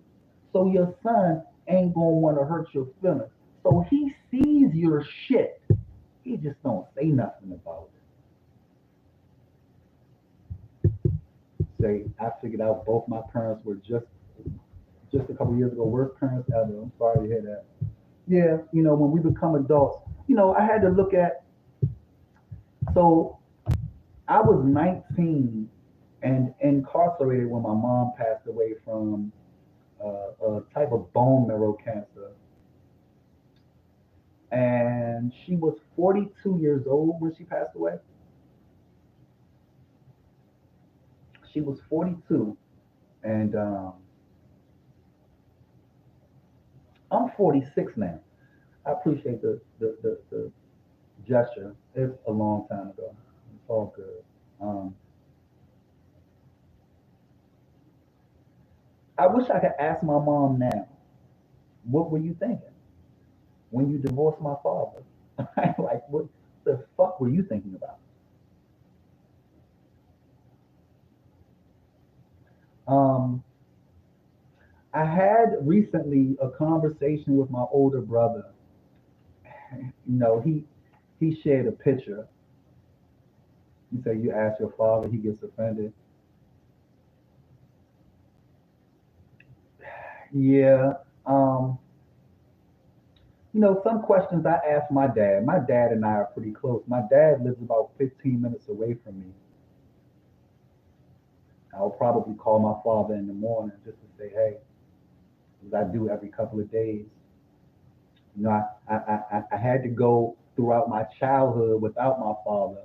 So I made sure that as an adult, I put in the effort so that my father and I would have a, a, a relationship, the type that I always wanted. I just always wanted my father. Um,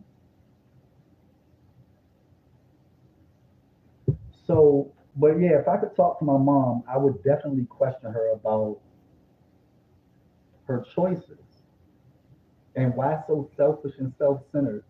I had a conversation with my older brother recently, and he reminded me, which I'm thankful for and grateful for. My older brother is my favorite superhero of all time. I love you, bro.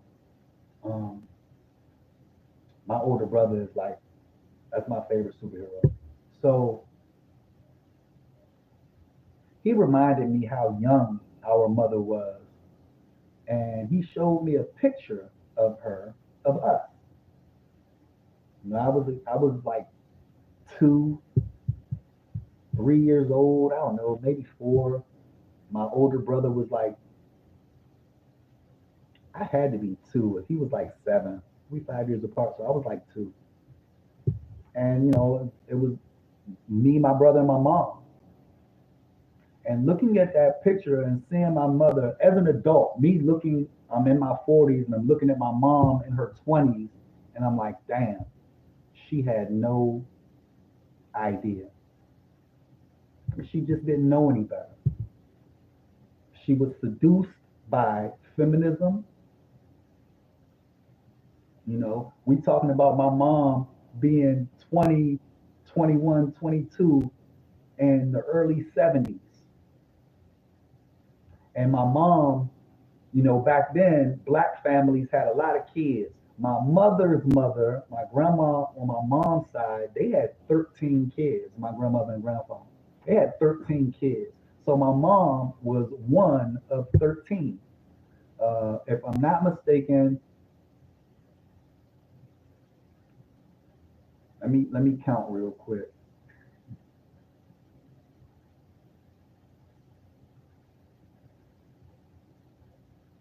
Yeah, 7 girls, 6 boys.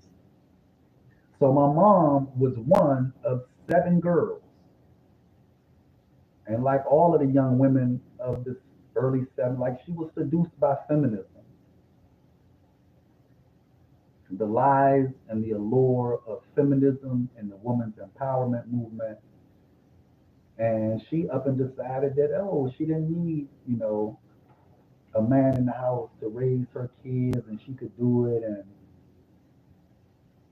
And so my life experience, and I love my mom. Please don't get it twisted. I love my mother. She was a great person. She wasn't a great parent. She was a great person, though. I remember being passed around a lot as a kid. I remember my mother never having any time for me. I remember always being handed off to one of the female family members. You know, I got a lot of girl cousins. I was always babysat by my girl cousins. You know, she was still learning, unfortunately. Right.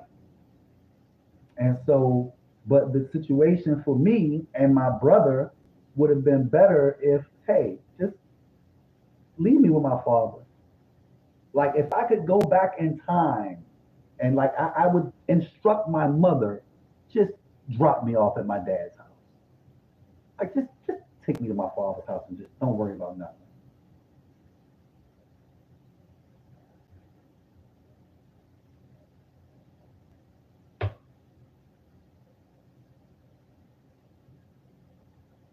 Um, Say I always wanted a family.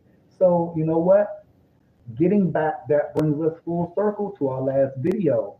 And something that I was saying before, I wanted a family. When I got released from prison, while I was in prison, I was preparing to get released from prison one day, and in making preparation, I wanted to be a husband and a father and a family man.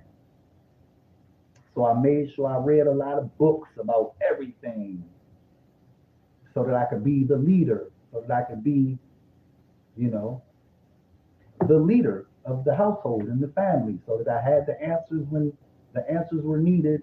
I would be able to, I know, I got the answer. I know that. I can fix that. I know how to do that. Don't worry about that. Wanted a family. And what I found in an attempt to establish a family and to maintain and nurture and grow a family since my release from prison, I have found that most of the women that I have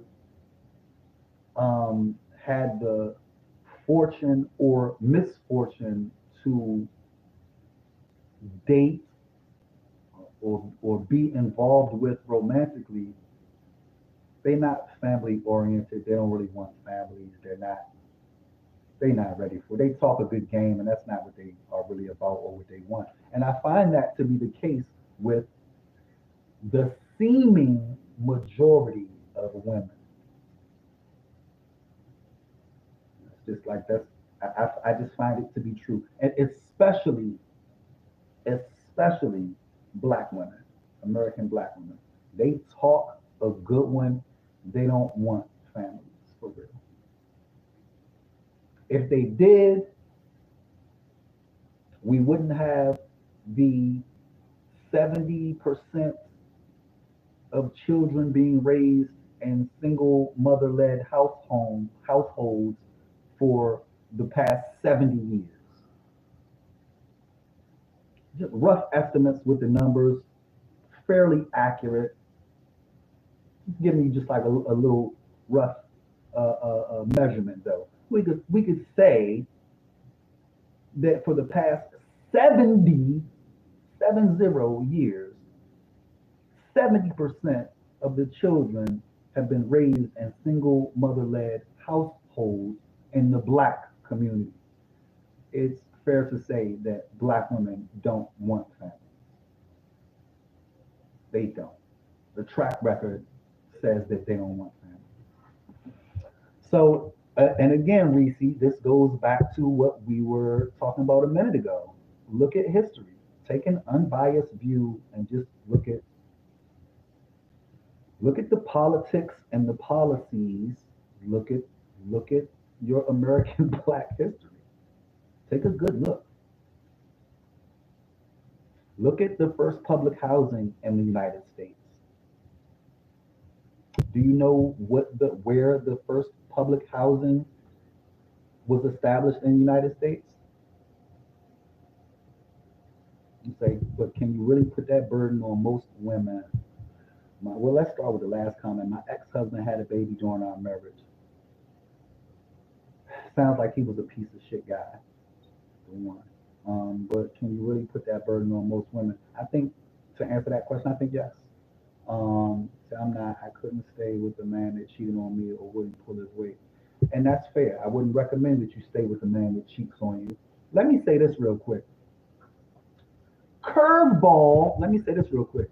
I have 2 adult daughters who are drop dead gorgeous at 28 and 29 years old. Shout out to my girls, Bianca and Michelle. Michelle really doesn't mess with me too tough. She has always been angry at me for decisions that I didn't make. It's the way I understand it. Like I don't really know because we don't get along well. It's my youngest daughter. Me and my oldest child, my daughter Bianca, we cool. We real cool. She's like, if I was a girl, I'd probably be my daughter Bianca. Um, so both of my daughters are by the same woman. Had those girls young. Um,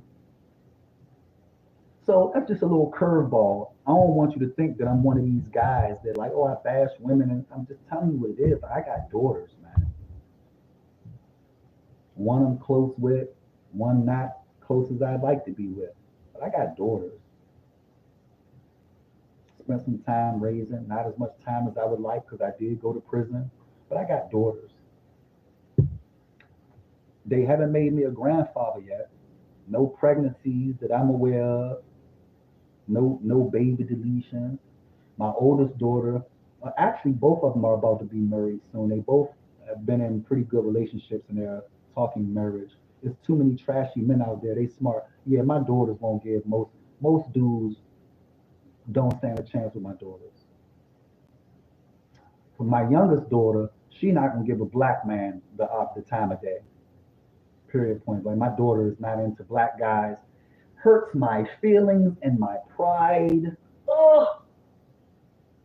But she likes white boys and Asian boys. What can you do? She don't like black men. Like I said, she don't even like me. Okay? My oldest daughter is dating a guy. They about to get married. I hope they get married. Because I kind of hope they get married. I do. They make each other happy. And that makes me happy.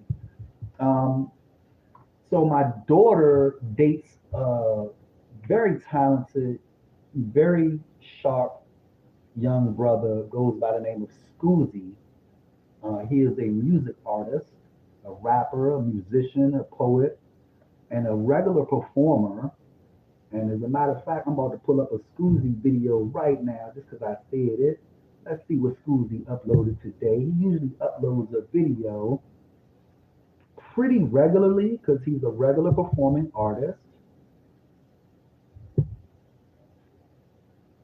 And this is my daughter's boyfriend, and I like the fact that I can watch him on YouTube because guess what? I know where my oldest daughter is at.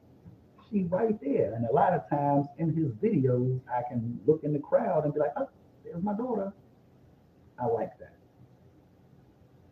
So shout out to Scoozy, young boy. That's SKUZII.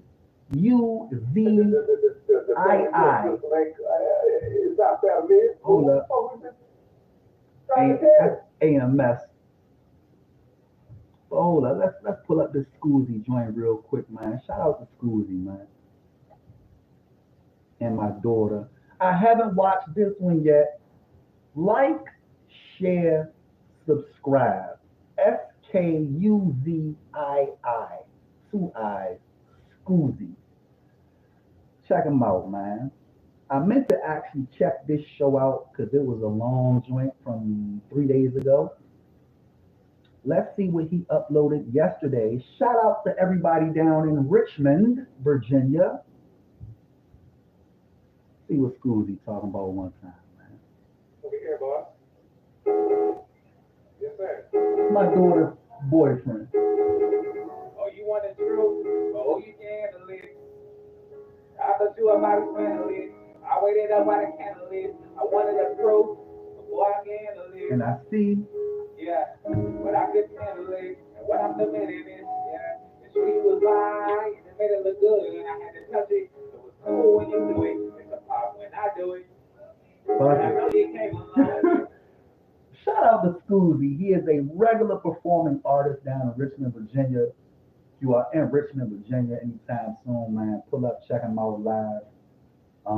You will not be disappointed. He's a hell of an artist and performer. And I love when he breaks out and plays the saxophone in the middle of a set.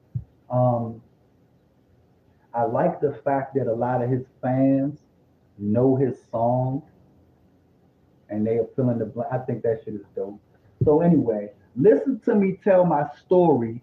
A couple of years ago, I had a studio in the fucking house because my ex-wife, my son's mother, was beefing about me going to a $10 million professional recording studio in Northwest DC.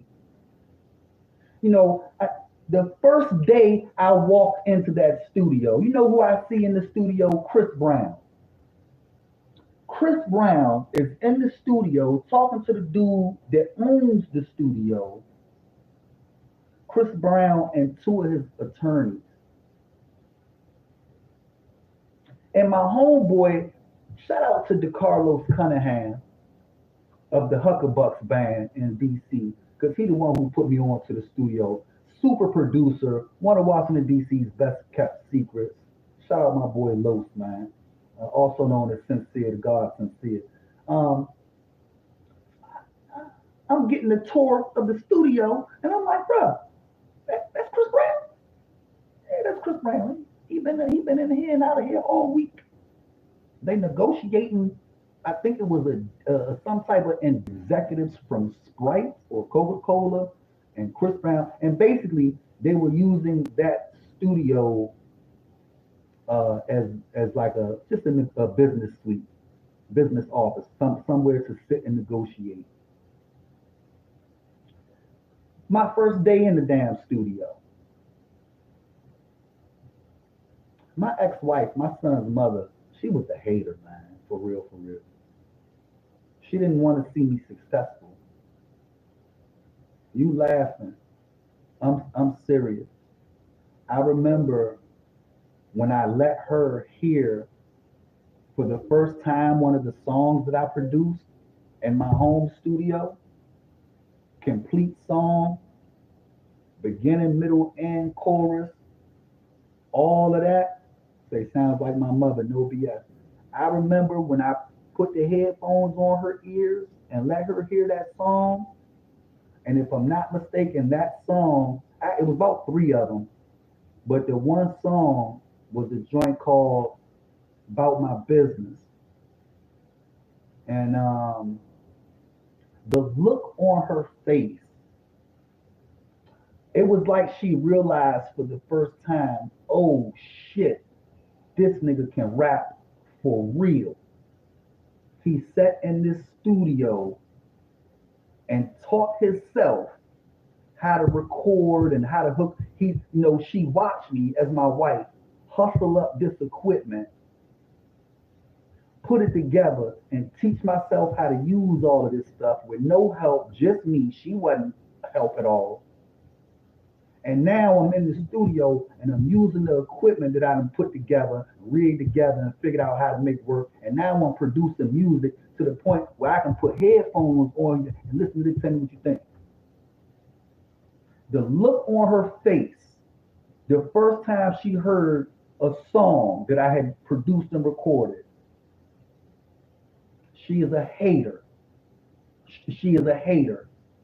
I'll never forget that look. That look was like, oh shit, this dude can rap for real. And if he is successful, he not gonna want to be with me. That's the look that I saw on her face. No words communicated, just the look.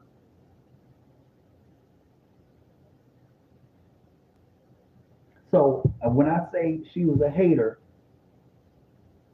yeah, that's a true story. I'm not, you laugh, you say LOL, but I'm serious when I say that. Like, she was a hater, and I didn't realize how big of a hater she was at the time. She said, would you leave? No, would you leave her? Would I leave her? Oh, nah, I would have never left her for nothing. I said I do till death do us part. I meant that shit. I'm from a school where your word is your bond. That comes from the Nation of Islam and the supreme wisdom lessons. There's a whole thing, like in hip hop culture, we say word is bond. It comes from the teachings of the Honorable Elijah Muhammad. Have you not heard that your word shall be your bond? That's why black men say word is bond. But my word is my bond. Before what I say, I'm willing to die before what I told you fails. Because my word is bond. And when I said till death do us part, I meant that shit. I would have never left her for nothing. Like I wouldn't, I meant that shit. Death do us part, man. Thick and thin, highs and lows, we together. And I was looking for and expecting that same level, that same type of commitment. So had I became successful or whatever, I would have never left her. My plan was we all go to the top together. My thinking in terms of wife and husband and marriage, you help me become successful. That's your role. That's your job. That's what you do as my wife, is you help facilitate my success in this endeavor. In doing so, you earn your place. So that when I make it to the top, when I cross the finish line, when I'm successful, you done earned your spot because you helped me get here. Fuck would I look like leaving you? I become sick. Like, that's the dumbest shit. That's stupid. That's dumb. To me, that's dumb. You helped me get here. Like, you helped me win. Why would I leave you? Like, I don't get it. I don't get that type of thinking. I understand that there are some men who, that's dumb nigga shit. That's goofy, doofy, dumb nigga shit. To think, I'm gonna read your comment. What's happening, Essie? One time, man, for everybody, because I got people popping in on the stream, but I've been throwing golf in the conversation. Peace, all around. What's happening, man? So, let me read these comments real quick. You say, I done help men with job cards, resumes, and they said, fuck you when they got it. Goofy, doofy nigga. Stupid nigga. Let me tell you something. I've never had that type of help from a woman, a female, never had that type of investment ever. Because goofy, doofy, dumbass niggas mess it up for good dudes like myself. Being stupid. These are dudes that intentions is jacked up from the very beginning. They step to you with the intention to use you. And you just as goofy, doofy, and dumb because you allow it, you fall for that dumbass shit. Like, and that's what I'm gonna say on that. It is common, it does happen. And I'm sorry that it's common. I'm sorry that it happens. Dumbass niggas, man. And you stupid for not being able to differentiate between a good, genuine dude and a dumbass. Like some of that is your fault, shorty. Your picker ain't picking right. What is it in you that has you choosing the wrong type of dude? Like, what are you choosing based off of?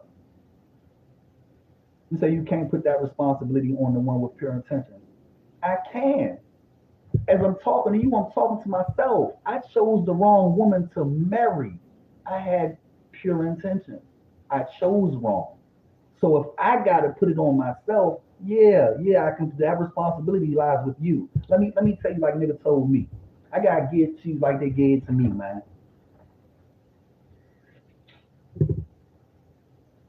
And I'm gonna be so real,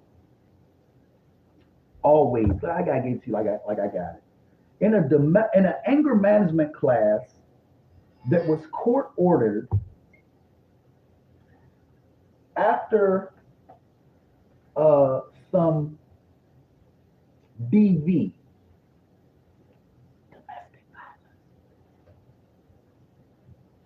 right? Situation occurred.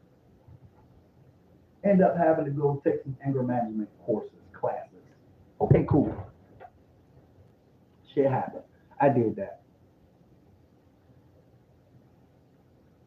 While I was taking the anger management class was taught by one of the like top teachers in this area for that type of thing. Like he is a expert, like the dude, like he's the man for all the domestic, like anger man, like he's an expert in the field. Young black guy. And in the class, I wasn't the only guy in the class. There were men and women in the class. It was like an 8-week class or something like that.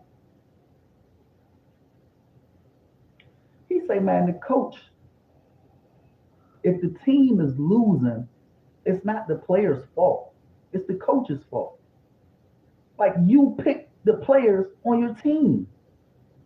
If your team sucks, it's not because the players are sucky players. It's because you picked sucky players for your team. It's on you.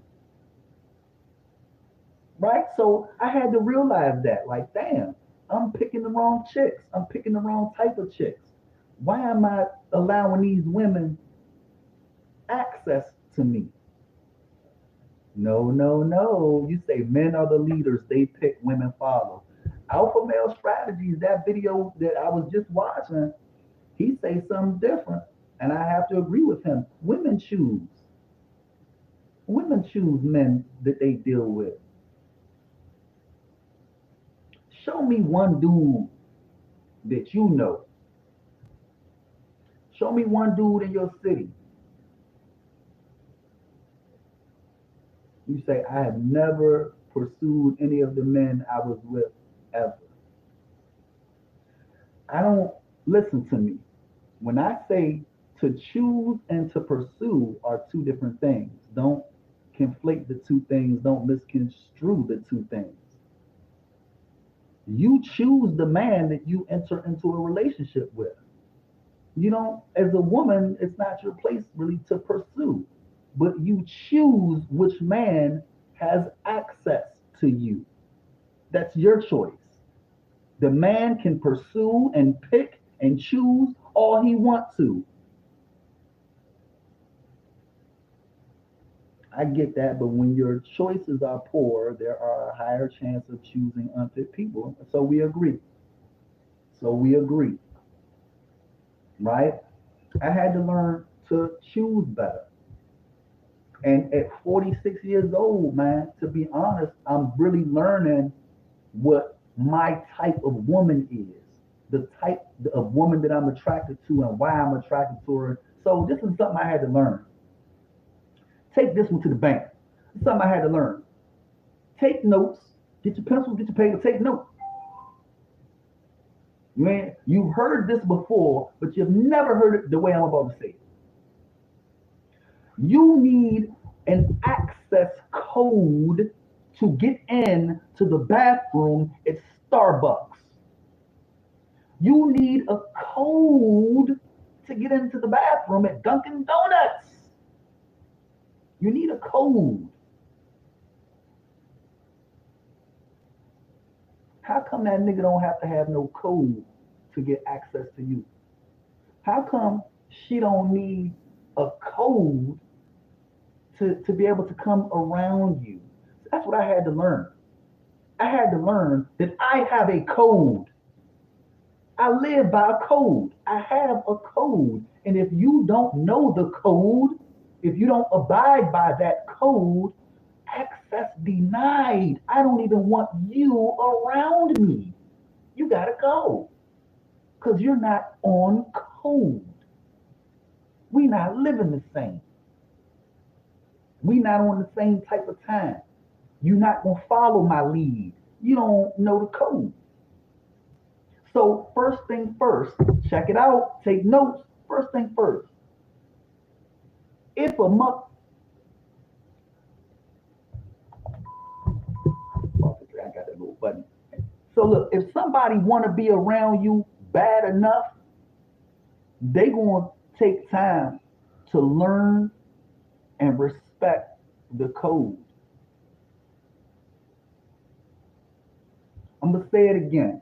If somebody wants to be around you genuinely, they'll take the time and put in the effort to learn, to implement, and to respect your code.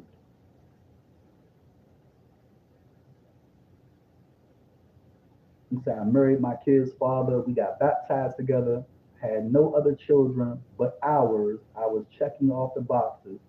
He still did wrong. You know what? It's not your fault. Sometimes you got to be okay with it's not your fault. It's not your fault. I had to learn that with my son's mother, my ex-wife.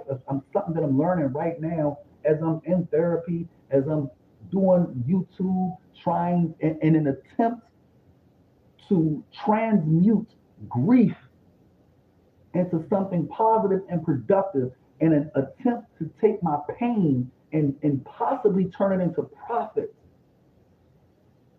I'm doing YouTube and I'm talking about my son and my ex-wife. I had to realize it wasn't my fault. It wasn't my fault. My responsibility, but not my fault. You catch that? Sometimes things are your responsibility, but it's not your fault. Sometimes things, it's not your fault, but it's your responsibility though. I had to learn that. There you go. Your responsibility was to move on, correct? Because the relationship failing was not your fault. You was doing your part. You know, and sometimes, unfortunately, we all run across BS people, you know. I know for a fact that there are good women out there. I'm not, one of them guys that is, like I believe that all women are. I know some awesome women. The thing about it is, the good ones are all married already. Like the ones that, not all of them. It's a young lady I would love to marry. Um, that I met. And we don't know each other, but like she's definitely a wife. Let me just put it like that. I know a young woman who is a wife and she is ready, willing, and eager to be a good man's wife. Um, you say I agree. Just like the men, most good men are married. So yeah, that's why me personally right now, I'm not like I'm not interested in dating or like I'm over it. And I'm getting comfortable with the idea of, you know, being a bachelor for the rest of my life. Um, I'm not opposed to a good, healthy relationship. I'll never get married again, not under this society's current laws. Unless they change these laws, I never get married in this country, never again. Um, and I'll never have any more children. I'm done having kids. I got two girls and a boy, and this is gonna sound messed up, but as a man, I regret having children. Um, I love my children. I regret having children because as a man, being a father in America, especially for black men, you are denied your children. Like you can't be a father to your children. The society won't work the way that they need it to work if they up and let black men be fathers and let black men raise their children. That would literally turn this American society upside down. They don't want it. They use a man's children as a way and a means to enslave him. I'm dealing with it right now. I'm not like I'm going through it right now. I got court for child support. I owe some money. If I don't come up with it, I'm going to jail. I can't even see the boy. He lived 45 minutes away from me. A wise man once said, responsibility without authority is slavery. And that's what they want to do to me and to men and to the boys. They want to take us and enslave us, and they use our children to do it. So had I known then what I know now, I would have never. I wouldn't have no kids, man. I'd have never shot nobody's club up or like none of that. None of that. Not ever. Because since I, since I had my oldest child, all three of these kids, it's been really, really, really hard on me. I told my daughter's mother last time we talked, I told her that, all I got, and this is my baby mama, not my ex-wife. My baby mama, not my ex-wife. You say, I'm glad the birth rates are declining. Look at your daughters. People are saying no to children in dysfunction. Absolutely. And my daughters are saying that as well. Um, I'm proud of the fact that my daughters, the young, beautiful black women that they are, have never popped up pregnant. Like they in their late 20s and early 30s and they ain't had no kids. And like I'm happy. I told their mother the last time we talked that you got all of the glory from these two girls. You know, as a young mother of beautiful girls, you got gifts, you got glory, you got, you got all of the good. You got a ton of help from family and friends. All I got is a bunch of grief. That's all I got out of having daughters. That's all I got out of bringing children into this world, in this society. All I've gotten out of it is grief. That's all I've gotten. So that's sad. It is sad, and it's true. It's sad. And it's true, which makes it even more sad. Like this, it is what it is. It's all I've gotten is grief. That's it. Loss and grief. Loss and grief. Grief from loss. Because we don't want you to take care of your kids, Ninja. We're going to take your kids away from you. We're going to do everything we can to keep you from your kids. The mother of the children and the state are going to work together in cahoots, in collusion, to keep you from being a father to your own offspring. That's the game. And the whole country plays it. All across the country, state to state, they play it. And men such as myself, the older men, the men in my age and the younger men are all looking at it and saying, fuck that. We're not doing it no more. See, the older men, we got the internet now. So you got guys in their 70s and in their 80s sitting up on the internet speaking to younger men and telling younger men, I'm 80 years old. This is the game and advice I'm gonna give you young guys. Don't get married. Don't move in with her. Don't have kids. Don't, you know what I'm saying? Then you got the guys, my age, I'm Gen X. All of the Gen X guys are like, listen, look at the world, like look at the demographic, look at the people around you. All of the Gen X boys that was raised in single mother households that aren't rocking rainbows, I'm saying it nicely, all of the men from Gen X that are not homosexual men, the guys that are straight are on the internet saying no more. I don't see none of the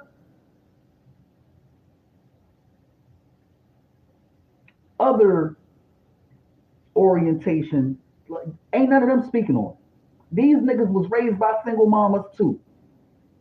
That's why a lot of them turned out the way that they turned out. I'm not guessing. I grew up in the 1980s. I seen what crack cocaine did to the streets.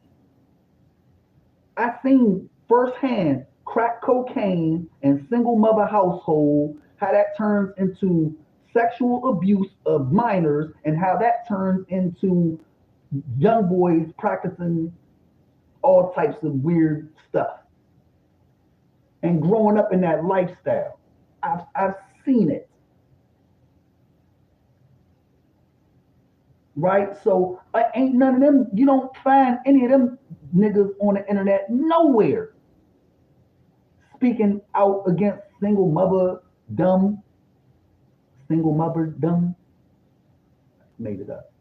You don't see them dudes on the internet talking, like this. You only see straight men or men who present as straight, like, on the internet saying the things that I'm saying, like, hey, don't date a single mother.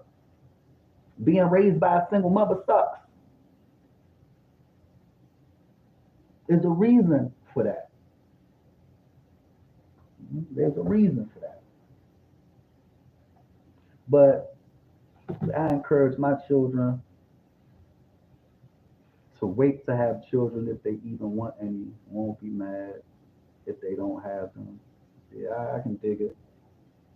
You know, I used to want family and legacy and I still want it, to be honest. I want it, but the reality is that it's not to be had, not in this current society. Like the society is real live set up to destroy your family unit. And Reese Cup for you, because we was kind of going back and forth just a little bit about like black women, and I was saying take a good look at history. Recently, it has been said that black women, it's not the first time that it's been said, black women are the backbone of the Democratic Party. I've heard that my entire life. Look at the policies that have been implemented by the Democratic Party. Over my lifetime, it's all been bad. It's all had a negative impact on my group, which is black men. Politics is all about representation for the group that you belong to and or identify with. Politics, by definition, is jockeying for position for your group. So we all belong to a group or two or more. You say the whole system is flawed. It's not for black people's favor. It never was. No, and you're right. But, and I know because I'm well read enough, there was a period in history where the Republican Party, with a lot of black men and as congressmen in the Republican Party, things were going good for black people. Even during a bad time in history, things were going good for black people in this country. And shit didn't start getting twisted up for us until we switched over from Republican to Democrats and been rocking with Democrats forever since. Clinton wasn't good. I don't think so. So, and that's the thing, right? This is one thing that you need to understand. Affirmative action, the original intention, like everything, this is my problem with all of this shit, with the whole system. Everything that is for black men, and this is history, all you gotta do is just a thorough, I'll help you. I'll find it for you and show it to you. I'll make it easy because I don't ain't got time for this bullshit. Everything that black men fought for as far as rights were given to everybody else except black men. Black men have never, ever benefited. I'm saying it. I'm a black man. I'm saying it. Affirmative action has never done anything for me. I have watched every other group receive some type of benefit from affirmative action. It hasn't done a motherfucking thing for me or for any of the black men that I know. The only black men that are able to benefit from the policies that are implemented are the gay men, the rainbow crowd, because of intersectionality and intersectional feminism. It's bullshit. I would agree with that. Segregation was to our benefit. Even that though, even that, see, and this is what I'm saying to you as a woman, you might not recognize it. Excuse me.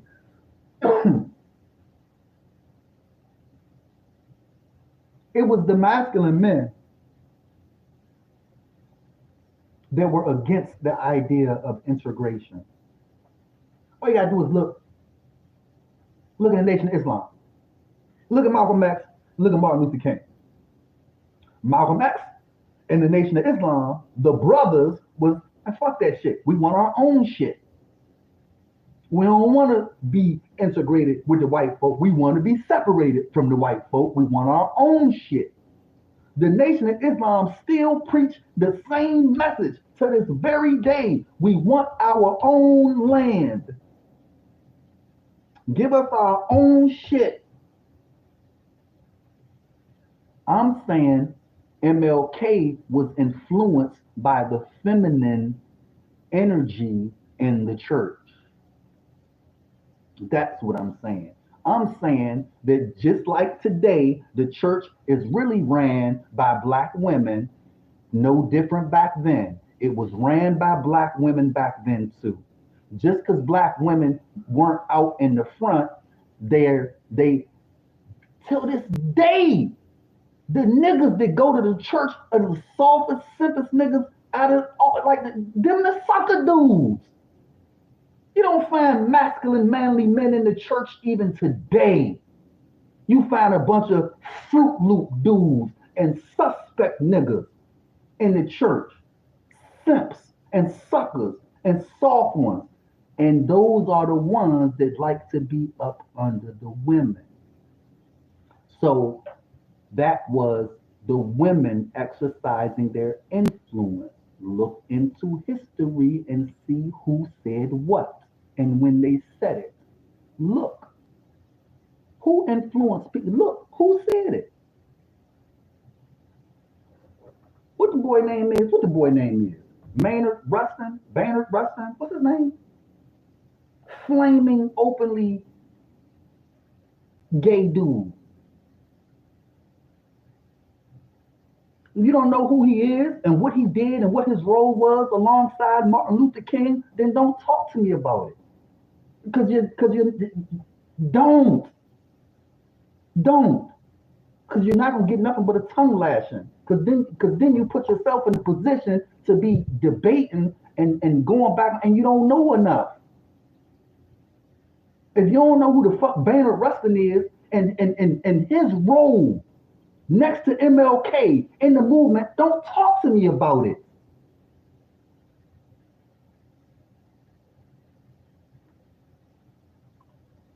Because he the one who was telling Malcolm X not to work, he was telling MLK not to work with Malcolm X.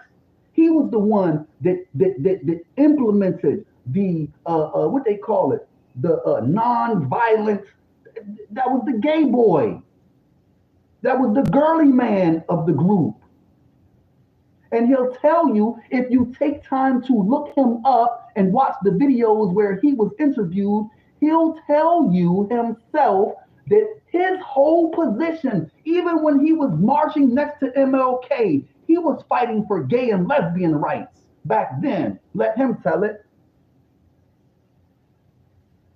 So the feminine influence, yeah, that's true. But guess what? When you got weak men who are influenced by women, only a weak, let's be honest. A weak man is influenced. Okay, that's their fault. Granted, we can agree on that. It doesn't take away from the fact that the influence, listen to what I'm saying. See, you gonna miss the point. You gonna miss the point because you won't let me make the point, right?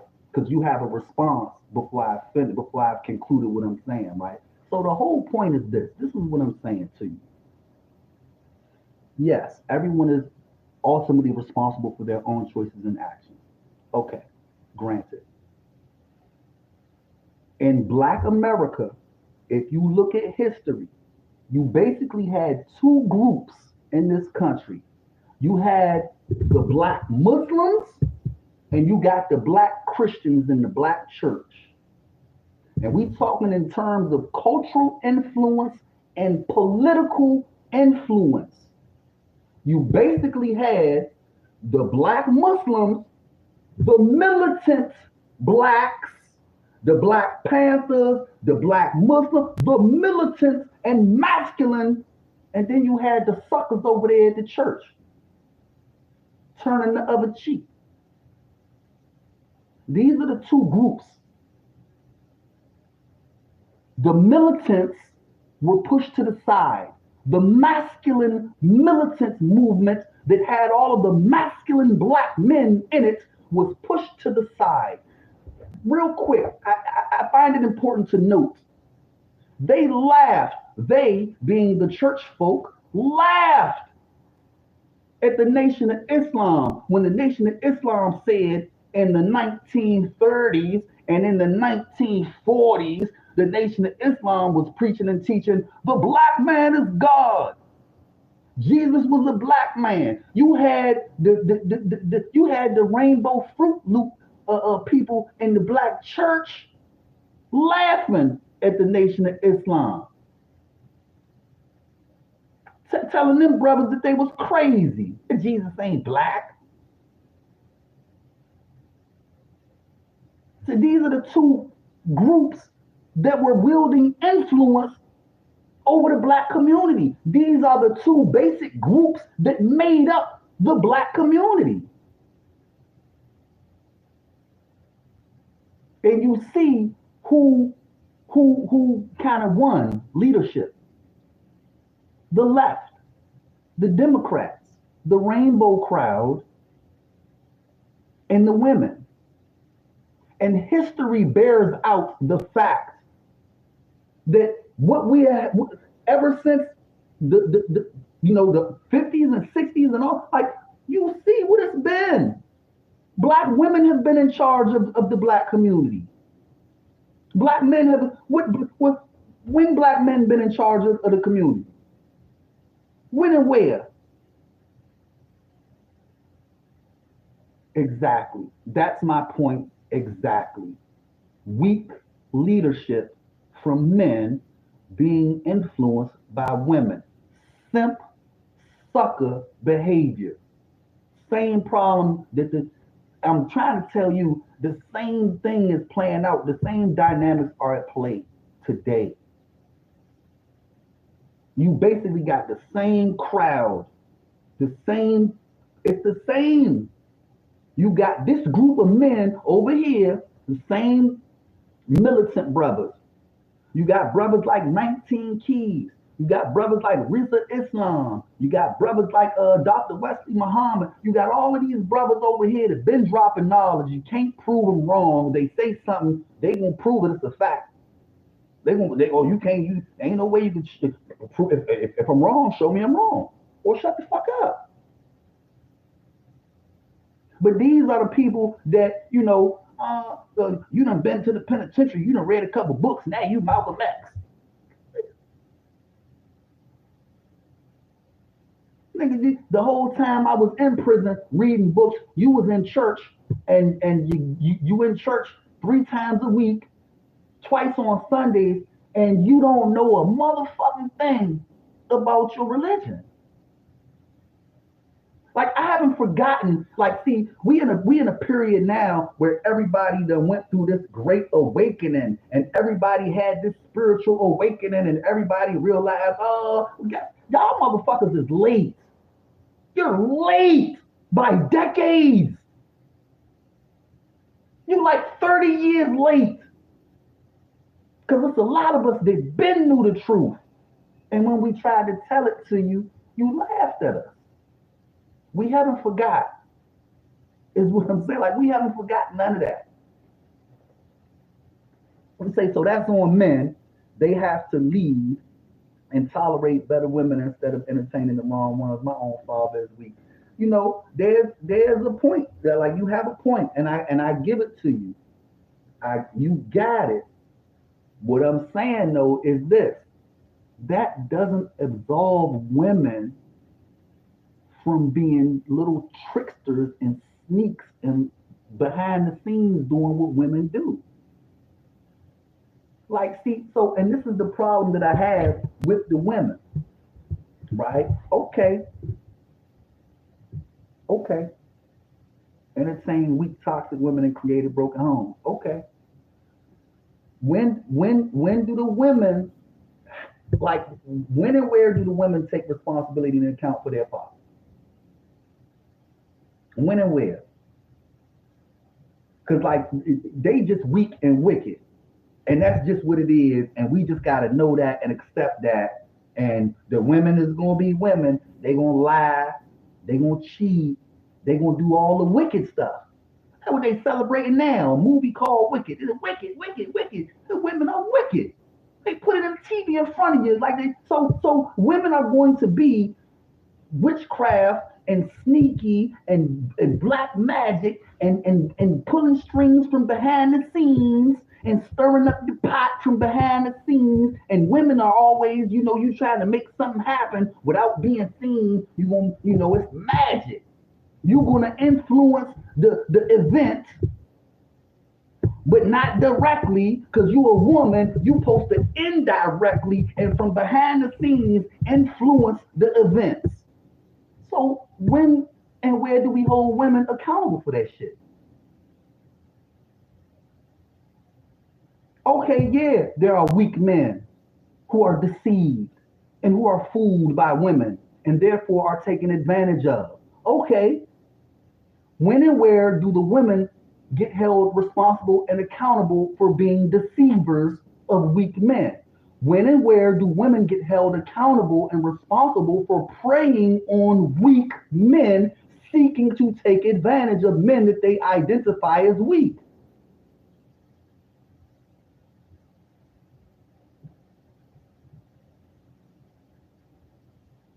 They should be disregarded. Men need to operate with more discipline and discernment. We need leaders. Listen to what you're saying. Listen to what you're saying. When they are left alone, that's the answer. When they get left alone, okay. So on the one hand, you're saying as a woman that we need men who have more discipline and practice more discernment. Men. So basically, what I'm taking from that comment is you need strong men that are real men that are going to put their foot down. The problem that we have in this society is that far too often when a man decides to man up and put his motherfucking foot down, that bitch call the police on him. So men learn real quick, you know what? I can't even check her. I can't. You can't say that. You can't say that. The wrong women. So guess what? Women need to start women. Y'all need to start beating bitches up. Men in this society, we can't hold women accountable. We can't discipline women. And what you're asking us to do as men is like you setting us up for the fall, and it's not like. Listen to what I'm saying. Listen to what I'm saying. Listen to what I'm saying. Listen to what I'm saying. Y'all need to start holding your sisters accountable and start whooping them bitches' asses for acting like for being dusty bum bitches. Like straight the fuck up. That is what it is. Just like it's like the women have to start checking the women like shawty, we don't get down like that. That's not the answer. I'm gone. You full of shit, Reese Cup. You full of shit, I'm gone. Fuck out of here. You too. Peace, peace, peace. Jeremiah wins. Jeremiah wins. Jeremiah wins. Look, man, I'm kind of psyched. I've been on here for almost 6 hours. I'm gonna end it right here. Might start another one soon. I don't know. I'm about to sit back, relax for a minute. I have been streaming for like 6 hours. It's break time, and I appreciate y'all for pulling up and checking me out. We're gonna see how much content we can get from this live stream. Peace, peace, peace. Jeremiah wins. Jeremiah wins. And again, Jeremiah wins in the end.